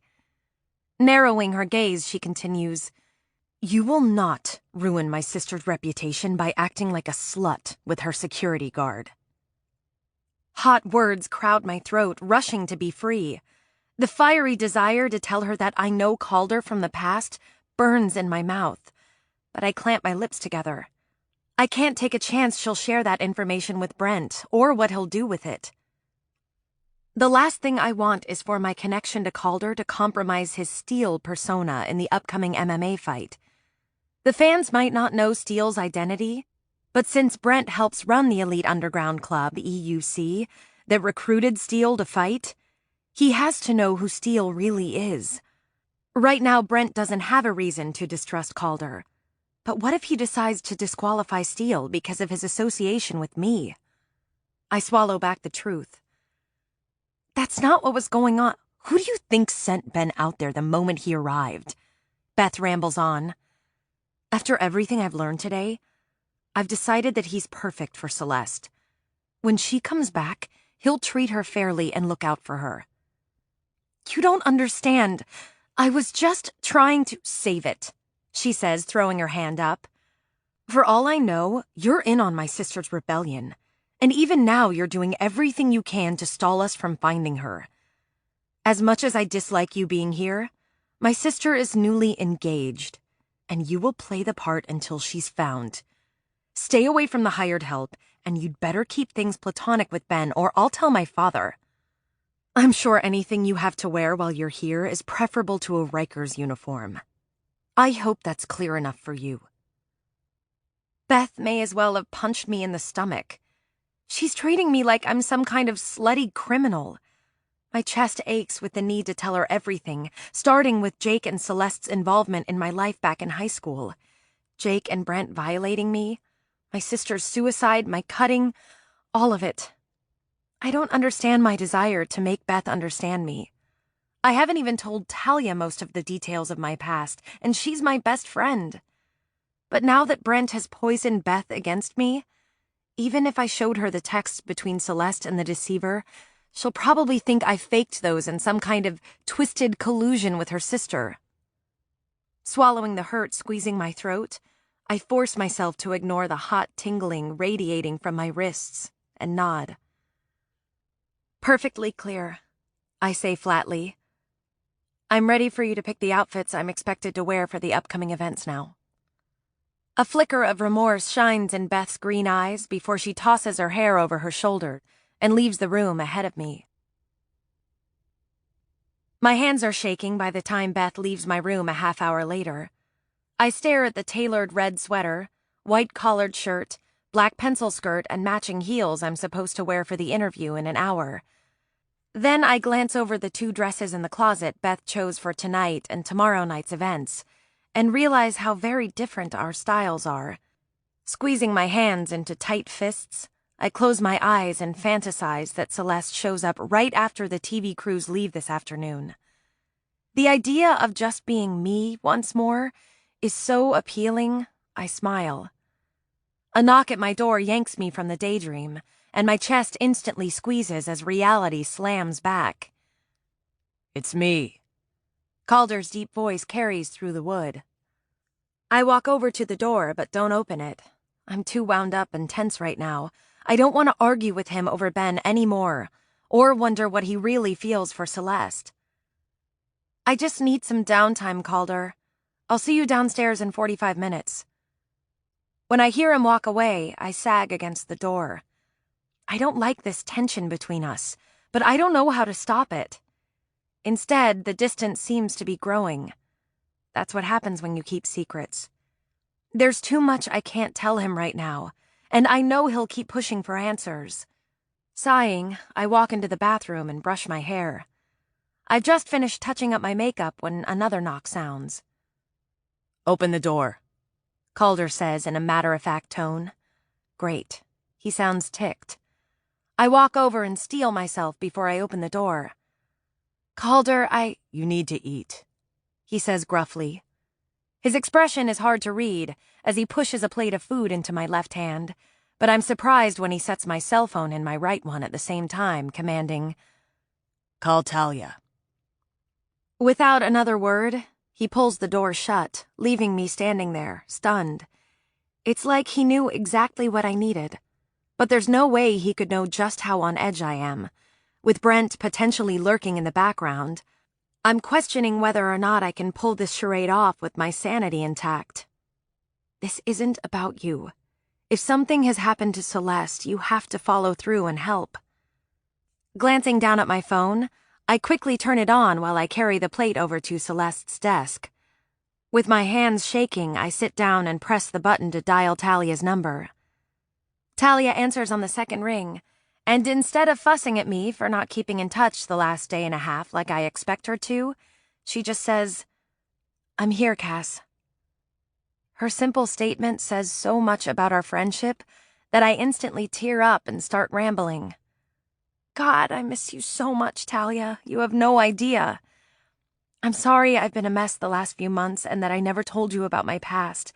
I promised to one day, but right now things here are just so messed up. Beth thinks I'm an evil temptress and a liar. Celeste has gone AWOL, but I believe she's really missing, and God, I don't have any underwear. Can you believe that's all I could think about while Beth selected one of Celeste's outfits for me to wear to this stupid interview happening in less than an hour?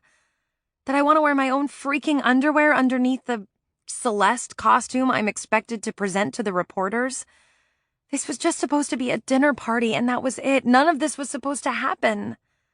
Whoa, slow down. Take a breath, Cass. Sebastian filled me in on what's going on, and while I'm sorry Celeste might be missing, you don't owe her a thing. Right now, I'm more worried about you. Just hearing her calm voice makes me feel better. I take a couple of breaths, then pick up a carrot from the plate and munch on it. While I eat the sandwich and vegetables Calder brought me, I fill Talia in on everything that has happened so far. I'm careful not to mention Jake or Brent, because I know she'll worry, and I don't want that part getting back to Calder through Sebastian. Thankfully, Brent appears to be a separate part of Beth's life, away from Carver's social events. I don't think her father even knows he exists. But if he did show up for an event, I would be completely blindsided, since I never saw his face. The uncomfortable realization has me pulling down Celeste's sophomore class yearbook and skimming through our class page for any classmates named Brent, while Talia expresses her concern.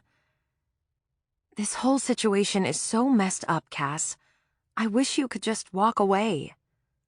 You know I can't, Talia, I say as I turn pages. And neither could the investigator and you. She snorts. That's so true. And you can't pry me away from helping now that I know. Oh, by the way, Sebastian's guy, Elijah, couldn't trace who wrote the deceiver's text to Celeste. But I did just hear Sebastian tell Calder that the abandoned rental car's GPS was mapped to a women's clinic in New Jersey. Really? My heart constricts and I pause, skimming the names and class pictures. What was the name of the clinic? Paper rustles in the background. Jersey Women's Services. Is that the same one you went to today? I close my eyes and inhale slowly. Yes, that's it. I don't need blood test results to know that the blood in that car belongs to Celeste. Are you okay, Cass? Blowing out a breath to release the tension building inside me, I open my eyes and turn to the very last page of the sophomore class. Not a single Brent in the whole bunch. I'm fine. Are you sure? Worry laces her voice, so I give a stronger answer. I'm okay, Talia. I just need to get through tomorrow night. If Celeste isn't found by then, the Carver's event will be my best chance to collect a DNA sample to prove Philip is the baby's father. My gut tells me that Philip is the deceiver. I think that he caught up to Celeste, and that's why she never made it to the clinic for her appointment. If that is her blood they found in the car, Philip definitely has a strong motive to want to keep her pregnancy and the baby's paternity from being revealed in the blood work results. Especially considering her father just announced Celeste's engagement to his son, Ben. Wow, if you're right, that's all kinds of screwed up. Do you really think Philip would hurt the woman carrying his child?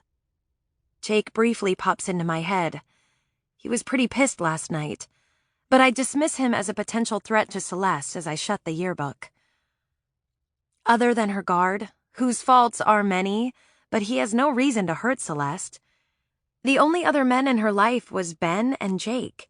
Ben just wants to protect Celeste, and Jake's in love with her. He'd never hurt Celeste. Not like he did me. The brother who's in love with her isn't the one marrying her? How did that happen? Another idea for finding Brent hits me, just as I start to slide the yearbook back into place on the shelf. I flip it open once more to the sports section and set it down on the desk to scour the names listed under the varsity football team's photo. A dark-haired junior named Brent Taylor has a wide, smirking smile as he sits on the bleachers one row behind Jake. That's right. Jake was the only sophomore on the varsity team.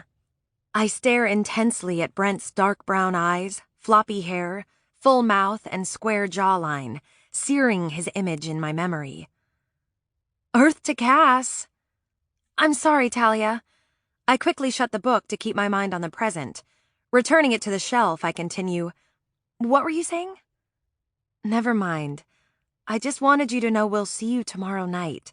Damien got us an invitation to the party at the Carver estate. Sebastian and I will take back whatever evidence you're able to collect and get the proper testing done. If I can get a DNA sample from Philip, then you'll still need the blood Celeste left at the clinic to do the paternity testing. They can test paternity from just her blood? Yes, apparently the baby's DNA does show up in the pregnant mother's blood. I'll work on getting access to her blood after we get Philip's DNA. Knowing that Talia and Sebastian will be at the party tomorrow lifts my spirits. I'm so glad you're both coming, Talia. Having more allies in the crowd will be just the boost I need. If I could fit myself in your pocket and stay with you the whole time, I would, Talia says on a low laugh. Between now and then, I'm going to research Philip Hemming. Based on the way you've described him, I can't help but wonder why someone as ruthless and cunning as he is would choose to remain in the shadows, to the spotlight of Gregory's political career. And how could he carry on an affair with Gregory's daughter, behind his friend's back while trying to marry her off to his son? This guy is seriously bent. He's devious, Talia. I have no doubt that Philip has a hidden agenda. I just don't know what his endgame is. Other than doing everything he can to make sure the Hemmings share in the Carver millions. I'll be interested in hearing what you can find on him. Just keep your head low and don't take any unnecessary risks. We'll be there to back you up tomorrow night so you can get what you need. But in the meantime, don't give Philip an inkling that you have anything on him. I'm just playing my part, I quickly say, wondering if I've been too honest with everything I told her. I don't want Talia repeating her worries to Sebastian. That would definitely get back to Calder. Talia sighs. Please be careful, Cass. You've never done undercover work before. Trust me. I know how exhausting it is to always be on guard. And when you're as emotionally entangled as you are, it's especially easy to let something slip. Emotionally entangled is an understatement. If Talia knew how deep my ties to several players connected to this bizarre household went, she wouldn't wait for Sebastian or Calder to yank me out of here. She'd drive over and drag me away herself. I promise not to take any risks. I wish the event was tonight. Talia huffs her frustration. Then we could get this over and done with. That just gives you more time to ferret out more of Philip Hemming's dirty secrets. I know that man must have some. Ah, point taken. And now I'm off to research. Remember, head low. Got it, I say, letting out a low laugh. Setting my phone down, I open my door and startle when I see Calder leaning against the wall. Hey, I was just coming to look for you. Calder pushes off the wall, lowering his arms. Did you eat? His expression is blank, his eyes shuttered. He's acting like the perfect guard. It's hard to tell his mood. Yes, thank you for the food, I say casually, then I tilt my head toward my room.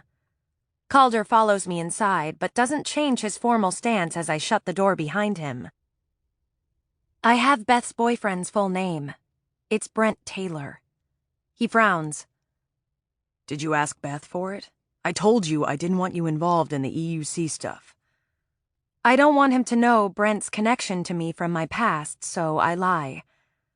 I didn't ask, she just mentioned it. The sudden tension in Calder's expression eases some. I'll have Elijah run down his information. Thanks. I nod, offering a half smile. Thank you for my phone. Talia filled me in on everything you and Sebastian have learned, and they told me they'll be here tomorrow night. His green gaze drills into mine. If you weren't going to talk to me, you needed to talk to someone. It's hard not to miss the frustration in his comment, which makes me feel awful. Talking to Talia helped so much. I don't know how you knew I needed that, but thank you. A moment of silence passes as we stare at one another. I can literally feel the crackle of attraction arcing between us. I swallow to calm my emotions, then turn and walk toward my bathroom, calling over my shoulder. I have to be downstairs soon, but I wanted to show you something. Calder looks perplexed as I open the linen closet, but doesn't say anything until I push on the back wall and reveal the hidden passage. Is that what I think it is? I chuckle and nod. I thought you would like to know about this. It might come in handy if you need to get from one side of the house to the other without being seen. I've been all over, and there are several exits. Once I rattle off all the places I used with Beth and found on my own, I grip the closet's door handle and gesture to the passageway. Have at it. Gregory wants Beth and me to meet him in his office before we head over as a family to the main room where the interview will take place. You've got at least 20 minutes to explore before anyone notices you're not around. Calder steps close enough that his masculine smell invades all my senses. I can't resist inhaling deeply as he slowly slides his thumb along my bottom lip. His gaze follows his finger on my mouth, which sets off a swarm of anxious anticipation in my belly. He wants to brand me again, and God, I want him to. But Beth's harsh judgment about me rushes through my mind, and I take a step back. Just to warn you, it's kind of a maze in there. I agonize as I wait for him to speak. Calder's not one to hold back. His gaze snaps to mine, but instead of anger, steely determination stares back at me. Have you forgotten that I'm a master puzzler, Angel? His reminder of our time together in that kitchen 4 years ago sends chill bumps racing across my skin and my pulse skyrockets. No, there's just so much. Stop putting up walls between us, Cass. Then tell me why Celeste's pregnancy upset you so much. He frowns. It should go without saying how fucked up that scenario is. I fold my arms.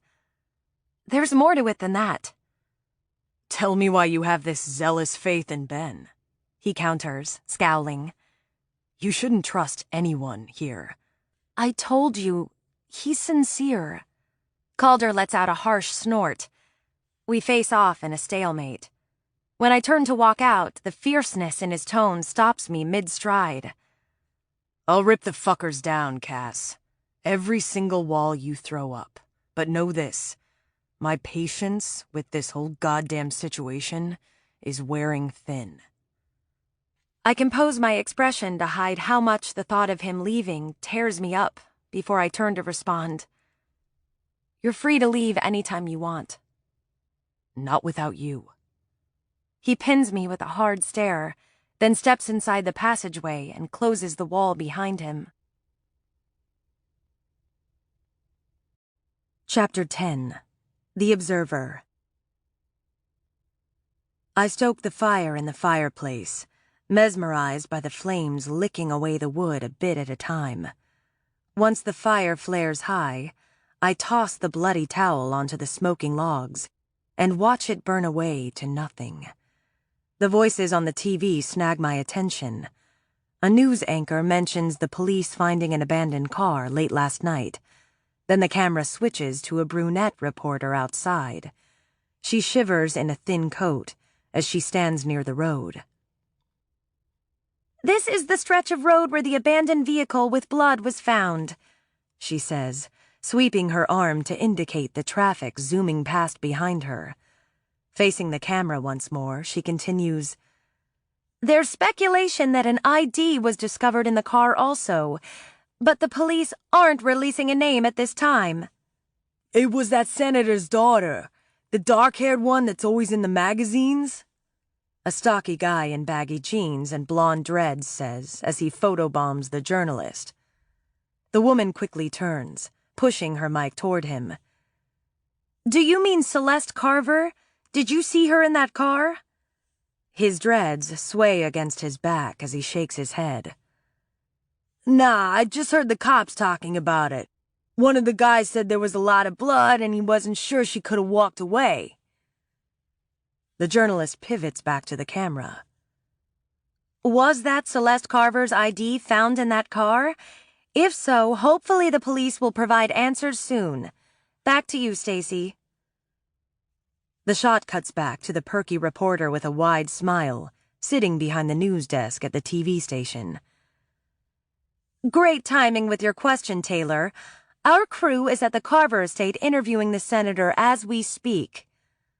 She nods to someone outside of the camera range and says, "And we're switching over to that live feed now." Flashbulbs highlight the senator's silver hair as he stands in front of his fireplace in a gray three-piece business suit and a red tie. "Why did you choose to run, sir?" A man in a tweed jacket asks from the small group of reporters in his living room. "You had an incredibly successful business in Carver Enterprises. Giving that up couldn't have been an easy decision." Gregory smiles. "I wanted to give back to the people. And honestly, I couldn't have done it without the help of my daughter, Celeste, who took over the business last year." He gestures just outside the group of journalists. "Actually, both my girls and their mother have really stepped up to help me out. Their mother is feeling under the weather, but Celeste and Beth, come over here." The camera pans to his two daughters, who obediently make their way over to stand on either side of their father. While Gregory drones on about how much Celeste supports his career, I stare at her. As a quick stand-in Celeste, she'll pass. Barely. I skim my gaze back to Gregory, narrowing it. What game is this? Why is he pulling her into the spotlight? A reporter asks a question about Celeste, running Carver Enterprises, and Gregory puts his arm around her shoulders, bragging about his daughter. Then a reporter from the TV station asks, "There's a rumor going around that Celeste's ID was found in an abandoned car yesterday. Care to comment on that?" Gregory's expression falters for a split second before he shrugs. "If they did find an ID with her name on it, it's obviously a fake." I slam my fist on the table, done with watching this bullshit. I see the differences in the fake Celeste standing right beside him. Her face has been in enough newspapers and magazines. Why can't anyone else? This is why she belonged only to me. When Celeste and Beth walk back to their positions on the sidelines, the camera stays zoomed out. Ben moves behind Celeste, and he instantly squeezes her shoulders, pulling her against his chest. Look at him, trying to comfort her. I tilt my head and watch him shift to her left and fold their fingers together as he whispers something in her ear. He's smiling too much. How can he not fucking tell he's holding an imposter's hand? She's not truly yours. Celeste is gone. I turn away and press my fist against my chest, growling the pain away. She's all mine now. I glance back at the TV. They are all pretending. She can't be Celeste. I shake my head, determined. This must end. Chapter 11. Cass. The Manhattan Crest is as grand as it is elegant. It's the perfect hotel to hold a party for the upper echelon who throw money around like it's used tissue. I try not to think about how much the black beaded floor-length gown I'm wearing cost. Instead, for once, I'm thankful for Celeste's exorbitant wardrobe. The gown, along with the matching clutch purse and strappy heels, is perfect for this ritzy place. I walk into the main floor's ballroom with Beth on one side and Gregory on the other. After quick introductions, Senator Carver's benefactor instantly sweeps him away to make the rounds with the important, read political connections, guests at the party, leaving Beth and me standing alone. It's going to be a long night, Beth mumbles under her breath, after smiling and nodding to a couple ladies to our right. I'm going to get a drink. I smile at the ladies too, then ask when Beth starts to turn away, "Do you want to put your phone in my purse?" Beth glances down at the bright pink phone clasped in her hand and shrugs. "No, I'm good." I sigh as she walks off. Why didn't I think to ask her to get me a drink too? Then she would have had to give me her phone. Calder told me that Brent Taylor was a dead end, so he still doesn't have a way to track him down. I really need to get to Beth's phone, but she hasn't let it out of her sight. Nor has she spoken to me since she helped me pick out clothes. And I seriously doubt she will the rest of the evening. Maybe I can do that later. For now, I need to find out which table is ours. I glanced down at the fancy gilt-edged folded cards the ladies outside the door handed me just before we walked in, saying, "Welcome, Senator. We've assigned a cafe table for you. The number is inside this card." Before I can open the card, my purse vibrates with a text, and I quickly pull my phone out. It's from Calder. "I'm here, straight ahead of you against the far wall. Marco needed instructions on where to wait with the car. The guy never learns." I suppress a laugh, remembering the look on Marco's face when Gregory demanded that he stay in the car once he saw Marco's black eye. When Marco shot Calder an accusing look, I couldn't help but wonder if he tried to prevent Calder from retrieving my cell phone from Celeste's car. I quickly respond, "Did these instructions involve another black eye?" "Only if he bruises easily." It's hard not to snicker at his reply. "Thank you for going the extra mile to get my phone." "You seem calmer now that you've talked to Talia." "I am." "You look beautiful. It'll be hard not to stare at you all night." My heart flutters at his unexpected compliment, and I give a sly smile as I text him back.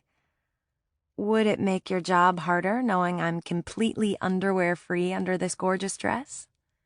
Just as I hit send, someone touches my waist and speaks behind me. "Good evening, Celeste." "Hey, you made it," I say to Ben, tensing when Calder snaps a deadly look his way. A middle-aged woman in a silver gown walks up and shakes Ben's hand, as another text from Calder comes through. "Keep that asshole under control, so I don't have to deck him too. Raven mine." Raven mine. He knows just what to say to evoke a memory. The sensation of him clamping his teeth on my shoulder and staking his claim on me that night in the kitchen rushes along my skin as if he's right here. When Ben starts to turn to me, I quickly tuck my phone away and smile at the woman with bright pink lipstick. "Celeste, this is Claudia Sinclair. She runs the hospital like a well-oiled machine."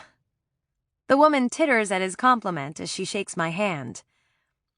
"It's nice to meet the girl who stole Ben's heart." Glancing at Ben, she asks, "Did you see that David is here?" Ben grins. "He's here already." She nods. "I saw him getting a drink earlier." Lifting her card, she continues, "I'd better go put this on my table. I'll see you two later." Ben scans the crowd until he finds the person he's looking for. "There's David. Come on, Celeste, I'll introduce you." I need to set our card down so Father and Beth know where our table is. The moment I open the fancy card, a smaller white card flutters to the floor. Before I can bend to retrieve it, Ben snags it and hands it to me. "Here you go. Stop pretending." As soon as I see the 2 words written in bold black letters on the back of the card, I quickly snatch it from him before he sees it. Thanks. Why don't you go chat with your friend? I'll meet you over there in just a minute. Once Ben strolls away to talk to a well-built bald man in his late 40s, I walk over and set the card with our family name on it upright on the table. Right now, 100 eyes are on me, so I act as if nothing is amiss. Any of them could have planted that card. The last thing I want to do is acknowledge that whoever is trying to rattle me is right. My purse buzzes and I pull my phone out. It's a text from Calder. What's wrong? What did that card say? I glance up and meet his piercing gaze across the room. He's on full alert. I can tell by the way he's holding his shoulders and the not-so-casual curl of his fingers around his phone. I reply, "It could mean anything." What does it say? I'm caught by a stare. This man is brutally beautiful in his intensity, so I answer, "Stop pretending." Leave it on the table under the other card. We'll have a fingerprint analysis done. I nod and put the white card under the upright card, then walk over to Ben. As soon as I reach Ben's side, he clasps my elbow. Is everything all right? His brow is furrowed and he seems to be on edge. When his focus flicks to Calder, I touch his shoulder to bring his attention back to me. Yes, everything is fine. Just working through logistics on where the car will pick us up now that the weather has turned. Can you believe it's snowing? They're expecting a couple inches tonight. The man to Ben's left laughs. Remember that course we did in the snow, Ben? Talk about nature adding its own layer of difficulty. Ben grins. David Callahan, this is my fiancée, Celeste. Ben wraps his arm around my waist and introduces me to the tan man.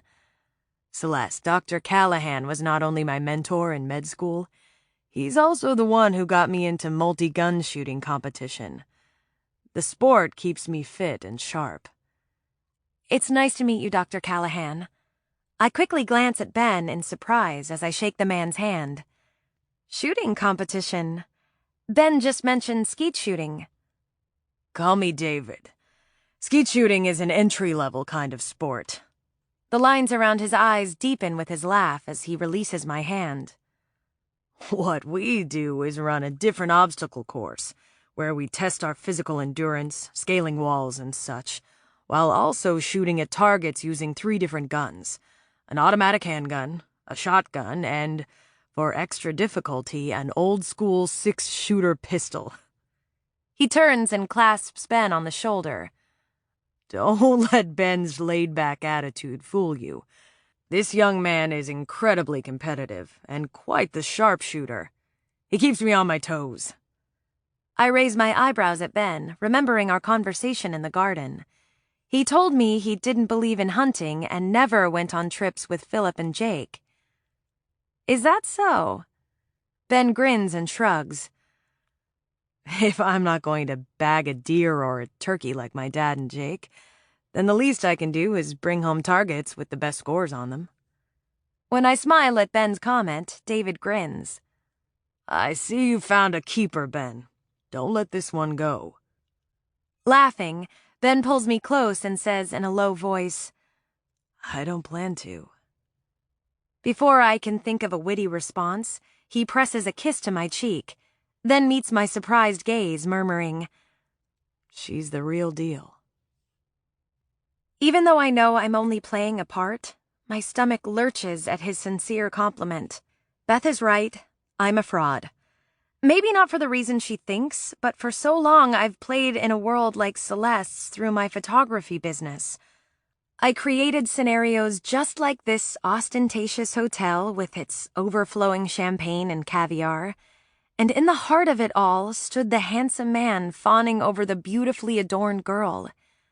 I secretly hoped that would one day be me, but the truth is, I never belonged in that scenario. Forcing a smile, I step out of his hold. You two keep talking. I just need to run to the ladies' room. As I walk out of the ballroom and head for the bathroom, I hear Calder's voice behind me, telling me to slow down, but I don't want to talk. I just want a moment to myself. Time to get out of my own head. I push open the door and shut it behind me. I'm thankful the bathroom is empty as I lean against the door and close my eyes. Are you alone in there? When the knob starts to turn, I call out quietly, "Yes, I'm alone, Calder. I'm fine. I just ate something that's not agreeing with me." As soon as he lets go of the knob, his phone rings. Hey, hold a sec. His voice comes close to the door once more. Stay here. I need to take care of something. I suddenly tense. Does he see a threat? When I hear his deep voice lower as he walks away from the door, I strain to listen. Give me a minute, I'll come to you. That doesn't sound threatening. I came in here to wallow, but Calder's phone call grabs my attention. Where is he going, and why is he talking so quietly? Cracking the door, I wait until he turns the corner, then I follow. When I see Beth's guard is now standing near the hallway to the bathrooms, I fall in line with the couple walking past, then follow the path that Calder took. When I catch up to him, Calder's standing at the edge of the hallway that leads to the lobby. I pause behind a thick marble column. Calder is talking to a girl in her early 20s, with her pitch-black hair swept up into a French twist. I can't see his face since his back is to me, but he must make some kind of comment about the stylish black leather jacket she's wearing over an elegant floor-length black dress. As soon as he tugs on the sleeve, she laughs and glances down as she covertly slides a shapely leg out of the thigh-high slit in the dress. "That much thigh, just put your dress in the slutty category, sister," I grumble while the girl slides her leg back under the dress. When she steps closer and reaches up to feather her fingers along the side of Calder's hair, then down the back of his neck, I grind my teeth and turn away. Whoever she is, I don't want to know. I've got enough worries of my own right now. Once I walk back into the ballroom, I'm no longer dwelling on myself. Calder's mystery girl was just the distraction I needed to bury my issues and get my head back into this event tonight. Ben hasn't seen me yet, but Beth does. She quickly walks up to me and holds her phone out. "Do you mind holding this for a few minutes? This long skirt is going to take 2 hands in the bathroom." "Of course." Clasping her phone, I watch her head toward the ballroom doorway, while I quickly type in the passcode and scroll through her contacts. Once I find Brent, I click on the info button. No last name, but his phone number is listed, so I memorize it. When I realize that Beth has suddenly stopped walking and is now glancing around the room quickly, I lower the phone so she doesn't catch me looking at it. She doesn't stop until she finds her father, who's busy talking with a distinguished older man. What was that about? But when Beth looks straight ahead once more and starts forward, her stride faster, I follow her line of sight out the ballroom door and lock gazes with Brent. He's dressed in a tuxedo and standing among a group of people spilling into the hall from some big event in the restaurant next door. The phone in my hand buzzes, and when I look down, Brent's name flashes on the caller ID.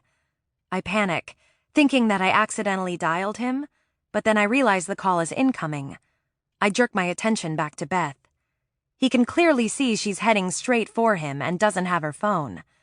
My heart racing, I click the answer button and put the phone to my ear. Brent smiles at Beth as she weaves her way around a couple of people to get to him, while his familiar voice booms in my ear, icy and threatening. "Don't you dare fuck this up for me. Am I clear?" I grip the phone tight, my pulse jacking higher. Or what? People walk past in the hallway, blocking my view of Brent for a second. Then I hear Beth's whispered voice in the background. "What are you doing here?" She sounds nervous but excited. "My guard will be out here after me any second." Brent holds my gaze above the crowd. Kissing Beth on the forehead, he answers me in a deadly tone as he wraps his arm around her waist. "You don't want to find out." Before he hangs up, I hear him say, "I wanted to surprise you, babe. You want to ditch this party and hang with me?" I'm so focused on trying to keep Beth in my sights that I startle when Calder's annoyed voice rumbles next to me. I told you to stay in the bathroom.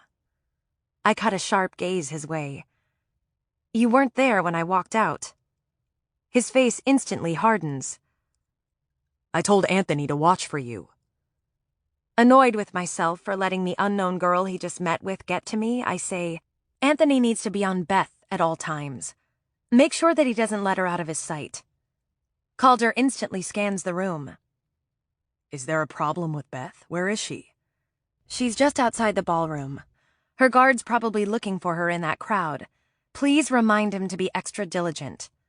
Calder stiffens. What are you worried about?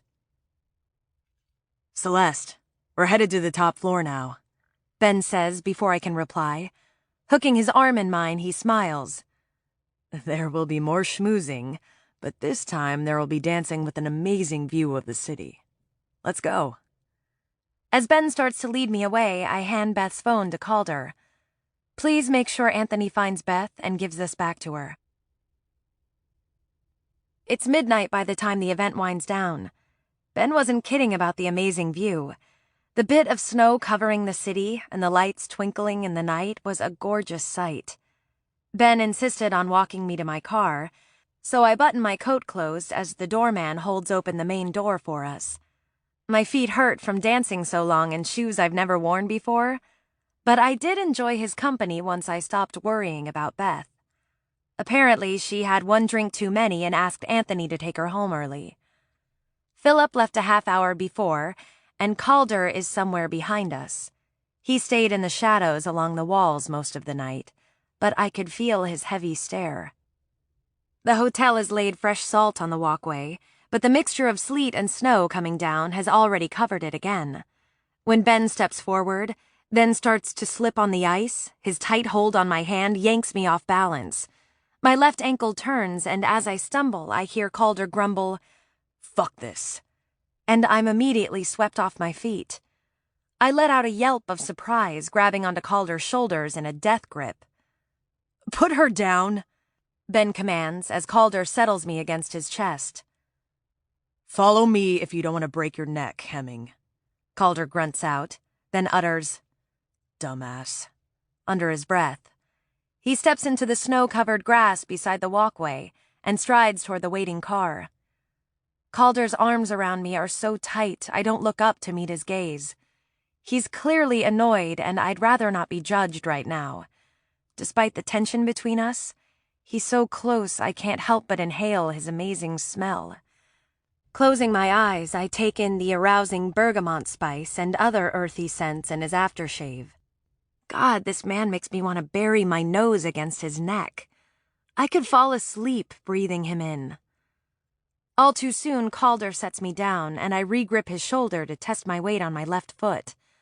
While I exhale my relief that my ankle seems fine, Ben reaches us and immediately clasps my hand, his expression reflecting regret. Are you okay? Once I nod, he frowns at Calder. I'm escorting Celeste home.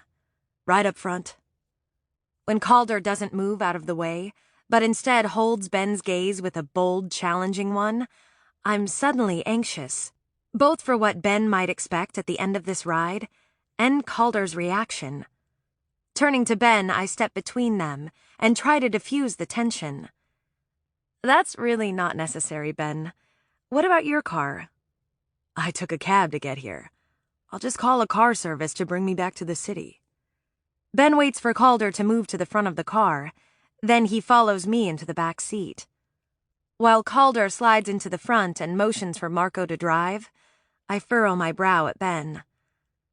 You're going way out of your way. Ben clasps my hand and sets it on his thigh. You're worth it. Usually, when he says something like this, Calder is too far away to hear.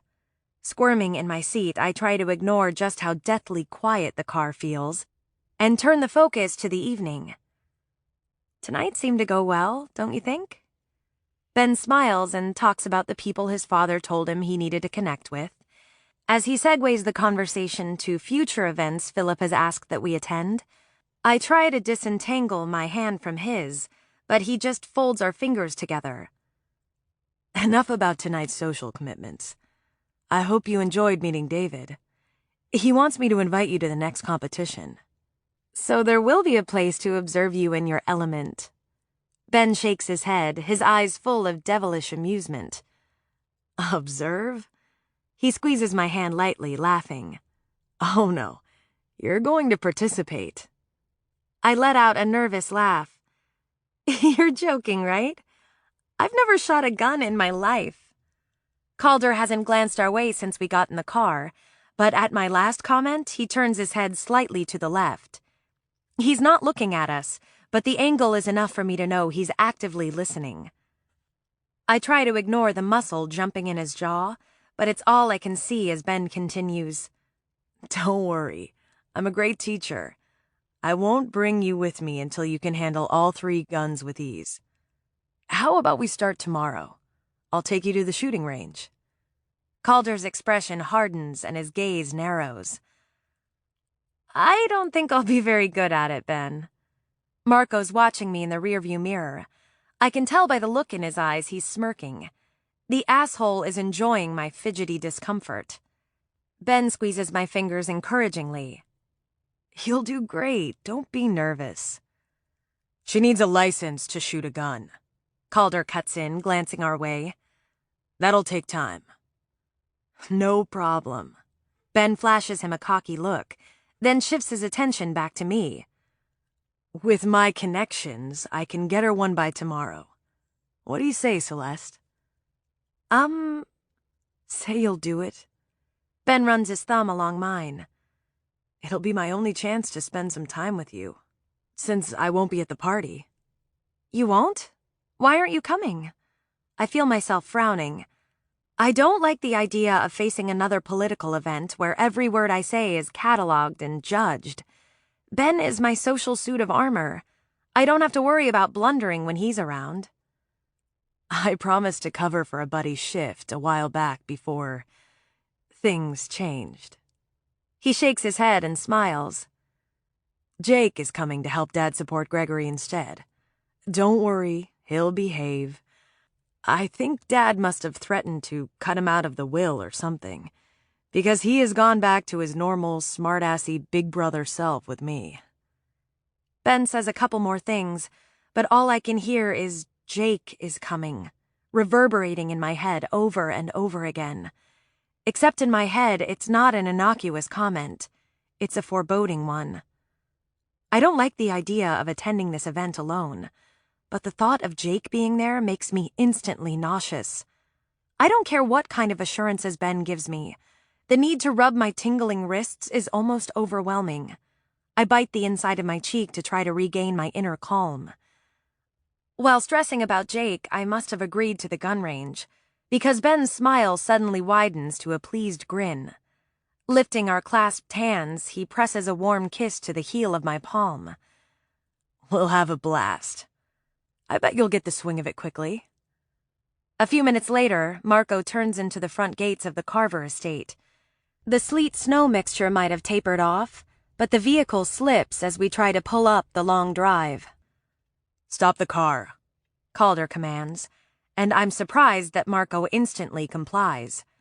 When Calder gets out of the vehicle and walks around the other side, I assume he's going to tell Marco to slide over so he can drive. Instead, he opens my car door and puts his hand out. Let's go, Miss Carver. Are you nuts? Ben's fingers tighten around mine. She's not walking up that long driveway. Calder's laser gaze remains on mine as he answers Ben. The car isn't making it up there. It's fine, Ben, I say and pull my hand from Ben's at the same time I place my other hand in Calder's. Before I can step onto the drive, he lifts me into his arms once more. Ben starts to open his car door, but Calder's no-nonsense comment dismisses Ben in a rough rumble as he cradles me close. There's no need to call a service. Marco will take you home. Good night, Hemming.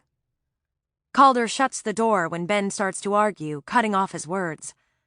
Nodding to Marco to do as he says, he steps into the crunchy grass on the side of the drive and waits for Marco to back out before he starts walking. My stomach winds tighter and tighter as he carries me up the drive. Now that we're alone, I expect him to say something. But the fact that he doesn't speak at all has far more impact on my psyche. It's too dark for me to see his face, and too cold for me to do anything other than cuddle close to him for warmth. But I know he's angry. I don't argue as he walks into the house and carries me all the way upstairs. Thankfully, it's really late. No one is around to witness Celeste's guard carting her up the stairs as if she were too drunk to walk on her own. When Calder sets me in front of my door and glances down at me, the low light in the hallway highlights the muscles bunching in his jaw. He's not just angry, he's furious. Calder... That's all I get out before he turns away. I watch him until he enters his room and closes the door quietly behind him. Then I walk into Celeste's room and lean against the closed door, biting my lower lip. The Celeste situation aside, so much is left unsaid between us. Calder and I both have enough baggage that it's a miracle we were able to get past it to have the one night we did together. Is that all it'll ever be? One night? As I kick off the heels and slide out of the dress, the thought makes me physically ill, but I don't know how to fix it right now. While I mull the rising tension, I quickly slip out of the bra and find a fitted t-shirt to sleep in. My biggest worry is that if this Celeste thing drags on, it may be too late for us to mend the damage. But Calder is so angry I doubt he'll listen to me right now. Unless... what I have to say has nothing to do with Celeste, Ben, or this frustrating limbo situation we're in. I grab my phone from my purse, intending to send him a text with Brent's information, but the phone dies just as I start to type the text. Just great, I mumble. I can't let this go all night. I have to try to mend the growing chasm between us the best way I can for now. Grabbing a soft white robe from the back of the bathroom door, I put it on and slip out of my room. Chapter 12. Cass. My stomach nodding, I shake out my hands, then knock quietly. A second passes and then another. I start to turn away when I hear a light thump. Then another. Frowning, I reach for the knob.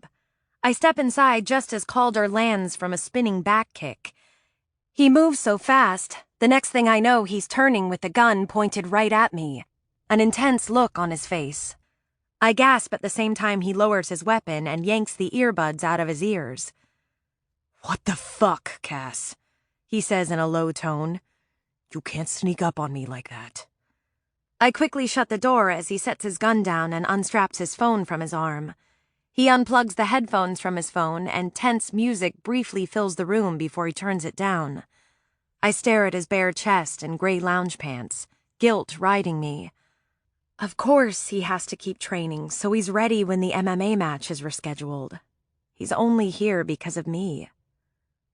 The light sheen of sweat coating his hard chest makes the Celtic tribal tattoo running across his muscular left shoulder and along his chiseled abs stand out against his skin. I don't get to admire his physique long before he turns to me with a stoic expression.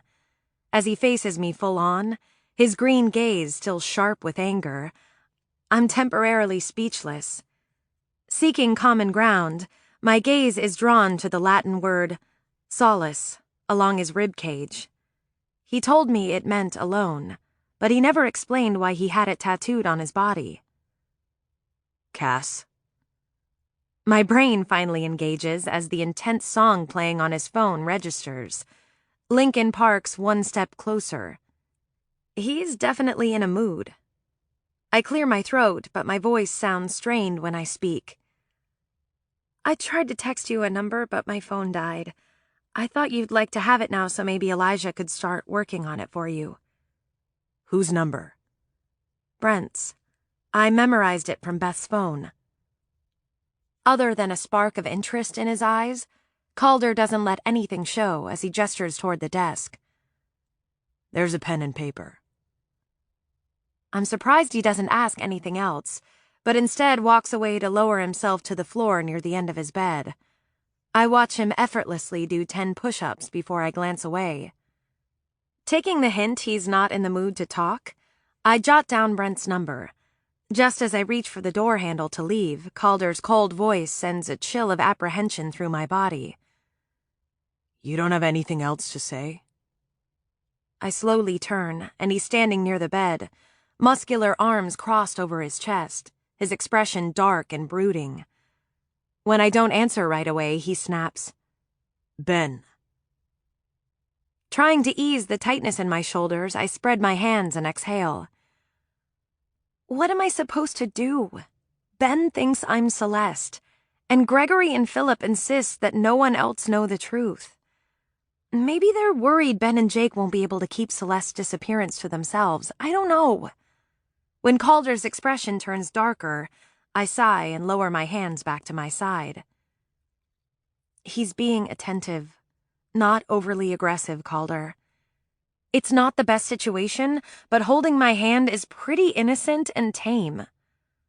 At the same time the song comes to its crashing one-word ending, Calder strides forward aggressively.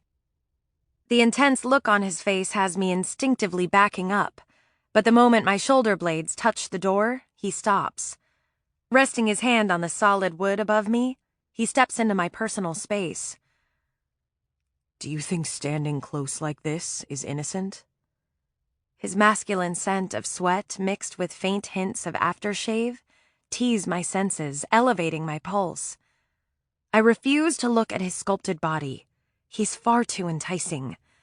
My fingers itch to slide along his hard pectorals and trace the tattoo down his arm. My heart is beating so hard it's a wonder he can't hear it. I curl my fingers by my side and swallow as I lift my chin and hold his gaze. I'll admit it's personal, but Ben hasn't touched me inappropriately.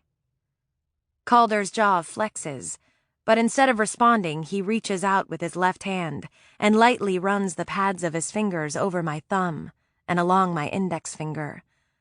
When Exile's ballad, "I Want to Kiss You All Over," starts playing on his phone, my hand instinctively reacts to the song's slow, seductive lyrics and Calder's light touch.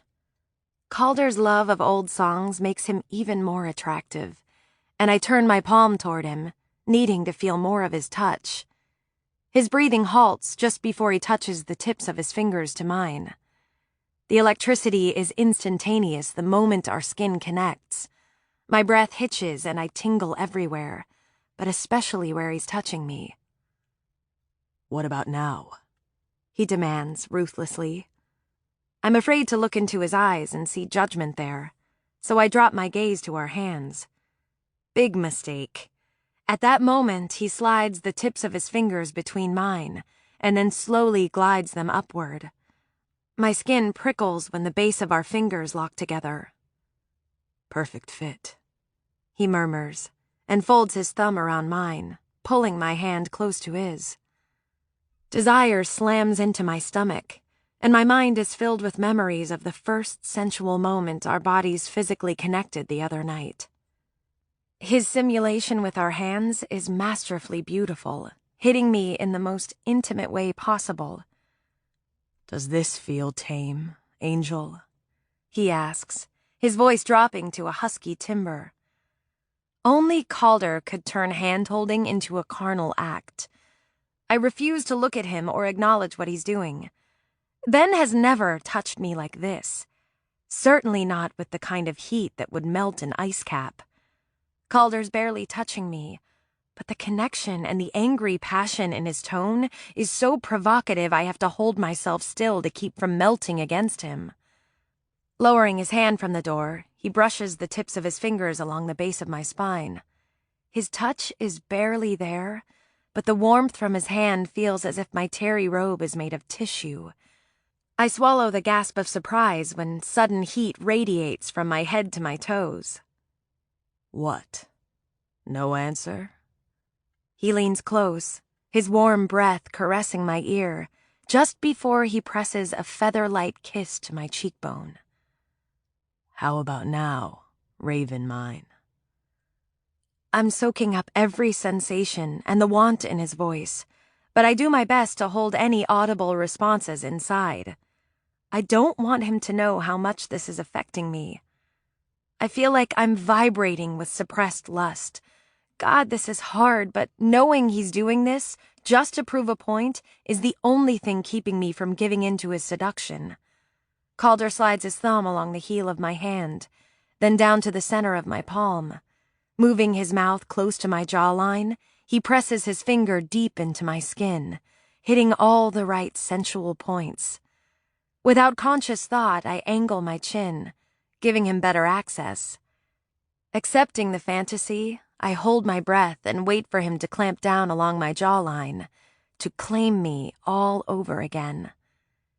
Instead of the bite I expect, Calder tugs me against his chest, his other hand sliding down the curve of my back, to pull me forward until I'm thoroughly tucked against him. Pressing his erection intimately against me, he slowly turns us to the seductive song. With the warmth of his body seeping into me, I can't keep myself completely detached. I melt into his hard frame and fall into the rhythm of his movements as if we've always danced like this. When I dance with you. He sounds both aroused and tortured, his chest rumbling against mine. Our bodies move in sync naturally. Chest, hips, thighs. He slides his muscular thigh between mine, hitting my sex briefly as we turn.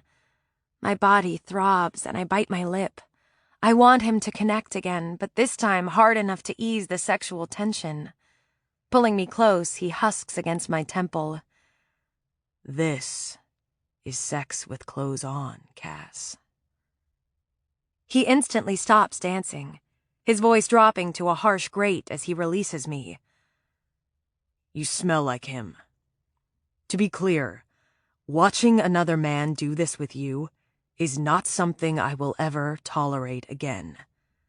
And knowing you didn't have any underwear on only infuriated me more. I don't give a fuck if it's because you refuse to wear Celeste's. I never would have teased Calder if I had known I would end up dancing with Ben later. I didn't even know that was part of the evening event. You're the only one who knew that, I say, my face flushing. And we didn't dance like this. His eyes narrow. Well, you danced to that slow song. The way he looked at you, his hand pulling you closer, that was not innocent. I see his point, but I wasn't the only one getting attention tonight. Stepping close, I push my thigh through the slit in my robe and brush my knee against his. Once he glances down at the show of bare skin, I glide my right hand into his hair and trail my fingers over his ear, then down the back of his neck. Clasping his neck in perfect mimicry of the unknown girl I saw him talking with at the hotel, I ask, "Do you think this is innocent?" Calder frowns, wariness flickering his gaze.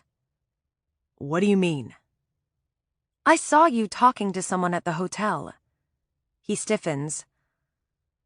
Alana is just a friend I've known for a while. I don't like his answer.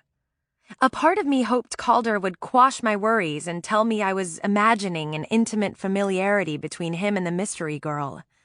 My eyebrows pull together. So what makes this innocent is how well you know the person? He stares at me for a second, then nods. Yes. I take a step back and spread my hands wide. Then I guess that means Ben and I are good on the innocent front, because I know more about him than I do you. His expression hardens and he folds his arms.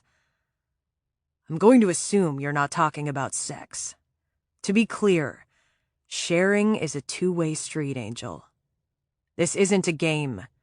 You don't truly know him. I don't like that he's right, but there is one truth I do know. I know what Ben is not, which goes a long way. Trust me on this. I walk away, my back ramrod straight. Just as I reach the door, Calder says, He wants you. I pause, but I don't look back. He wants Celeste. He wants the you he sees in Celeste. He's going to push for more. Does Ben really want me? I hadn't even considered the possibility. I was just happy that Celeste would have someone in her life who genuinely seemed to care about her. If I didn't know anything else about her, I learned she really didn't have anyone she was close to in her life. I sense Calder directly behind me now, but I don't acknowledge that he's moved closer. Instead, I pull the door open. There's no way I'm telling him about Ben drawing slow circles in the center of my palm with his thumb during the last few minutes in the car. If what Calder just did to my hand was erotic foreplay, then Ben definitely has sex on the brain. Even though Calder's touch is the only one that arouses me, sharing that tidbit from tonight would not go over well. I've got it under control, Calder.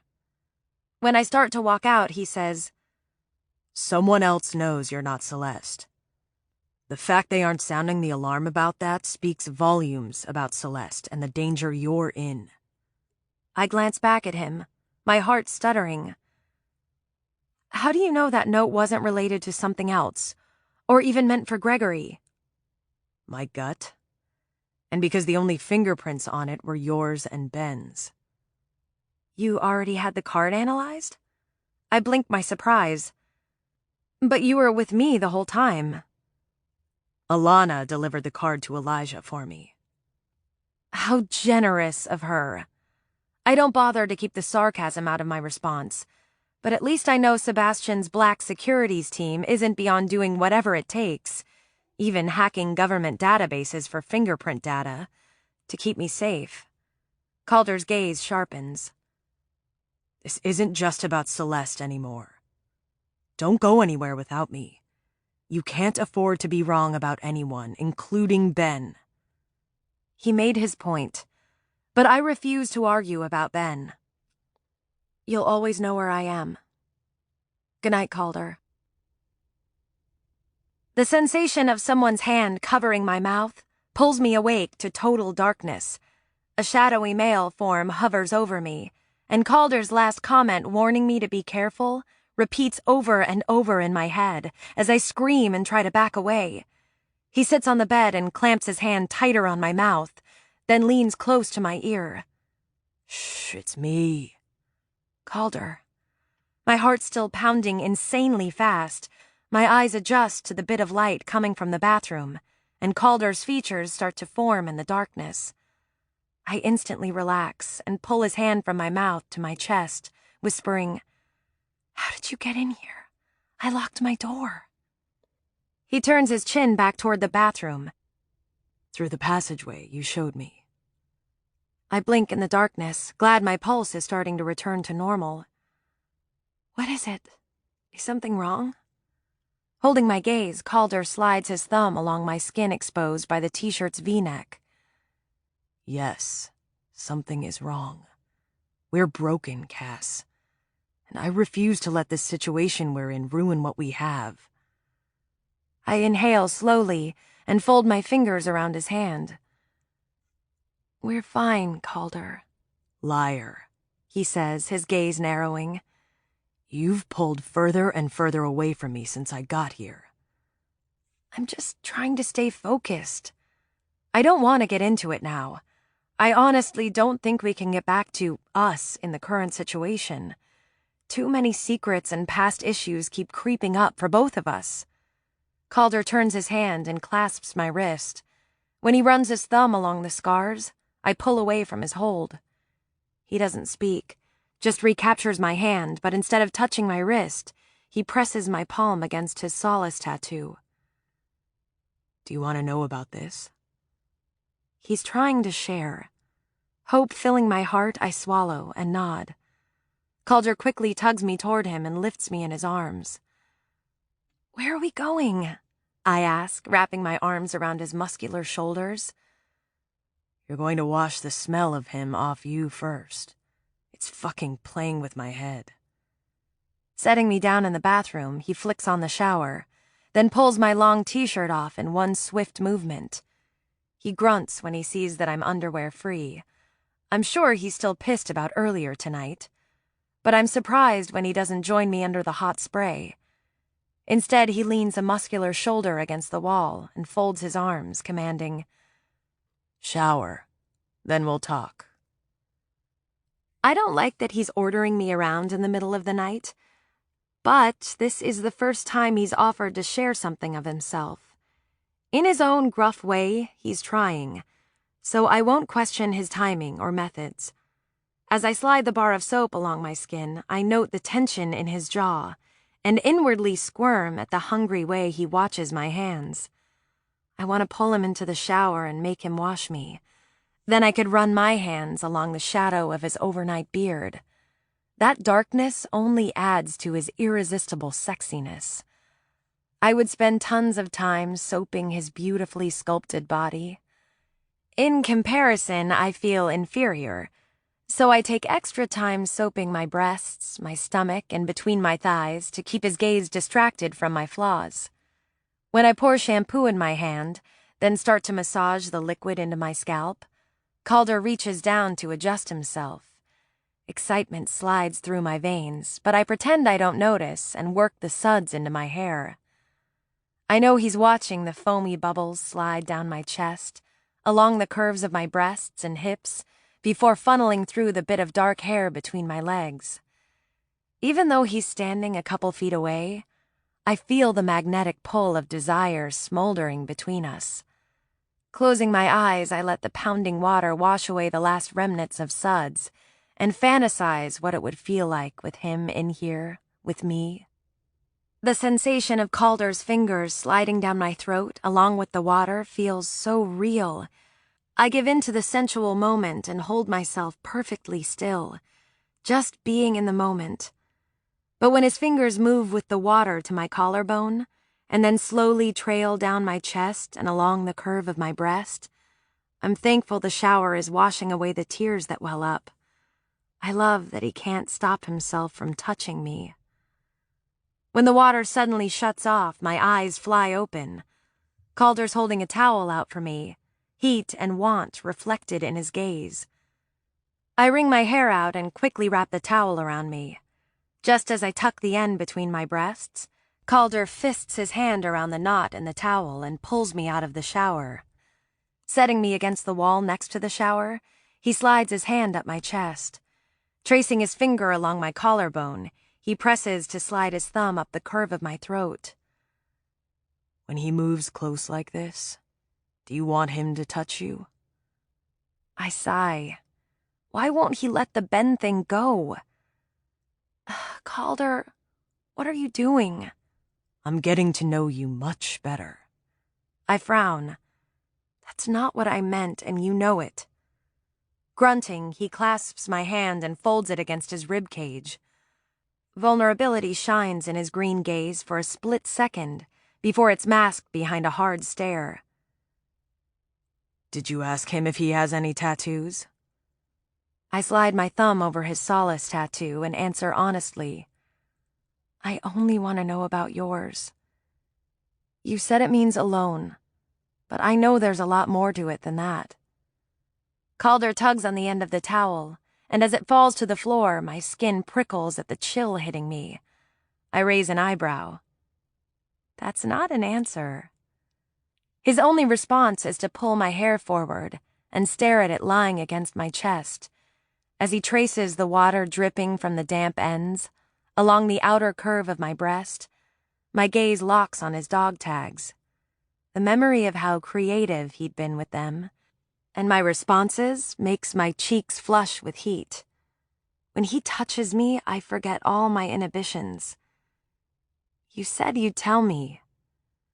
More water falls, but this time the trickle slides along the front of my breast. When it drips off my nipple, Calder exhales through his nose, his hands moving to grip my hips. "I will, Cass. But right now, this is what I need." He rumbles before he dips his head and touches his tongue to my nipple. As the water transfers from the puckered pink tip to his tongue and his warm breath rushes over my chilled skin in a low growl of want, I exhale a pant of aroused anticipation. "Tell me you're still mine," he rasps, fingers flexing along my hips. I bite my bottom lip and dig my fingers into his short hair, giving him his answer. Calder doesn't hesitate. He grasps my waist and sucks my nipple deep. I can't believe how his aggressive possession of such a small part of me can tug so hard on every yearning in my body. My heart races and insides tighten. As he moves to the other breast and gives it the same velvety, savage attention, my skin heats and my sex throbs. He straightens and meets my gaze, skillful fingers sliding down my belly. Every time he touched you, I wanted to break his fucking neck. When he folds his fingers along my entrance, his gaze narrows sharply.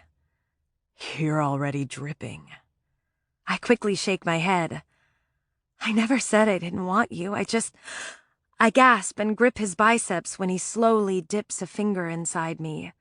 Calder closes his eyes and inhales harshly. Then his green eyes snap to mine. You are mine, he growls and adds another finger, sliding them deep inside my channel. Stepping close, he cups the back of my neck and rasps against my cheekbone. You can't ignore this kind of chemistry, Angel. He strokes his thumb against the sensitive spot where my leg meets my body. The feel of you soaking my hand and clenching around me is so goddamn arousing and intense. Folding the heel of his hand around my mons, he presses his chest against my shoulder and rests his forehead on the wall.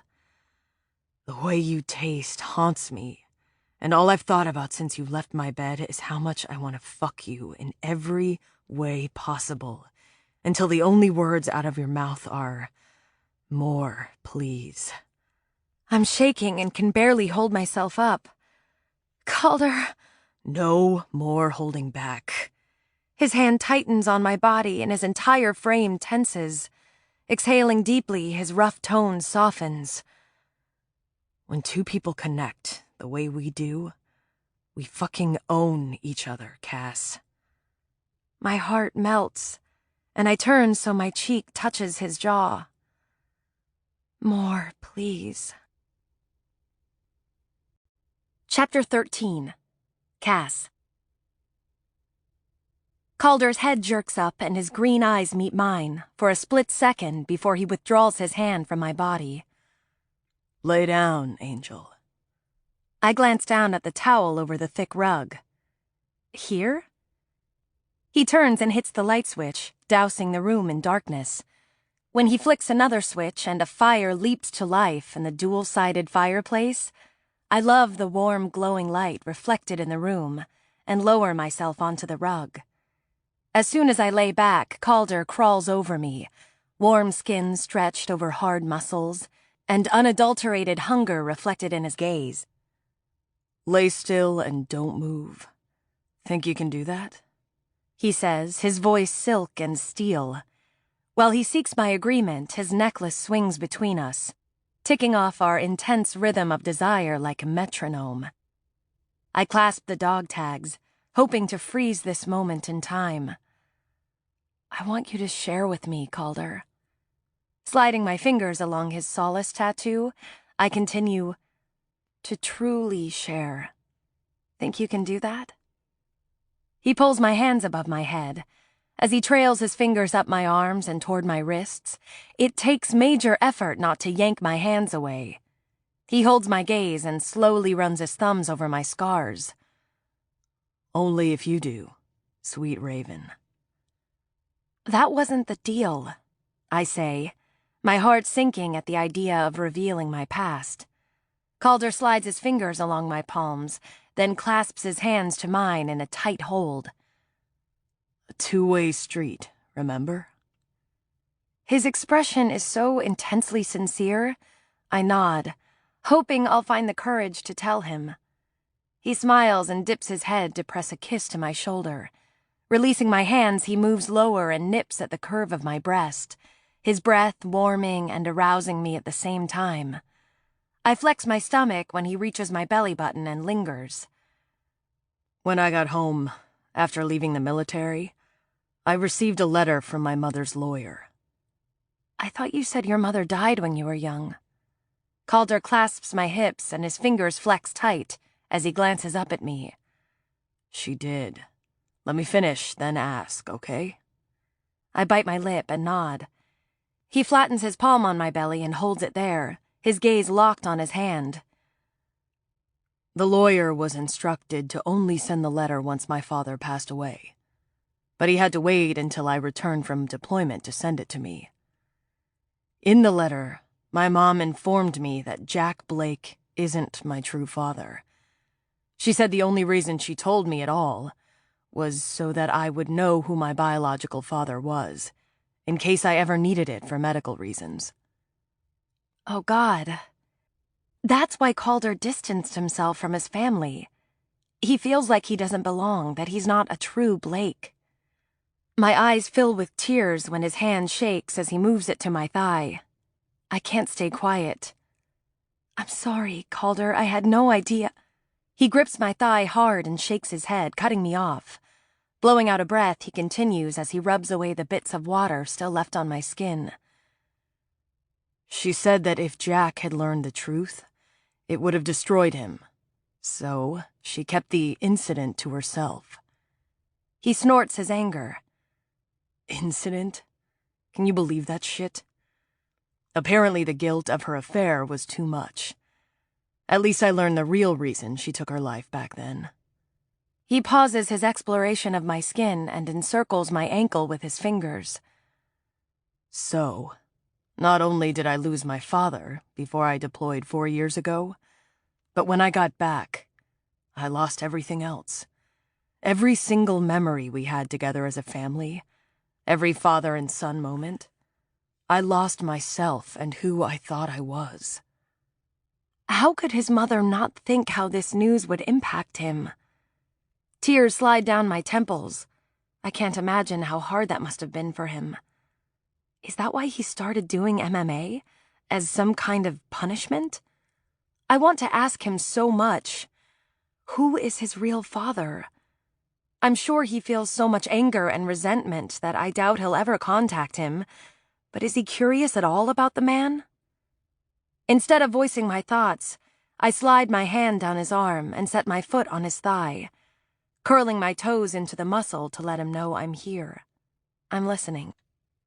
Calder presses a kiss to the inside of my bent knee, then rests his lips there for a second. When he finally glances my way, he shakes his head. Don't shed tears for me, Angel. I've moved on. You wanted to know why I got this tattoo and what it means to me. And now you do. I briefly slide my gaze to the Triskiel design incorporated into the Celtic tribal tattoo on his shoulder. He said he got it to represent the Irish roots of the Blake family. So he must have had the solace done after he found out the truth about his heritage. He sees himself as truly alone in the world. My heart feels like it's crushing in my chest. I cup my hand around the tattoo on his ribs. The blood running through your veins doesn't change the fact that you have a family who loves you. Nor does it erase a lifetime of memories, Calder. Those memories were built on a lie. Do you really think your father would treat you any differently if he were still here? He stiffens, torture reflected in his expression. I'll never know. If you let this fester, it will gnaw away at you. Find a way to discover the answer you need so you can truly move on. The Blakes didn't stop being your family because a piece of paper says otherwise. Shrugging, he snorts. Bash is the only one who knows the truth. And he pretty much beat the crap out of me when he found out why he hadn't heard from me in months. I know the Blakes will be there for me, but yes, to an extent, I feel adrift. Losing your entire identity has a way of fucking with your self-worth. It isn't something you just shake off easily. I definitely get the self-worth part. As he lifts his hand from the floor, I fold our fingers together. That, I completely understand. Calder turns our clasped hands over and stares at the tattoo on my wrist. Sliding his thumb over my scars, he lifts his gaze to mine. Your turn. When I don't say anything, his fingers tighten slightly. Why don't you tell me about the tattoo, then? That's easier. I smile and lift my arm to stare at my other wrist, with an identical tree branch tattoo minus the raven. Finding the right artist who could cover scars wasn't easy. It takes true talent to cover them. Chuckling, I continue. I never thought I'd find my artist in a guy who models on the side, but, as you can see, Noah's incredibly talented. Calder's gaze hardens. How did you discover his talent? I snicker, enjoying that he sounds jealous. He asked me out for a beer after class, and when I reached for my mug, he saw my scars and told me he could hide them in plain sight if I wanted. You slept with him. I open my mouth to deny his statement, but it hits me that he jumped to that conclusion awfully fast. You had sex with your tattoo artist, didn't you? When Calder's jaw tightens, swift jealousy surges through me, and I pull my hand from his. Stretching my arms over my head, I sigh dreamily and force amused nonchalance. What is it about tattoo artists? And yes, I've seen Noah in the nude. Calder's leaning over me before I even complete my sentence, his hands clasping my wrists tight over my head. Stop avoiding telling me about your scars, Cass. Give me something to think about other than picturing you fucking some tatted-up pretty boy. What's going to keep me from picturing you fucking a tatted-up slutty girl? Calder clamps his mouth over mine, cutting off my response. His kiss is possessive and hard, hitting all the right buttons. But as much as I crave his aggression, I'm pissed, too. I never slept with Noah. I valued his friendship more, but the last thing I want to think about is Calder with another woman. When I bite his lip, he grunts and settles his hips on mine, thrusting his tongue deeper. His dog tags crushed between us, and his rock-hard erection pressed tightly against me, are both pleasure and torture. It's not enough. I need to feel the rush of the steel dragging along my skin as he slides deep inside me. I want to know that I'm the only person he's thinking about, the only one he wants. I kiss him back and arch into him, locking my legs around his hips. Calder groans and releases my arms to cup my face. This time, his kiss is so intensely emotional, he sweeps the air right out of my lungs. My heart thunders and my body thrums for more. When I wrap my arms around his thick shoulders and respond to his passionate aggression with my own, he pulls back, his breathing uneven. We both have past relationships. The difference is you're not having to watch one in the present. I frown for a second. You're talking about Ben? That's Celeste's relationship, not mine. He scowls. You're the one giving the guy a free pass. None of it is real, Calder. Your trust in him and his desire to have you to himself is very fucking real. He told me he'll have me booted off your detail after tomorrow night. Panic grips me. What? He can't do that. I have an agreement with Gregory and Philip. Which he knows nothing about. Calder growls his annoyance. It's just one more night, Calder, I say, trying to calm my own worries too. The blood results should be back tomorrow. And regardless, at the party, we'll get what we need to give the police another suspect to consider. Calder sighs. Let's agree to drop the subject. Because honestly, Cass, the last thing I want to think about is you with any of those assholes, past or present. Ben's not an asshole. His expression hardens. They're all a-holes. Only 2 in my past deserve that label, I say, snorting my disgust. Calder stills, the heat in his gaze shifting to alert awareness. Rolling us to our sides, he cups my cheek and commands softly, Tell me. Did I really say that out loud? Ugh. Now that it's out there, I can't take it back. I swallow and stare at the firelight dancing across his handsome face. I'm not sure if I have it in me to tell him the whole story while remaining calm and dispassionate. I shake my head. You said to leave the past in the past. He inhales deeply and slides his fingers into my damp hair. Stroking my cheek with his thumb, he says, "Not this time, Raven mine. Tell me everything." He shared. It's only fair that I share in return. Thankful that the firelight is throwing my face in the shadows, I take a deep breath and tell him what happened when I was a teen at Sherry's party. I don't go into details about the Celeste look-alike connection, nor do I tell him Jake and Brent's names. I only tell him that it happened, and that the timing of that night's event right before my sister's suicide is what drove me to cutting. I avoid talking about the fact it also impacted my sexual relationships with men later in life, but I can tell by the tightening of his grip on my hair and the muscle jumping in his jaw he's making his own assumptions.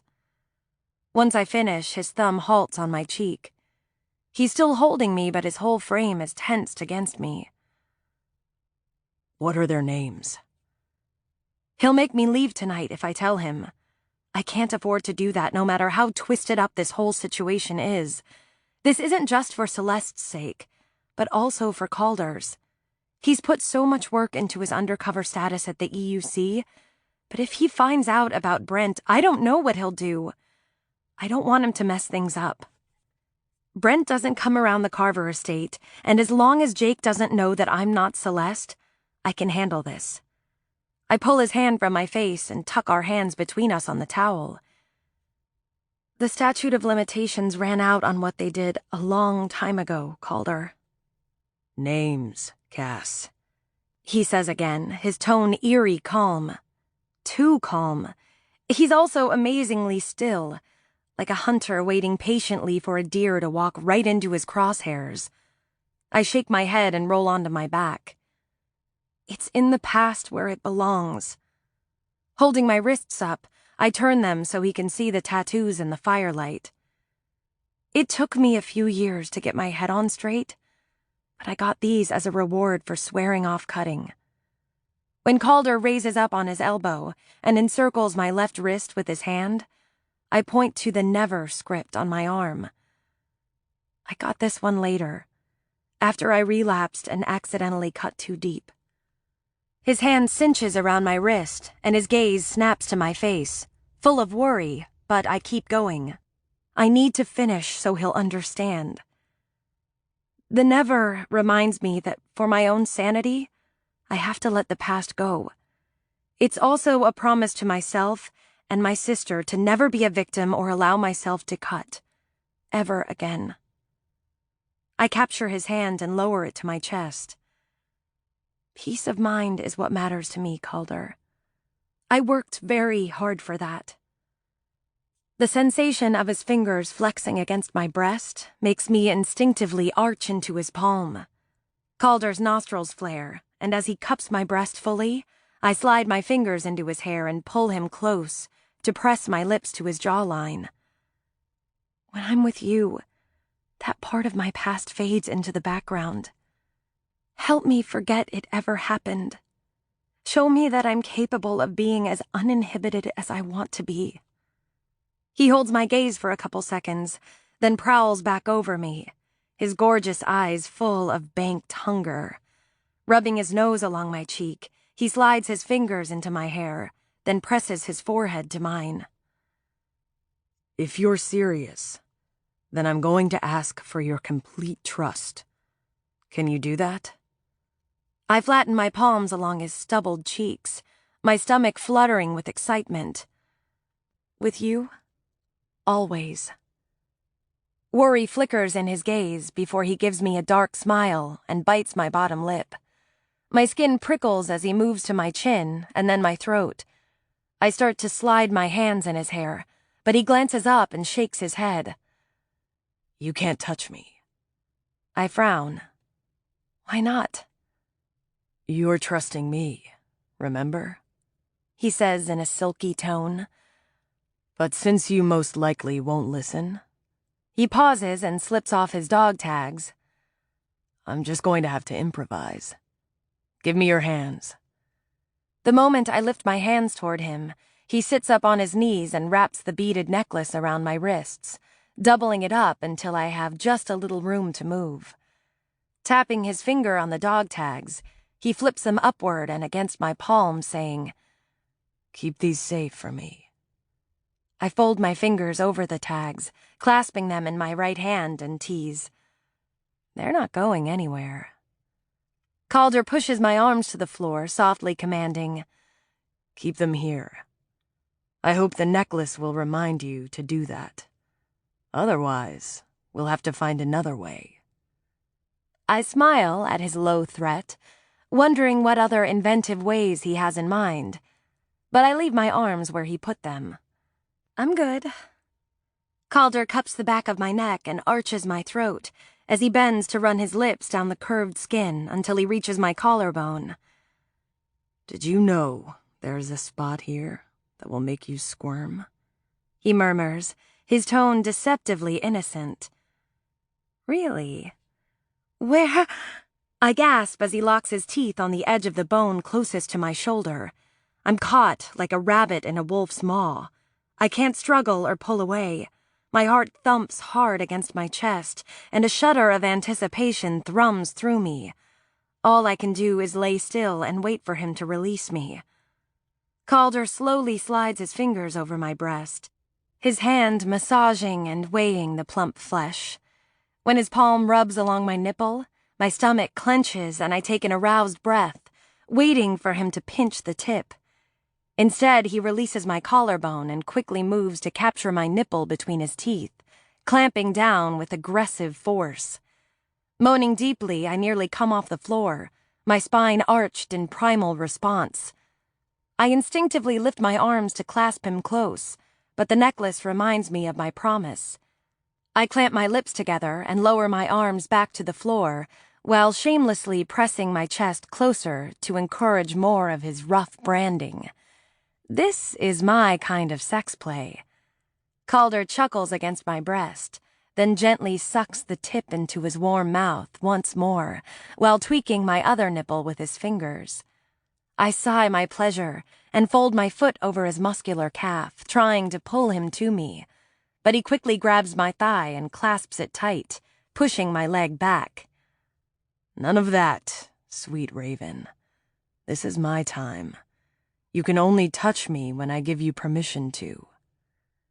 While I snort my disapproval of such a plan, he moves to my stomach, planting light kisses along my skin.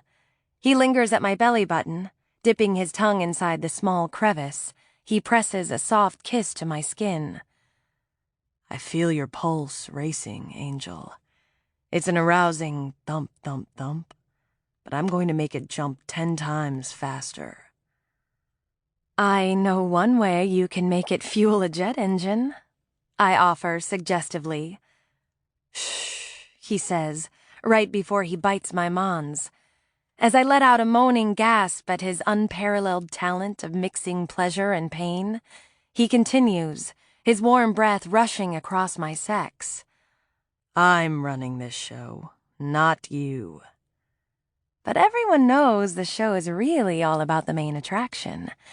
And that would be me? I tease as I lift my hands and point to my head. Calder lets out a low laugh as he trails his fingers along my thighs. Pushing them open, he looks at me with wicked intent. "But this is a concert, Angel. Yes, there will be upbeats and downbeats, tender passages and vigorous lines, even playing with texture. But it's not really about the orchestra, though we do enjoy the beautiful sound in our ears." He slowly taps his fingers on the insides of my knee as he stares hungrily at my sex, already strategizing. Lowering his head, he swipes his tongue along my entrance and all the way to my clit. My skin prickles from the brief tease, but my whole body clenches and heats up when he straightens and closes his eyes as a growl of pleasure rolls through him. His green eyes snap open, full of fire and lustful determination as they collide with mine. "No, raven mine, The attention goes to the conductor. With both hands working different aspects of the score, his direction is intentionally coordinated and emotionally tied to the outcome. He is the main attraction. That's a tantalizing statement I can't argue with. Calder's hard chest and flexing muscles are a gorgeous sight, but his mind utterly fascinates. It's hard to believe that the same man who's trained to kill with his bare hands and who participates in violent MMA fights also appreciates and understands the finer aspects of all types of music, even classical. As he looks at me as if he plans to literally devour my body, every bone liquefies. He's the one I want to watch, the one who will entertain and enthrall. I want to get caught up in his charisma, to be fully consumed by him. Tapping my toes 3 times on the carpet, I roll my hips to encourage him. Let the concert begin, maestro. The carnal look in his eyes shoots right through me before he grasps my right ankle. Bending my knee fully upright, he sets my foot down, then does the same to the other foot. Keep them here, and don't move them unless I tell you to. I take an unsteady breath and nod my agreement, my gaze greedily eating up the flickering firelight, playing across his shoulder and chest muscles as he touches the sensitive insides of my thighs. Sliding his hands up to my knees, he applies pressure along the way, silently telling me to angle them wider. When I apply pressure against his hands, his gaze seeks mine, eyebrows raised. Trust me. This is the most exposed I've ever allowed myself to be with anyone. It's scary and decadent and arousing all at once. Calder rests his hand on my knee and squeezes, his touch releasing the tension in my legs, and I let him open me fully. He rewards me with a pleased smile, then grasps my ankle. I'm unprepared for the sensation of his mouth on the tender space right under my ankle bones. It's so sensitive I instantly try to jerk my foot free, but Calder clasps my calf muscle tight, holding me in place. He moves up my leg, alternating with tender kisses and aggressive nips. Desire swirls in my belly, the toes on my other foot digging into the carpet. I curl my fingers tight around the dog tags in my hand, and the sensation of the tiny beads biting into the sensitive scars on my wrists is surprisingly erotic. Calder finally makes his way to my sex, but instead of giving it attention, he slides past my wet center and reaches for the other ankle. Are you fucking kidding me? I glare at him as he slowly lifts the other foot. He's not possibly going to do the exact same thing to the other side. That would just be cruel. When he pushes up to his knees and takes my leg with him, I start to exhale a sigh of relief, but end up sucking the air into my lungs in a deep groan and hike my hips off the floor as he bites down on my Achilles tendon. Calder's only response is to flatten his palm on my stomach and push me back to the floor. Stay put, Angel, he commands, then returns to silently torturing me down the entire back of that leg. Once he reaches the spot where my leg meets my body, he lowers my leg back to the floor and slides his hands to my ass, grabbing both muscled cheeks in a firm hold. When his thumbs tug at my opening with slow, precise pleasure, I exhale slowly to remain still. I'm shaking and barely able to keep my knees bent, let alone my feet flat on the floor, but the sensation of his breath rushing close to me, but not touching, is more than I can take. Enough, Calder, I snap. Taste me before I kill you. He glances sharply at me. Not a word. Clamping my lips together, I close my eyes and tug harder against the necklace, letting the metal dig into my skin ruthlessly. The deep thrust of his tongue in my channel takes me by surprise. I nearly surge off the floor at first, but then I press against him, seeking more. Calder's big hands grasp my thighs tight, and he consumes my body with merciless abandon. When I try to put my foot on his back, he yanks it back down to the floor with a fierce growl, and then punishes my clit with a sharp nip. I let out a keening cry of shock. He's not fucking around about my feet. I rock against his mouth, taking what he's giving but wanting so much more. God, just fuck me, Calder. This is too much. I whimper, my whole body shaking for release. He grunts and slides 2 fingers deep in my channel. I gasp and clench him tight, tears of relief falling into my hair. Calder flicks my clit with his tongue, and an intense orgasm rocks through me. I just start to exhale a sigh of sheer bliss when he pushes his thumb on my clit and lifts his head, growling, "Stay with me, Angel." "What?" A gasp of deep arousal cuts off my comment. His fingers are stroking my G-spot with unrelenting determination. I tense, my body wanting to fold in half and hide from the intensity. Calder? Hot and cold shoots from my head to my toes and prickles form on my skin. I don't think I can take this. Calder pauses his movements and looks up at me. "Give yourself over, Cass. This is the freedom you asked for," he says, his tone both brutal and velvet with dark promises. I swallow and close my eyes tight. My heart is racing like crazy, but it feels like it's only speeding up. Finally, I nod. "That's my girl," Calder says. He presses a kiss to my mons at the same time he hits a spot and doesn't let up. I arch my back and neck, my whole being centered on his masterful manipulation of my body. Panting hard, I undulate my hips with his movements as the tension coils inside me. "You're close," he says, and a new sensation layers over the ones already in play as he slides a different finger in my ass and clamps his lips over my clit.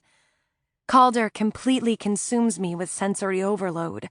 My body is chilled and my face is on fire.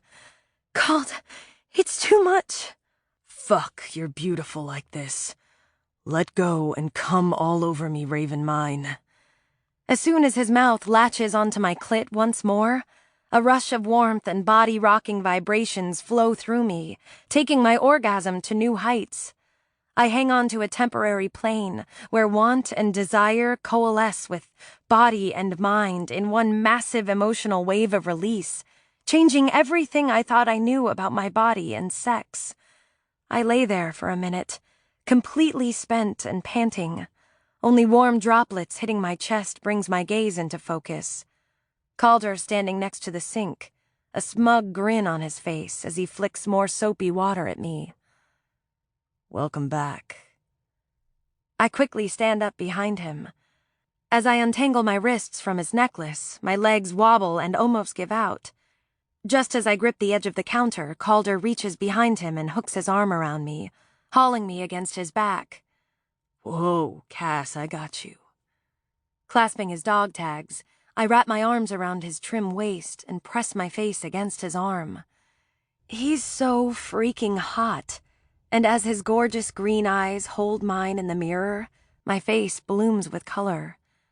My naturally dried hair is a mess of dark curls, making my face look even more heart-shaped. I look like a wild thing, but a happy one.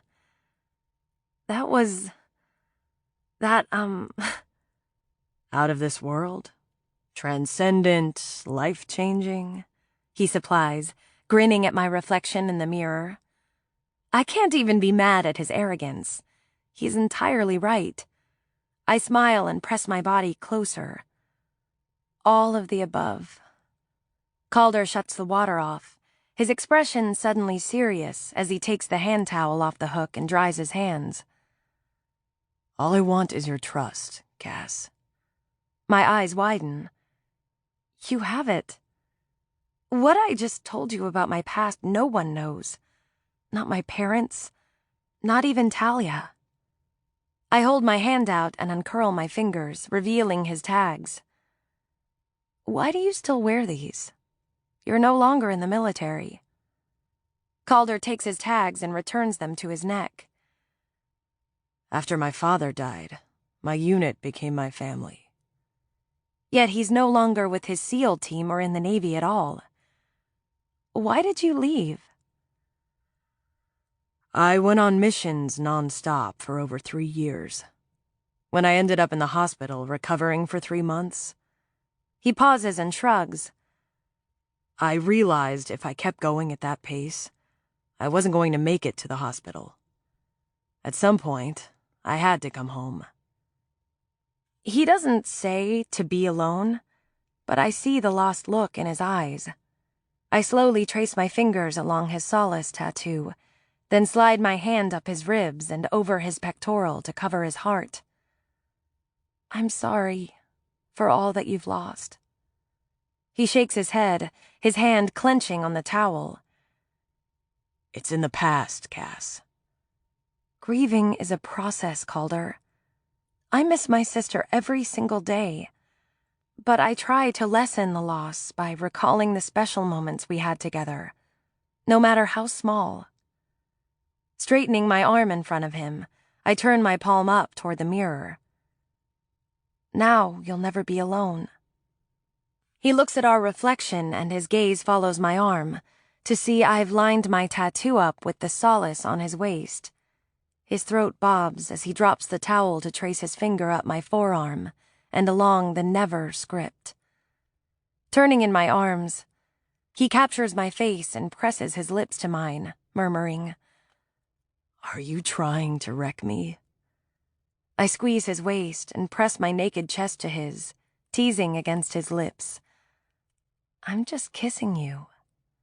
He spears his fingers into my hair, his voice gruff. I'm never letting you go. Hold tight, I whisper, loving that we've come to an understanding about us. No matter what our past relationships were, we're together, and that's all that matters.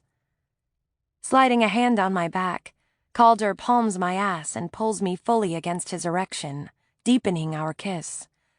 The moment I reach up and wrap my arms around his neck, he groans and swiftly lifts me in his arms, carrying me into the bedroom.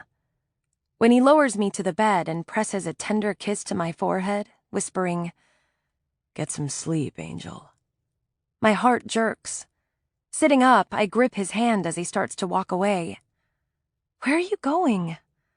Calder lifts my fingers to his mouth, his gaze full of hunger and regret.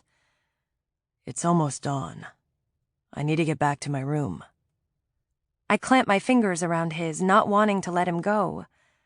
But he slides a simmering gaze over my chest, then glances toward the ceiling, exhaling harshly. Returning his attention to me, he hooks his finger under my chin. The way I want you won't be soft, Angel. I'll be insatiable and relentless. My lips part on a breath of aroused excitement, and a wicked smirk crooks his lips as he runs his thumb down my chin. I want to fuck you very much, but in my own space, not someone else's. Without another word, he turns toward the bathroom and disappears into the linen closet. Chapter 14. Cass. My phone beeping with a text wakes me up just 2 hours after I fell into a fitful sleep. All I could think about was Calder. My head throbbing, I rub my eyes and glance outside to see early morning fog is still in the air. Grabbing my phone from the nightstand, I unplug it from the charger I found in Celeste's desk. As I click on Talia's message, I see that Calder sent me a text an hour ago. Go outside in 20 minutes. I blink to wake myself up and respond to Talia's text. What's happening in 20 minutes? You'll have a visitor. Who's up at this ungodly hour? Do you have any news? Ha, I'm texting you from my warm bed. You'll see. No news yet. See you tonight. Nodding, I click on Calder's message, expecting something personal from him after last night. Get out of going to the shooting range. He doesn't ask, he commands. As much as I want to balk at being ordered around, It's probably for the best if I cancel. After I send him a message that I'll take care of it, I quickly jump up and finger comb my bedhead hair, then rush into the bathroom to brush my teeth. Sliding into a pair of jeans, sneakers, and a coat, I quietly open my door and walk down the stairs. I'm thankful no one's around, but when I see Beatrice instructing a younger housemaid how to mop the front entrance hallway properly, I turn and head for the side entrance that leads into the garden. According to my phone, I have more time than I thought, but instead of going back inside, I decide to take the long way around the massive house to get to the driveway. As I follow the stone pathway and avoid patches of ice that haven't thawed yet, I turn the corner from the backside of the house and hear people talking ahead of me, near the separate garage. Ugh, I'm a mess. What if it's someone important? I'll never hear the end of how I embarrassed Celeste from Beth. I quickly step behind a tall juniper, and Calder's voice reaches my ears. Thanks. I owe you. I frown and peer through the evergreen. The girl from last night, Alana, is wearing tight, ripped skinny jeans, a moto jacket, and matching boots. Her black hair is down around her shoulders, but this time the tips of her bangs are a deep red color that matches her lips. She's fucking hot as hell. You're welcome, she purrs. Rubbing her fingerless gloved hands together, she lifts a perfectly sculpted eyebrow. So, does this mean you'll reconsider? Calder snorts and shoves his hands in his jeans. Of course you would go right for that. She releases a low, sexy laugh as she runs her finger along his jawline. Tilting his head, she eyes him appreciatively. Yeah, I'm thinking just the barest of profile. Disliking her I just woke up husky voice intensely, I set my jaw and glance down at my phone as it buzzes in my hand. Are you there? Talia, crap. I need to get to the driveway. Coming, got delayed. Turning, I run back the way I came until I reach the driveway. As I jog up, Mina steps out of her car and shuts the door. Shifting the white gift bag from one hand to the other, she pushes her blonde hair over her shoulder and smiles. Hey, Celeste. I just thought I'd pop by and see how you're doing. Breathing heavily, I wave to her little girl, Josie, in her car seat. Hey, Mina, it's good to see you. Mina's brown eyes widen with concern, and she glances around to see if anyone's about. Are you all right, Cass? Swallowing, I take a breath and nod. I'm fine. I went for a walk and lost track of time. I had to run to get back here and meet you. Relief flickers across her face. You've got us so worried. Glancing down at the bag in her hand, she continues, Oh, this is for you from Talia. And me. Don't open it until you get to your room. I take the bag from her and smile my appreciation. Thank you for driving out here to check on me, and for the gift. She nods and starts to say something when a motorcycle cranks from the side of the house. A second later, the person zooms up the driveway. Who is that? I see the black helmet first, then the ripped jeans and moto boots, but the vanity license plate holds my rapt attention as the bike disappears up the driveway. Ink art. My gaze narrows. That answers a lot. Mina's gaze slides back to me. You, don't sound happy. I'm fine, just tired. I force a smile and lift the bag up. Thank you again for the gift, and please remind Talia not to hug me when she sees me tonight. Got it.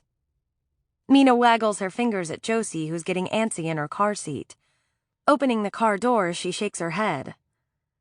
I don't know how you're doing this, Cass. I would have given myself away so many times. It's not easy, I say on a sigh.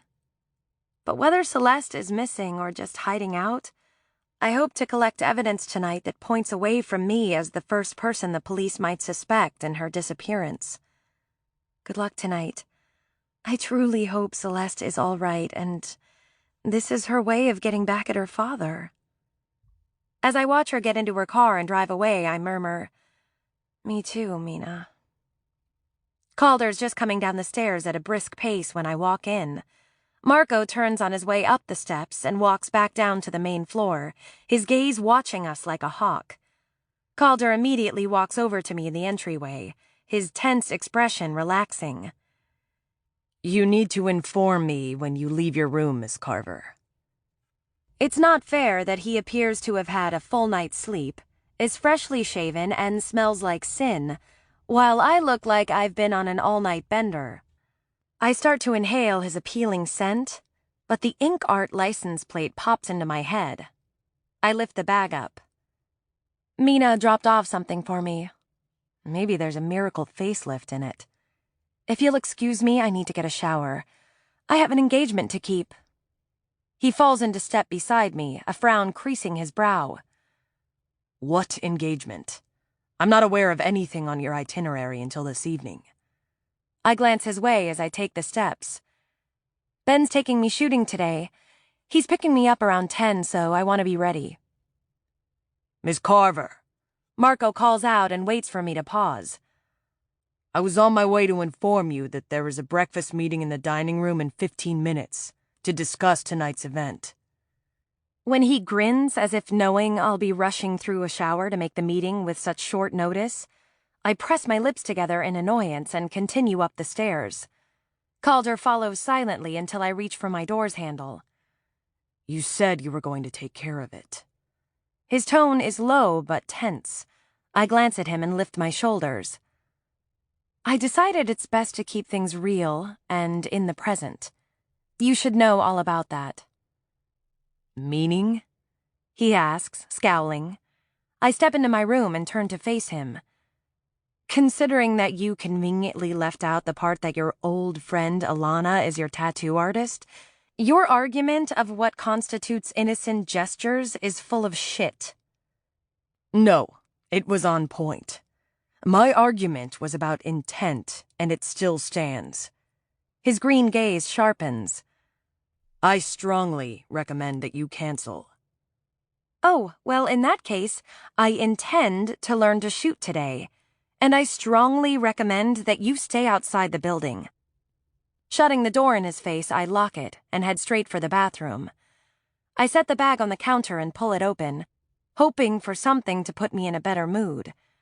When I pull out 2 sets of super sexy bras and underwear, one black and one ruby red, both made of lace and barely there scraps of silk, I let out an ironic snort and retrieve the note Talia had put in the bottom of the bag. A couple pairs of brand new underwear for you. They're both functional and impractical. I highly recommend you enjoy the impractical part. I quickly step into the short hallway that leads into the dining room.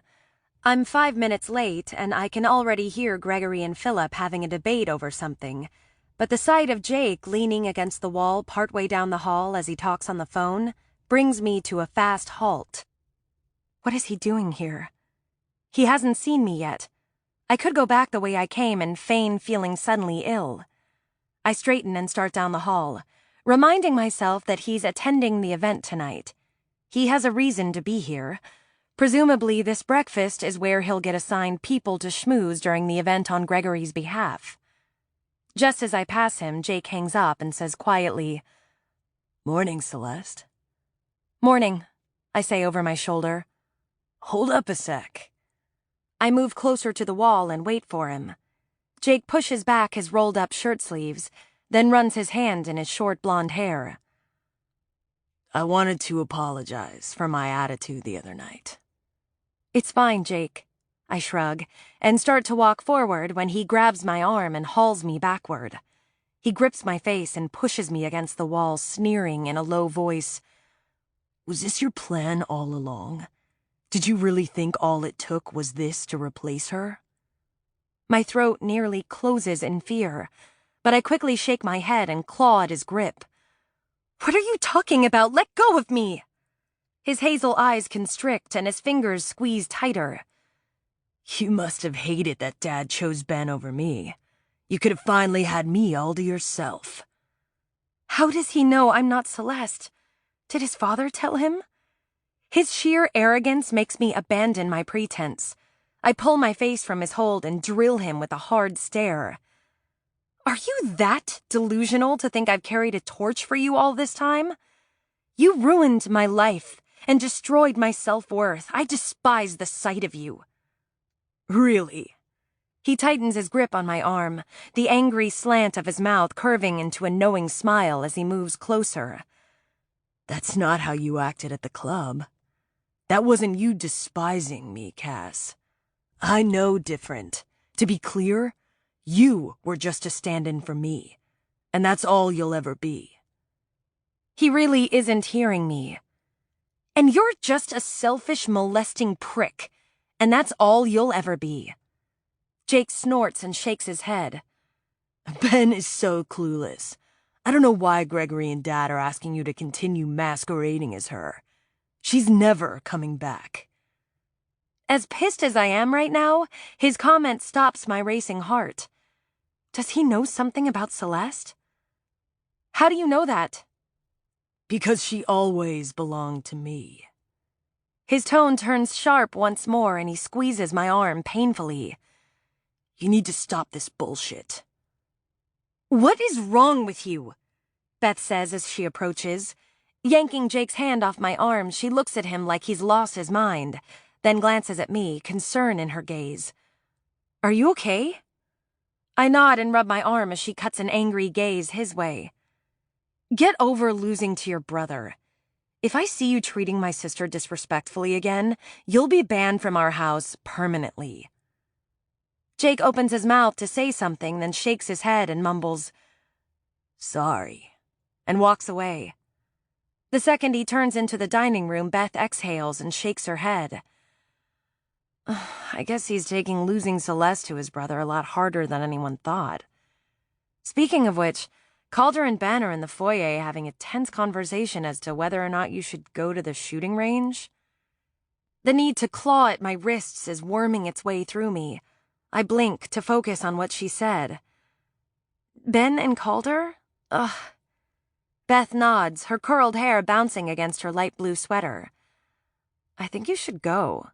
Jake needs to cool off. I'll cover for you with my father and fill you in on your duties for the night when you get back. Nodding my appreciation, I leave the hallway and head straight for the foyer. Calder and Ben are facing off, nearly nose to nose. Ben is clearly annoyed. You don't dictate her itinerary. The appointment is set. I've arranged everything. Calder folds his arms, an unruffled look on his face. Today I do. She's not going. Cancel it. Feeling like I might explode, I stalk right past both of them and fling open the door, calling behind me, "Let's go, Ben. Today is a great day to learn to shoot." Ben steps outside, gesturing to my jeans and lightweight sweater as I head toward his Audi sitting in the drive. The snow might be gone, but it's freezing. Don't you want to grab a coat? Do you have an extra in your car? He flashes a wide smile and steps forward to open the car's door for me. I have one in the back seat. Nodding, I lean on the door and turn to see Calder standing on the other side, his jaw muscle tense. We'll wait for you, so you can follow us there. I pull my cell phone out to show him I have it with me, then let Ben close the door behind me. You, seem to be in a mood, Ben says once he pulls onto the parkway to head into the city. Do I say, thrumming my fingers on my phone. Just then it buzzes with a text from Calder. You'd better fucking have underwear on under those jeans. I glance in the side mirror and see Calder's black Dodge Charger right behind us. I send him a message back. Stop texting while driving. Voice text. Answer the question. I'm wearing my new underwear, but I shut my phone off. In the mood I'm in, I'll be tempted to antagonize him, and that won't be good for anyone. Ben looks at me, a half smile tilting his lips. Want to talk about it? I rub my sore arm and shake my head. Not really. His dark eyebrow hikes. You'd rather just shoot at a target instead? I nod, hoping shooting will release the tension. Pretty much. Never say I don't provide the best entertainment. he says, chuckling. The rest of the way there, I stay lost in my own thoughts. I never once thought Jake could hurt Celeste, but based on what he said earlier, I'm beginning to wonder. He seemed pretty certain she wasn't coming back. One thing is for sure, he was furious over Ben and Celeste's engagement. Even though he apologized to his brother later, did he do that because he'd already taken his anger out on Celeste? I still believe that Philip is the baby's father, and could have his own motive for hurting Celeste if she planned to abort his baby. But it's possible that Jake had something to do with her disappearance instead of Philip. As far as I'm concerned, both men should be investigated. What I don't get is why Jake didn't correct Beth for calling me her sister and defending me. If his father told him I wasn't Celeste, he would have also told Jake that Beth knows the truth too. Jake obviously knows I'm standing in until she returns, so the fact he let Beth rail at him, like I really am Celeste, bothers me. It doesn't make any sense. Ben is obviously still in the dark. Poor Ben. I glance his way, feeling the beginnings of guilt creep into my chest. He doesn't deserve this deception. Should I tell him? I bite my lip in indecision, unsure what to do. When Ben pulls into the parking lot, I shove my conflicting thoughts to the back of my mind and eye the building. It's not as big as I expected it to be. What's this place like on the inside? Is there plenty of room? The target area obviously has depth, but there's not much room in the shooting area. Only a handful of people can shoot at a time. I had to get special permission to be able to instruct you, but since I've taught classes there in the past, they allowed it. They let me store my practice guns there, so we'll use those. Sounds good. Turning my phone on, I send Calder a message. Stay outside. You won't be allowed back there with me anyway. Not a good plan. I'll be fine. Before he can argue, I step out of the car. Ben comes around the backside of his car and holds his fleece jacket out for me. Some people feel it's a little bit chilly in there, so you'll want to put this on. Calder approaches as Ben hooks the zipper on his coat and zips it all the way to my neck. This will keep the hot brass from flying into your cleavage. When my eyes widen, he smiles and touches my chin. Trust me, keep this zipped. I've seen it happen. I'll escort you in. Calder's tone is clipped. I don't have to look his way to know he's ticked. Once the older man at the front desk checks Ben and me in, he holds his hand up when Calder tries to follow us toward the door. Sorry, young man, but you'll have to wait here or outside. Only those with appointments are allowed in. Then make me an appointment, Calder counters, frowning. The man shakes his silver head and points to the register book on the desk. Sorry, but we're all booked up for the hour. And as you can see, there's a group coming in right behind this one. You'll just have to do as I said and wait here. Calder cuts an accusing gaze to Ben, beyond displeased. We'll be out in an hour, I say to relieve the tension in the room. Once Ben passes through the door, I glance back at Calder and respond to his fierce look. Yes, for Pete's sake. Ben opens a locked cage and pulls out a gun case, then sets a rifle and semi-automatic handgun on the counter. Pick your weapon, then I'll go over the safety aspects with you. When I choose the .22 rifle, his eyebrow hikes. Okay then, Annie, he says, chuckling. Let's go over where the safety is and how to load the weapon. After a 15-minute tutorial on all the safety aspects I should know about handling a rifle, Ben disappears, then returns from the main office. Turn around for a sec. I do as he asks and jump when he grasps my hair and pulls it away from my face in a ponytail. What are you doing? I ask, feeling the pull of a rubber band being wound around my hair. You can't wear your hair down around guns. He finishes up the ponytail and leans close, squeezing my shoulders. There's too much chance it'll get caught on something. Just as I turn my head to thank him for bringing me, he presses his lips to my cheek. You're welcome. And now you can go let off some steam. Handing me a pair of safety glasses, earplugs, and sound-suppressing earmuffs, Ben puts on his own safety gear, then carries both guns as he takes me into the target range area. I'm instantly appreciative of the ear protection the moment we walk in. Several people are shooting, and the sound would be deafening without it. Setting his handgun down on the small shelf space next to mine, Ben stands behind me and shows me how to hold the weapon. Put the butt of the rifle here, against your shoulder, and bend slightly like this, so you can line up your sights with the target. Be prepared for the kickback as you shoot. Once he hooks up a paper target and winds it 2/3 the length of the shooting area, he lightly lays his hand on the back of the shoulder that I have the gun resting against. Now, pull the trigger and see what you think. I lift the rifle and rest my cheek against it, lining the sights up like he told me to. Taking a breath, I pull the trigger. The kickback is surprising, and I'm glad for his hand supporting my shoulder. Now, pull the bolt to release the casing, then put it back to load the next bullet. The hot casing flies out and pings on the shelf in front of me as I reload. After a couple more shots, I get used to the kickback. Nodding his approval, Ben releases his hold on my shoulder and points to the bullseye target. Not bad for your first few tries. The goal is to get your shots within a 4-inch grouping. If it helps, try to picture whatever is frustrating you and blow holes right through it. This time, I lean into the shot and really focus on the target. I don't feel an ounce of guilt that I'm picturing Jake's face dead center on the paper as I let loose and fire at will. Ben grins and moves over to his station.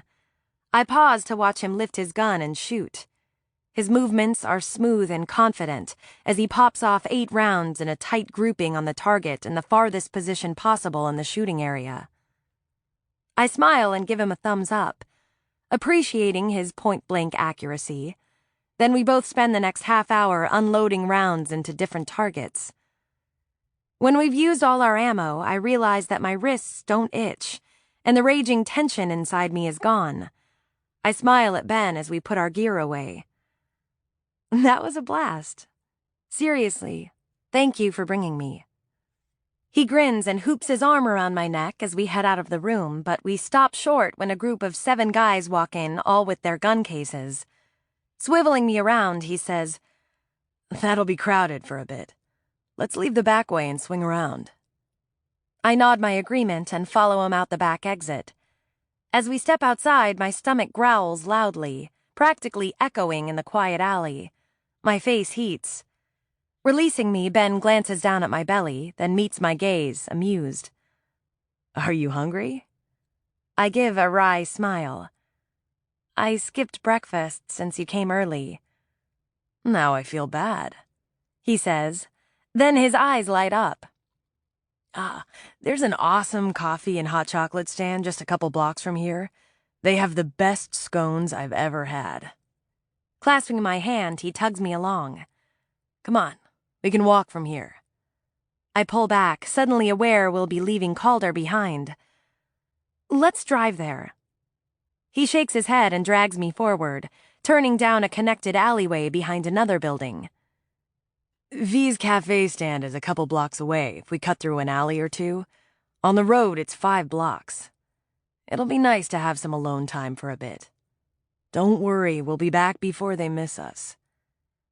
As we pass a couple homeless people who have pulled old newspapers up to cover themselves from the cold, I think about my promise to Calder that I wouldn't go anywhere without him. We turn the corner and the sound of a glass bottle rolling in the alley behind us makes me jump, glancing back. When Ben's hand tightens on mine and he tugs me closer, my heart begins to race. I don't think Ben would lead me away from protection with the intent to hurt me, but I can't say the same about others. The sound of crunching gravel around the corner has me pulling my cell phone from my back pocket and surreptitiously typing Calder a message that we went to get scones at V's cafe stand. Hitting send, I slide the phone back into my pocket. I'm ready for a coffee the moment we reach the stand. Ben hands me a steaming cup and then a huge blueberry scone. Try it. You'll never eat scones anywhere else. While we stand off to the side and use the shelter of the roof to block the cool wind, I scarf down my scone in record time. Ben laughs and hands me his. Are you still hungry? I hold my coffee cup with 2 hands to warm them and take a quick sip before shaking my head. No, but you were right. That was the best scone I've ever had. And that's not just the hunger talking.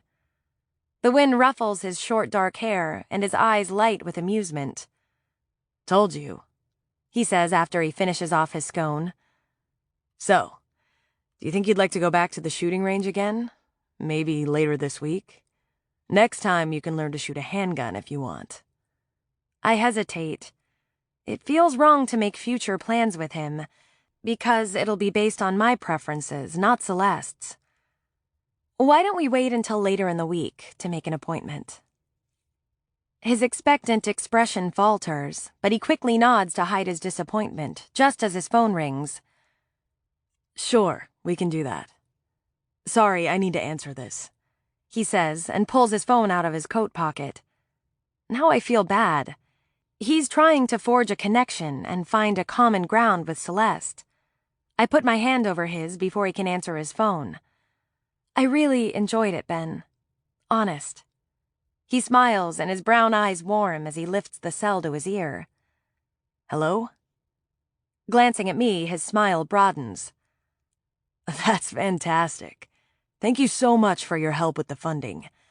I believe this pilot program can do a world of good for the vets. He pauses and nods. Yes, a hospital-approved space yesterday. While Ben discusses a few more things with the person about the outreach program, the tiny hairs on my neck rise. I quickly glance around the busy street to see if anyone's staring at us, but everyone continues to bustle past, oblivious to others around them. Ben hangs up, his eyes dancing with excitement as he clasps my shoulders. I've been working on getting this program approved for 18 months. I can't believe it's finally coming together. I smile. That's wonderful, Ben. He yanks me into a tight hug and spins me in a circle. You have no idea. There were times when I thought it was going to fall through.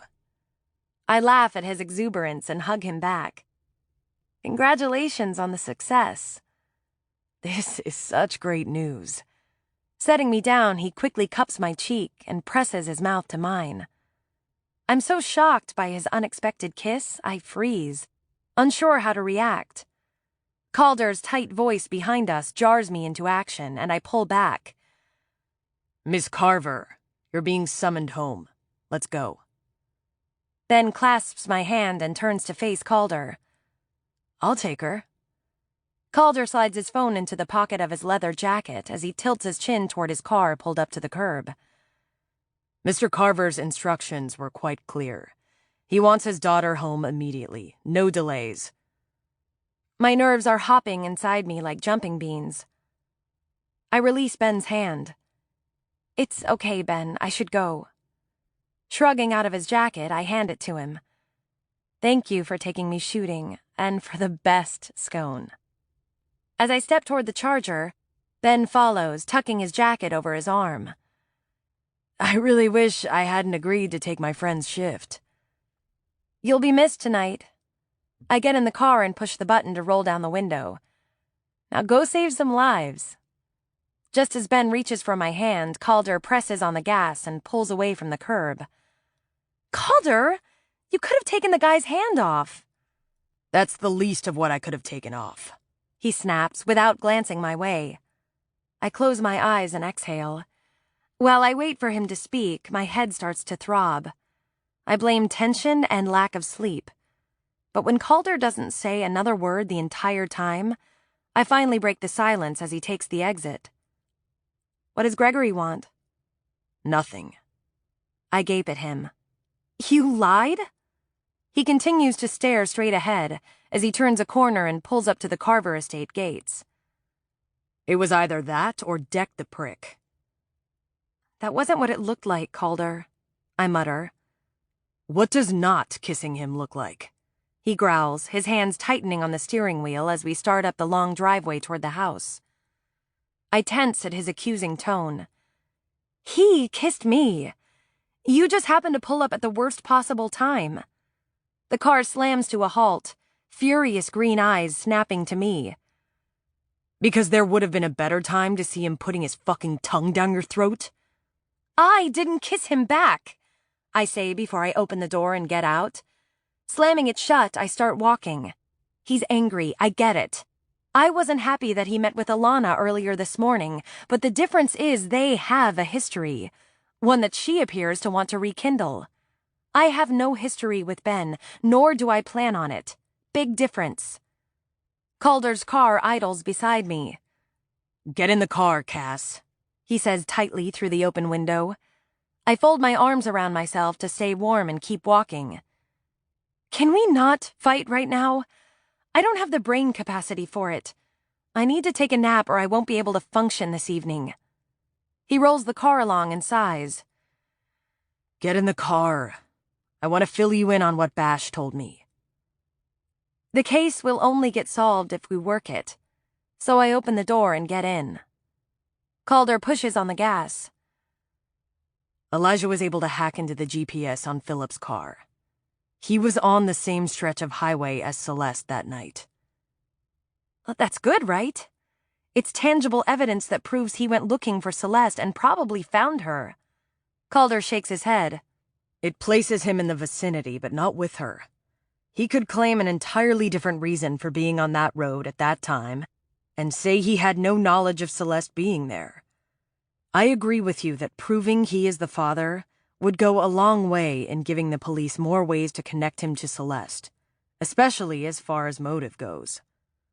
I rub my temples, trying to ward off an impending headache. I can feel it just behind my eyes. But will that be enough if we can't prove he's the deceiver? The threat in his text was pretty damning. Calder nods. It should give the police another person of interest. We're quiet once we reach the house. When Calder cuts the engine, I share what happened before I left the house. Jake knows I'm not Celeste. He cuts his gaze my way on full alert. What did he say? I can't lie to Calder. Not about something this important, but I stick to the present issues. He wasn't happy that I'm pretending to be Celeste. He thinks his father and Philip are crazy to ask me to stand in for her. Did he threaten you? He asks, his eyes narrowing. I'm unsure how to answer. Jake grabbed me, but he didn't threaten me with violence. His way is more psychologically twisted, so I decide to hedge my response. Beth saw him getting agitated and straightened him out. He scans my face. What aren't you telling me? I shrug and shake my head. I thought it was strange that he didn't tell Beth he knew I wasn't Celeste after she yelled at him for giving her sister a hard time over the engagement decision. Then again, the Carver-Hemming family dynamic isn't the most normal one. I still can't figure out why Philip would tell Jake about me but not Ben. Calder's jaw muscle tightens. Are you sure Ben doesn't already know? I shake my head. Why would Ben keep up the pretense with me today? No, he doesn't know. But what I do find weird is that for someone who seems obsessed with Celeste, Jake acted oddly calm and accepting of her disappearance. Calder clenches his hand around his keys. Do you think Jake is the one who hurt Celeste? All because he didn't win her in their family's antiquated engagement agreement? The fury simmering in his gaze reminds me that when it comes to Celeste being wronged in any way, Calder is definitely affected. I have no idea, but I think it's a good idea to try to get Jake's DNA tonight, too. Once we have both men's DNA, then Sebastian's lab person can run the paternity tests. Calder rubs his fingers along his nose and shakes his head. That's not going to work. According to the lab guy, he did determine that Celeste's DNA matches the blood the police retrieved. But he'll need a pure sample of her blood for the paternity test. It rained some that night, and since the car door was left open, the blood isn't the best sample to work from for determining paternity. Apparently, the baby's DNA in the mother's blood is much harder to determine with a degraded sample. I guess that means I'll need to convince Beth to release a portion of the blood Celeste left behind at that clinic, I say, sighing at the thought. If it's for Celeste, she'll help. I grimace. Beth's pretty much in the don't trust Cass camp right now, but I'll try. When I start to get out of the car, Calder's warm hand covers mine on the seat. Alana was only here because she was doing me a favor, Cass. I raise my eyebrow. She wants more, Calder. And if you can't see that, then you're blind. When I try to slide my hand free, he applies pressure. It only matters if it's reciprocated. Just the feel of his hand on mine makes my pulse race. I basically said the same thing about Ben. You didn't seem to care. He starts to slide his thumb over my hand, but stops to turn the diamond on my finger completely around and out of sight. Intense green eyes flick back to mine. I don't want him kissing you, let alone thinking for one fucking second that anything else is going to happen. He took me by surprise, Calder. I didn't encourage it. I laid awake last night with an erection from hell because I couldn't stop thinking about how fucking good you taste. His hand closes fully around mine. I want this bullshit done and over. No more guys thinking you're theirs. No more lies and subterfuge. No more pretending. Just me branding myself on every inch of you.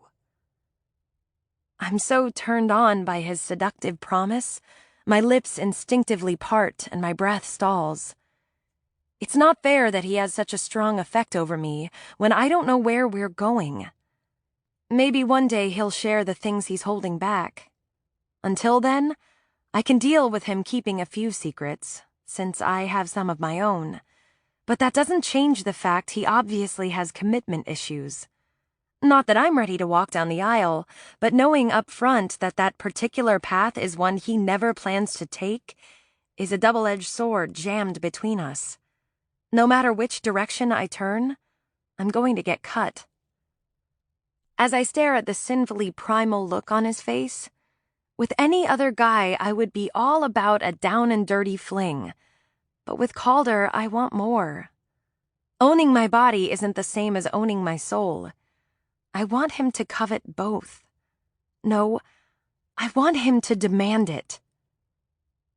After this branding, then what?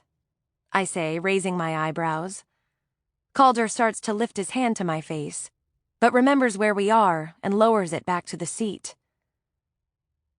My life won't truly be my own until the EUC is taken down. After that, you'll have my undivided attention. I respect his sense of duty to complete what he started, but it worries me that he'll be putting himself in harm's way. Right now, I have no place in his life that would give me the right to ask him not to continue with the EUC, and it appears he intends to keep things that way. I know he's just being honest, but it's frustrating knowing he plans to keep his distance. That's not how being in someone's life works. You don't get to opt out just because the relationship is distracting or taking up too much time. I refuse to put my feelings on hiatus for an unspecified amount of time. With Calder, I want to try the all-in thing.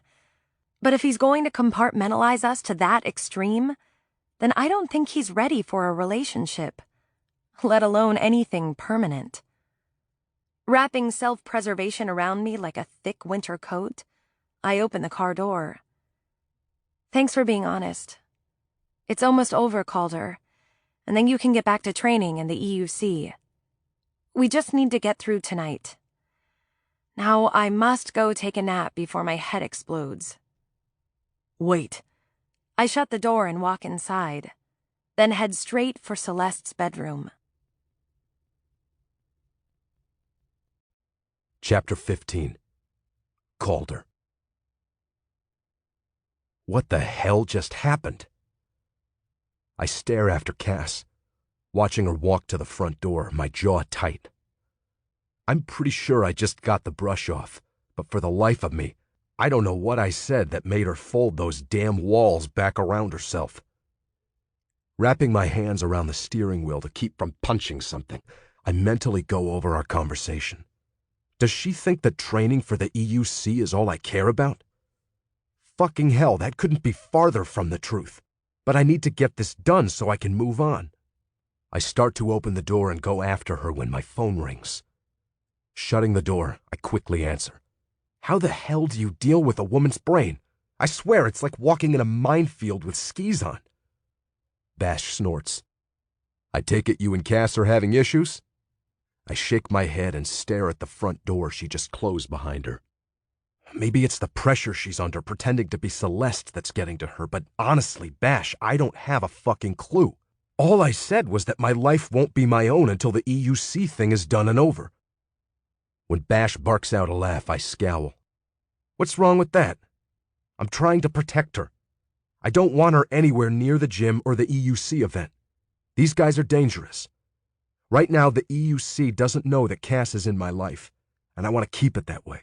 I don't want to give them any leverage over me, and I would never forgive myself if anyone hurt Cass because of this MMA stuff.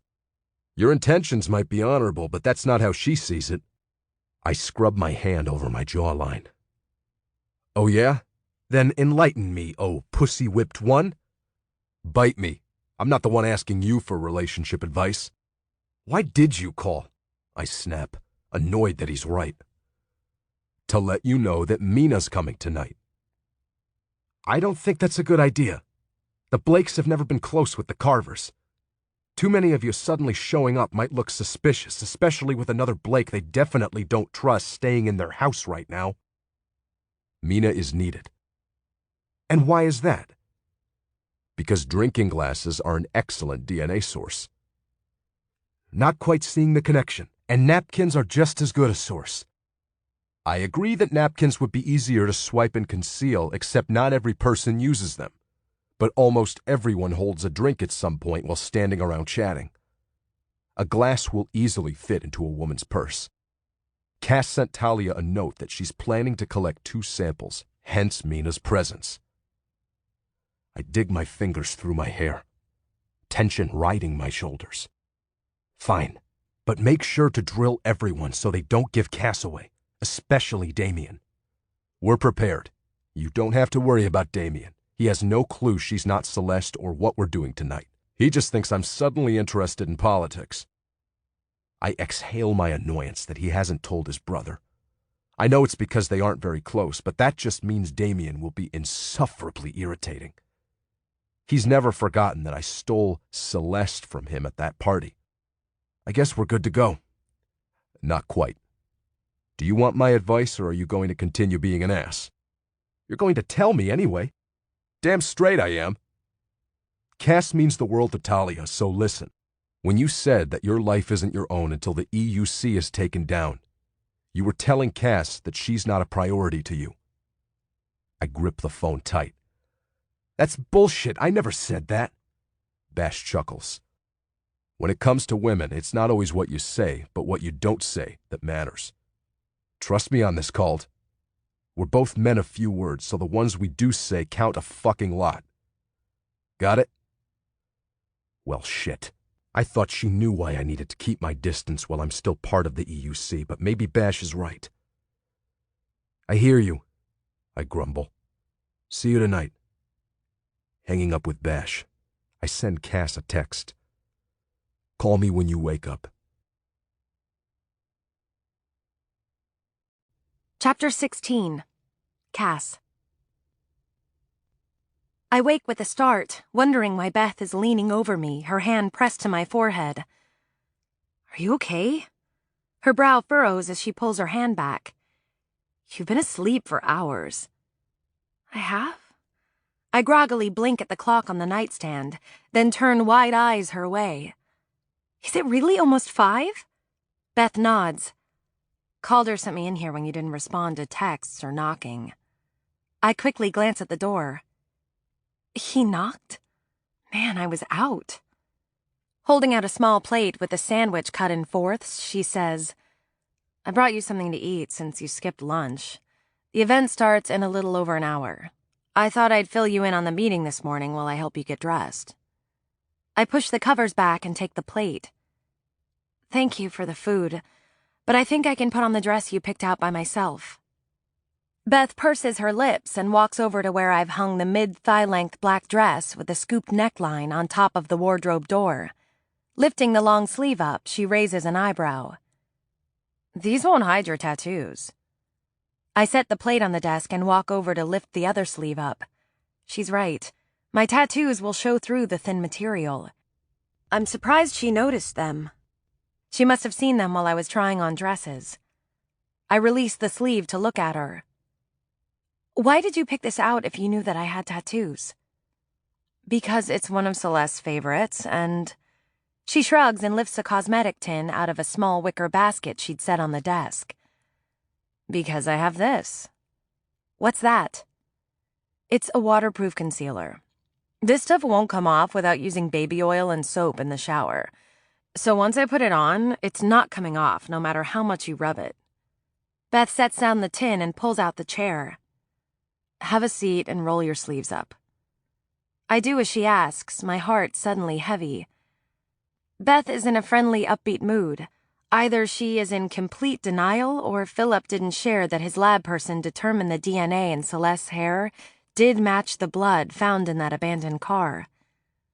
While Beth taps the triangular sponge into the concealer, I take a bite of my sandwich and casually say, So, fill me in on breakfast. She glances up, her eyebrows pulling together.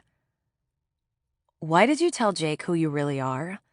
I thought he was angry at Celeste about the engagement, but once we sat down for breakfast, it became clear he was furious at my father and Philip for having you fill in as Celeste. No matter how angry he was, I still can't believe he attacked a total stranger.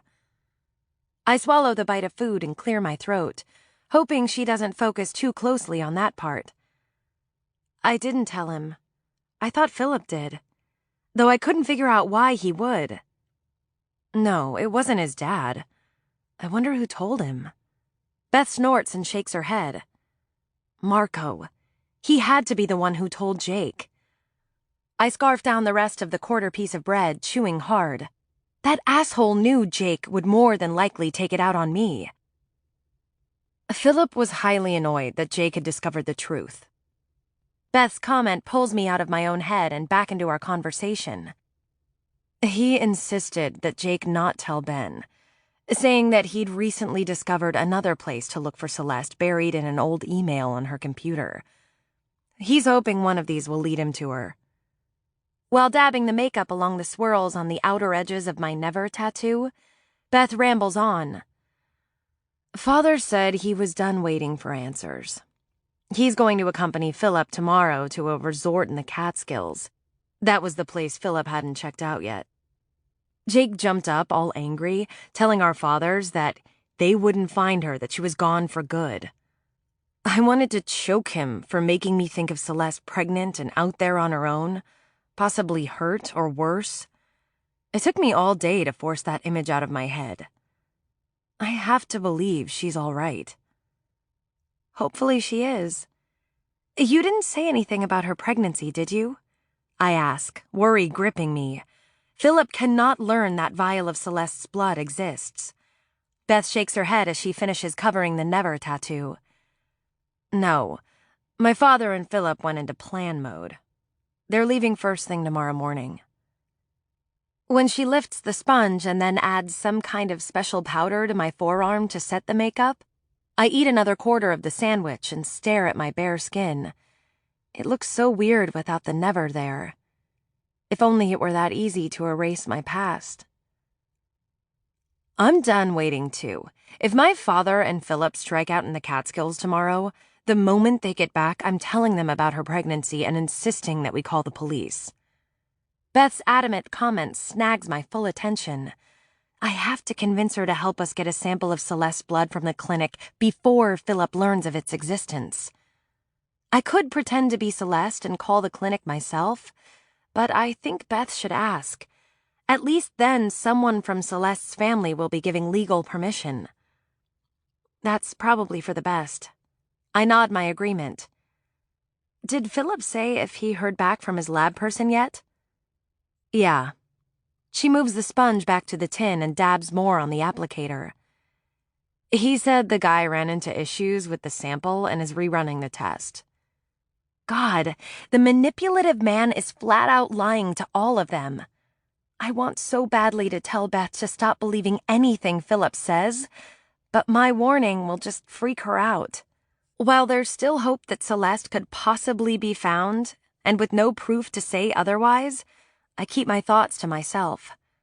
Philip's subterfuge makes me more determined than ever to get his DNA, but I still need Beth's help to get a sample of Celeste's blood.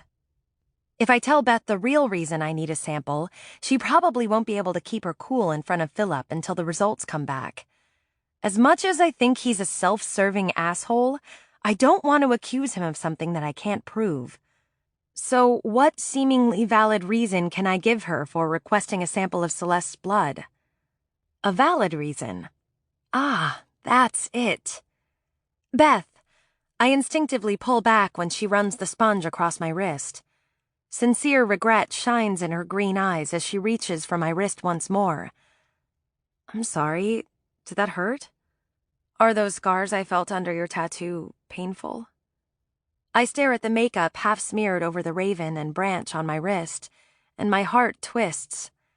It's like my sister is being erased too. It's just temporary, I tell myself.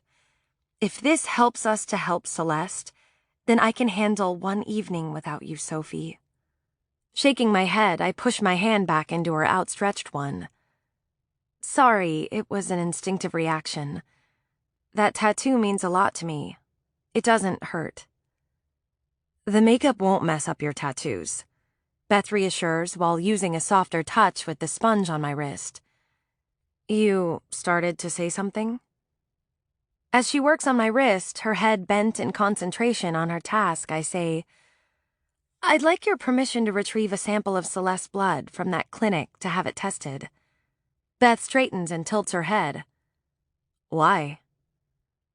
I want to make sure that, beyond the pregnancy, she's fine health-wise. When she asked me to help her, she looked stressed and tired. We can test her blood to confirm that nothing else was going on with her health that might be preventing her from contacting us. For all we know, she might be in a hospital somewhere under a Jane Doe. That's a good idea. Beth nods, her face brightening. As far as I know, Philip's been concentrating on checking all Celeste's vacation and spa retreats. I'll contact the clinic when we're done and approve the release of a sample. She pauses, her brow furrowed. Who's going to retrieve it for testing? I exhale a quiet sigh of relief that she agreed. I have a friend who can get the blood tested and have the results back to us by tomorrow. Just let the clinic know that Elijah will be stopping by today for a sample. A few minutes later, Beth drops the sponge in the tin and smiles. And voila, all covered.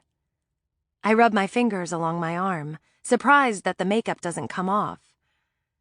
You weren't kidding about this concealer. It's there for good. Beth quickly puts her makeup away in the basket and stands, purpose in her expression. I'm going to call the clinic now, but just wait here for a sec. She leaves the room before I can ask why. A minute later, she returns to my room minus the basket, but obviously something else is hidden under her sweater. Shutting the door behind her, she keeps one arm wrapped around her waist, holding whatever is hidden in place. I stand, my eyebrow raised. What's that? I believe you truly are trying to help find my sister. Beth grips my arm and tugs me over to sit on the end of the bed with her. Biting her bottom lip, she continues as she pulls the book from under her sweater. Maybe you can help me figure out what this is saying. My eyes widen and I instinctively reach for the book. You've had your sister's diary this whole time? Beth frowns, her grip tightening on the book. You knew about it? I let my hand drop to my thigh. I stumbled across it, yes. I was upset when I couldn't find it in the spot she kept it after she disappeared. I'd hoped that it would provide some clue as to where she might have gone. Grunting her understanding, Beth pulls a bobby pin from her jean jacket at the same time she sets the diary on her knees. I didn't want Philip or anyone else pawing through Celeste's most private thoughts. The diary doesn't make any sense anyway. It's like she wrote it in prose-like code or something. I had no idea my sister had such a darkly poetic mind. Wait, Beth. I quickly unhook Celeste's necklace and hold out the key to her. Use this. Hiding in plain sight, huh? Clever of Celeste, she mutters as she takes it. I can't believe you had the key this entire time. I offer a slight smile. Looks like we're both trying to protect her secrets. Beth opens the diary and sets it in my lap. Were you able to decipher what she was talking about? I clasped the edges of the book and flipped through her earlier entries. No, but one thing I did notice. Pausing on her July entry, I set it back on Beth's lap. After this is when something changed for Celeste. Beth stares at the blank entry, then pages back to the previous entry where Celeste talked about going to the beach. Flipping forward to the next one, she pages forward several more, and then more until she reaches the end. What happened at the beach? She whispers, disillusionment in her gaze.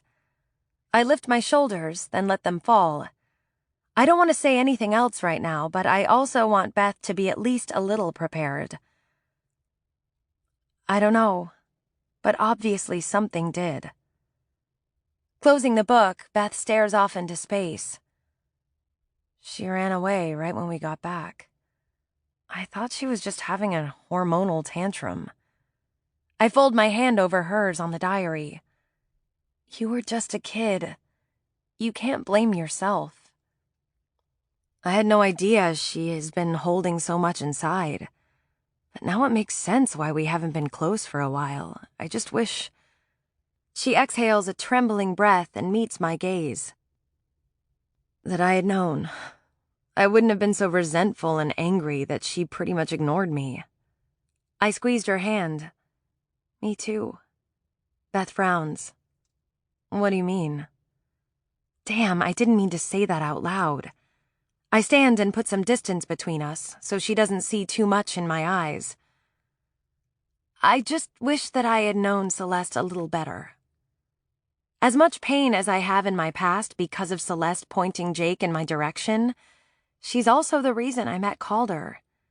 He and I still have issues to work through, but he's too important to me not to try. I just need to know he feels the same. The guilt on Beth's face tugs at my heart. Regret is a wasted thought process, Beth. It'll only hold you in place. Stepping back to the bed, I clasp her hand and pull her to her feet. I find that moving forward thoughts like lesson learned and move the hell on are far more productive. Beth squeezes my hand and her lips curve into a smile of determination. Thanks for that. I'm going to call the clinic now. See you downstairs. The moment Beth shuts the door, I immediately group text Talia and Calder. Talia, the clinic will be expecting Elijah to pick up Celeste's blood sample. Please send him ASAP. I hope Sebastian has someone ready to take the sample and run the paternity test. Also have them run another test on Celeste's general health. That's what I told Beth I needed the sample for, but it might be helpful to know regardless. I sigh my relief when Talia responds back. Will do. When I don't hear from Calder, I scroll back and see that he sent me a couple of texts earlier, so I reply. I just now saw your texts. Less than a minute passes before someone knocks lightly. The moment I open the door, Calder takes in my rumpled appearance. His eyes instantly zero in on my wrists before returning to my face. Why aren't you dressed, Miss Carver? You need to be downstairs in 20 minutes. The fact that he's being so formal means he's annoyed about something. I was asleep until you sent Beth to wake me, I say, hoping to diffuse whatever is bothering him. Glancing back at the clock, I see that he's right. I'll be ready in 15. I quickly shut the door, then pull the tags off the red underwear and bra and slip into them. Once I shimmy into the dress and slide on the red-bottomed black pumps, I finger-comb my hair into a semblance of tameness and freshen my makeup before clasping Celeste's gold necklace around my neck. When I open the door, I expect to find Calder leaning against the wall, not standing directly in my path. Oh, hey. I take a step back, suddenly self-conscious. Brushing my hair back from my face, I smile to try to lighten his surly mood. I'm ready 5 minutes early. How's that for promptness? Not quite, he says, reaching up to remove my necklace. Celeste always wears that chain, I whisper when he drops it into his suit jacket pocket. Not tonight, he rumbles, and leans close to hook a choker-style necklace around my neck. Straightening, he tilts my chin up, and the enticing smell of his cologne makes my stomach flutter. This is more like something Celeste would wear. When did he have time to do this? Distracted by the soft collar's inch-wide velvet fabric, I run my fingers from the delicate chain hanging from the clasp in the back to the metal on the front of the choker. Without asking, I know it's a raven, but it's not a silver-worked one like the other necklace he gave me. This raven is covered in pave. My gaze cuts to his. Is this all diamonds? A corner of his mouth tilts in an arrogant smirk. Sometimes a bank account speaks louder than sentiment. You know I don't care about... He covers my lips with his thumb, his voice low and tense. You need to hear what I have to say, raven mine. I nod mutely, excitement pinging through me as he lightly traces his fingers down the front of my throat. Your safety is my priority. It comes first, before my own desires or yours. Do you understand? When I start to nod, he shakes his head. Do you? I understand, Calder. His gaze sharpens. While I'm training for this fight, you won't see me. Sliding his thumb along my jawline, he drops his hand to his side, his tone softening. No matter how much I want to own your world, you're not safe in mine right now. When will the fight be rescheduled? I ask, wondering how long I'll have to wait to see him again. It's already been rescheduled. I'm not sure whether to cheer or cry. I don't want him fighting at all. When is it? His jaw tightens. You're not coming. When? I demand. This upcoming weekend. But you haven't been able to train. Miss Carver, your presence is requested downstairs. Marco calls from the end of the hall. Nodding, I walk away from Calder as if we weren't just having an intense conversation, and follow Marco downstairs. Gorgeous, Beth says the moment I walk into the room, where several guests are already at the bar getting their drinks. Lowering her voice, she continues eyeing my necklace. It goes really well with that dress. I wonder why I've never seen it on my sister before. It's mine. I touch the choker at the same time Calder walks in and stands next to the door. My brow puckers when I realize there's only one way he could have commissioned such an amazing piece of jewelry without leaving my side. That was the favor Alana did for him. As an artist, she most likely has connections in the jewelry business. I'm not quite sure how I feel about the fact his ex played a part in this gift. It's a gift with history. Expensive history, apparently. Beth chuckles, then sobers as she nods toward her dad, who's greeting a couple just arriving. Father's in a mood. He sent Marco up after you. She glances at Philip talking to Jake. Philip seems antsy tonight. I heard my father raising his voice at him earlier. I think he blames Philip for convincing him not to call the police. He should, I mutter. With Jake and Philip standing side by side chatting, it's hard to believe such malice can reside behind such handsome faces. Like father, like son. I immediately tense when an older man draws Philip's attention and Jake glances in our direction. I don't want to have to deal with him tonight. Without Ben to keep his brother in line, I really could use my own posse. Talia and Mina can't get here soon enough. I glance toward the doorway and my gaze snags on Sebastian's dark hair and imposing height as he walks in with Talia on his arm, her beautiful red hair flowing around an off-the-shoulder emerald green dress. I exhale the tension flowing through me and suppress the relieved smile trying to surface. "Excuse me for a minute," I tell Beth and casually make my way toward the doorway. I reach it just as Mina walks in, escorted by her brother and flirt extraordinaire, Damian Blake. Celeste, thank you for the invite. Damian's dark eyes sparkle with mischief, and he immediately grabs my hand before Mina has a chance to say a word. Releasing his sister, he tucks my hand around his arm and turns to introduce me to his guests. You know Mina, but this is my brother Sebastian, who insisted on tagging along. I only let the old man because he promised to bring his gorgeous wife. Talia, this is Celeste Carver.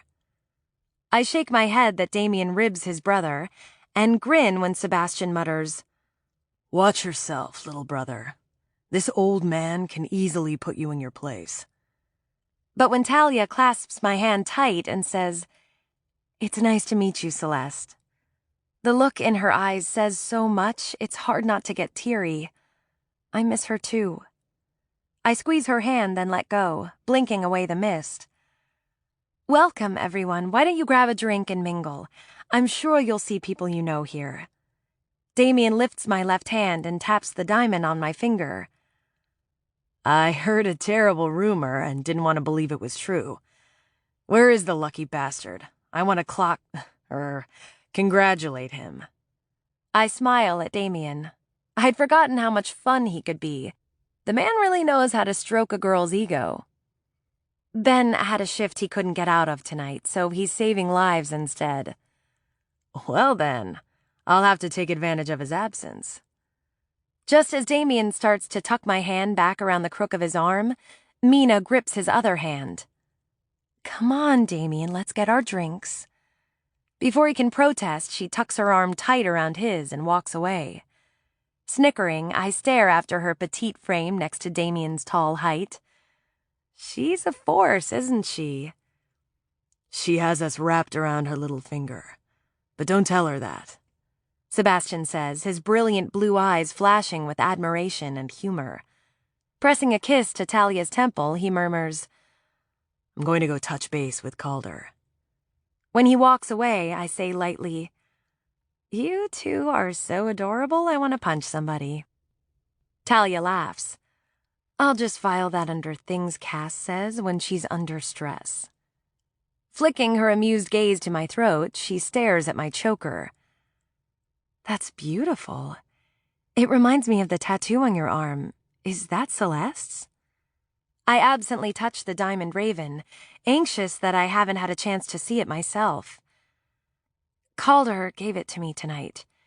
He'd given me a silver and leather one, but that's not something Celeste would wear, so I guess that's why he had this one made." Talia tilts her head. "That's quite a gesture for a temporary situation." I stiffen, then realize she's talking about this Celeste thing, not whatever is going on between Calder and me. God, I'm so freaking sensitive right now. "Remember when I told you that you needed to give Sebastian a chance?" "Yes." "Why can't I take my own advice?" Talia's auburn eyebrows shoot up. "Please tell me you're not letting that ridiculously impractical lingerie go to waste." I shake my head and sigh. It's not that simple. Calder isn't like other guys. When we're together, I feel like I'm getting pulled in deeper. And that's a bad thing because... I glance over at Sebastian shaking Calder's hand, then nodding and walking away. It's bad when he's made it clear he's allergic to commitment. I desperately want to take my own advice, but in this situation, it would suck. I meet her gaze and purse my lips. And I don't even have you anymore to feed me ice cream from a big bucket when Calder leaves me a mess on the floor. Are you crazy? I'll use the soup spoon on you, girl. When I give her a pained look, her amused green gaze shifts to a serious one. Sebastian says he's never seen Calder worry like he does for you. That says a lot about how he feels, even if he's not saying it himself. Stubborn hearts might be the hardest to win, but that's what makes them worth going for. I should know. I'm married to the most stubborn man on the planet. When a pinging sound comes from the silver pillbox purse on her arm, she glances down and pulls her phone out. Mina has Jake's glass. I'm going to get Phillips. She starts to walk away, but I touch her arm. Wait, I'm supposed to be doing that. You're supposed to be Celeste. Talia shifts her gaze over my shoulder.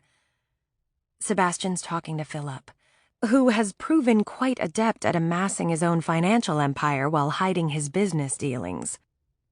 I've zeroed in on a shell company that appears to be lease properties. The properties are dormant, so I almost ignored it, but my curious hackles are raised. Anyway, right now, I have a glass to recover. Go mingle and let me do my job. Before I can argue, she walks away to deftly slip a cloth napkin from a waiter's arm. At the same time, she takes a flute of champagne. As she disappears between large groups of people chatting, I inwardly applaud her stealthy talent and make a mental note to ask her to teach me. Skills like that could definitely come in handy.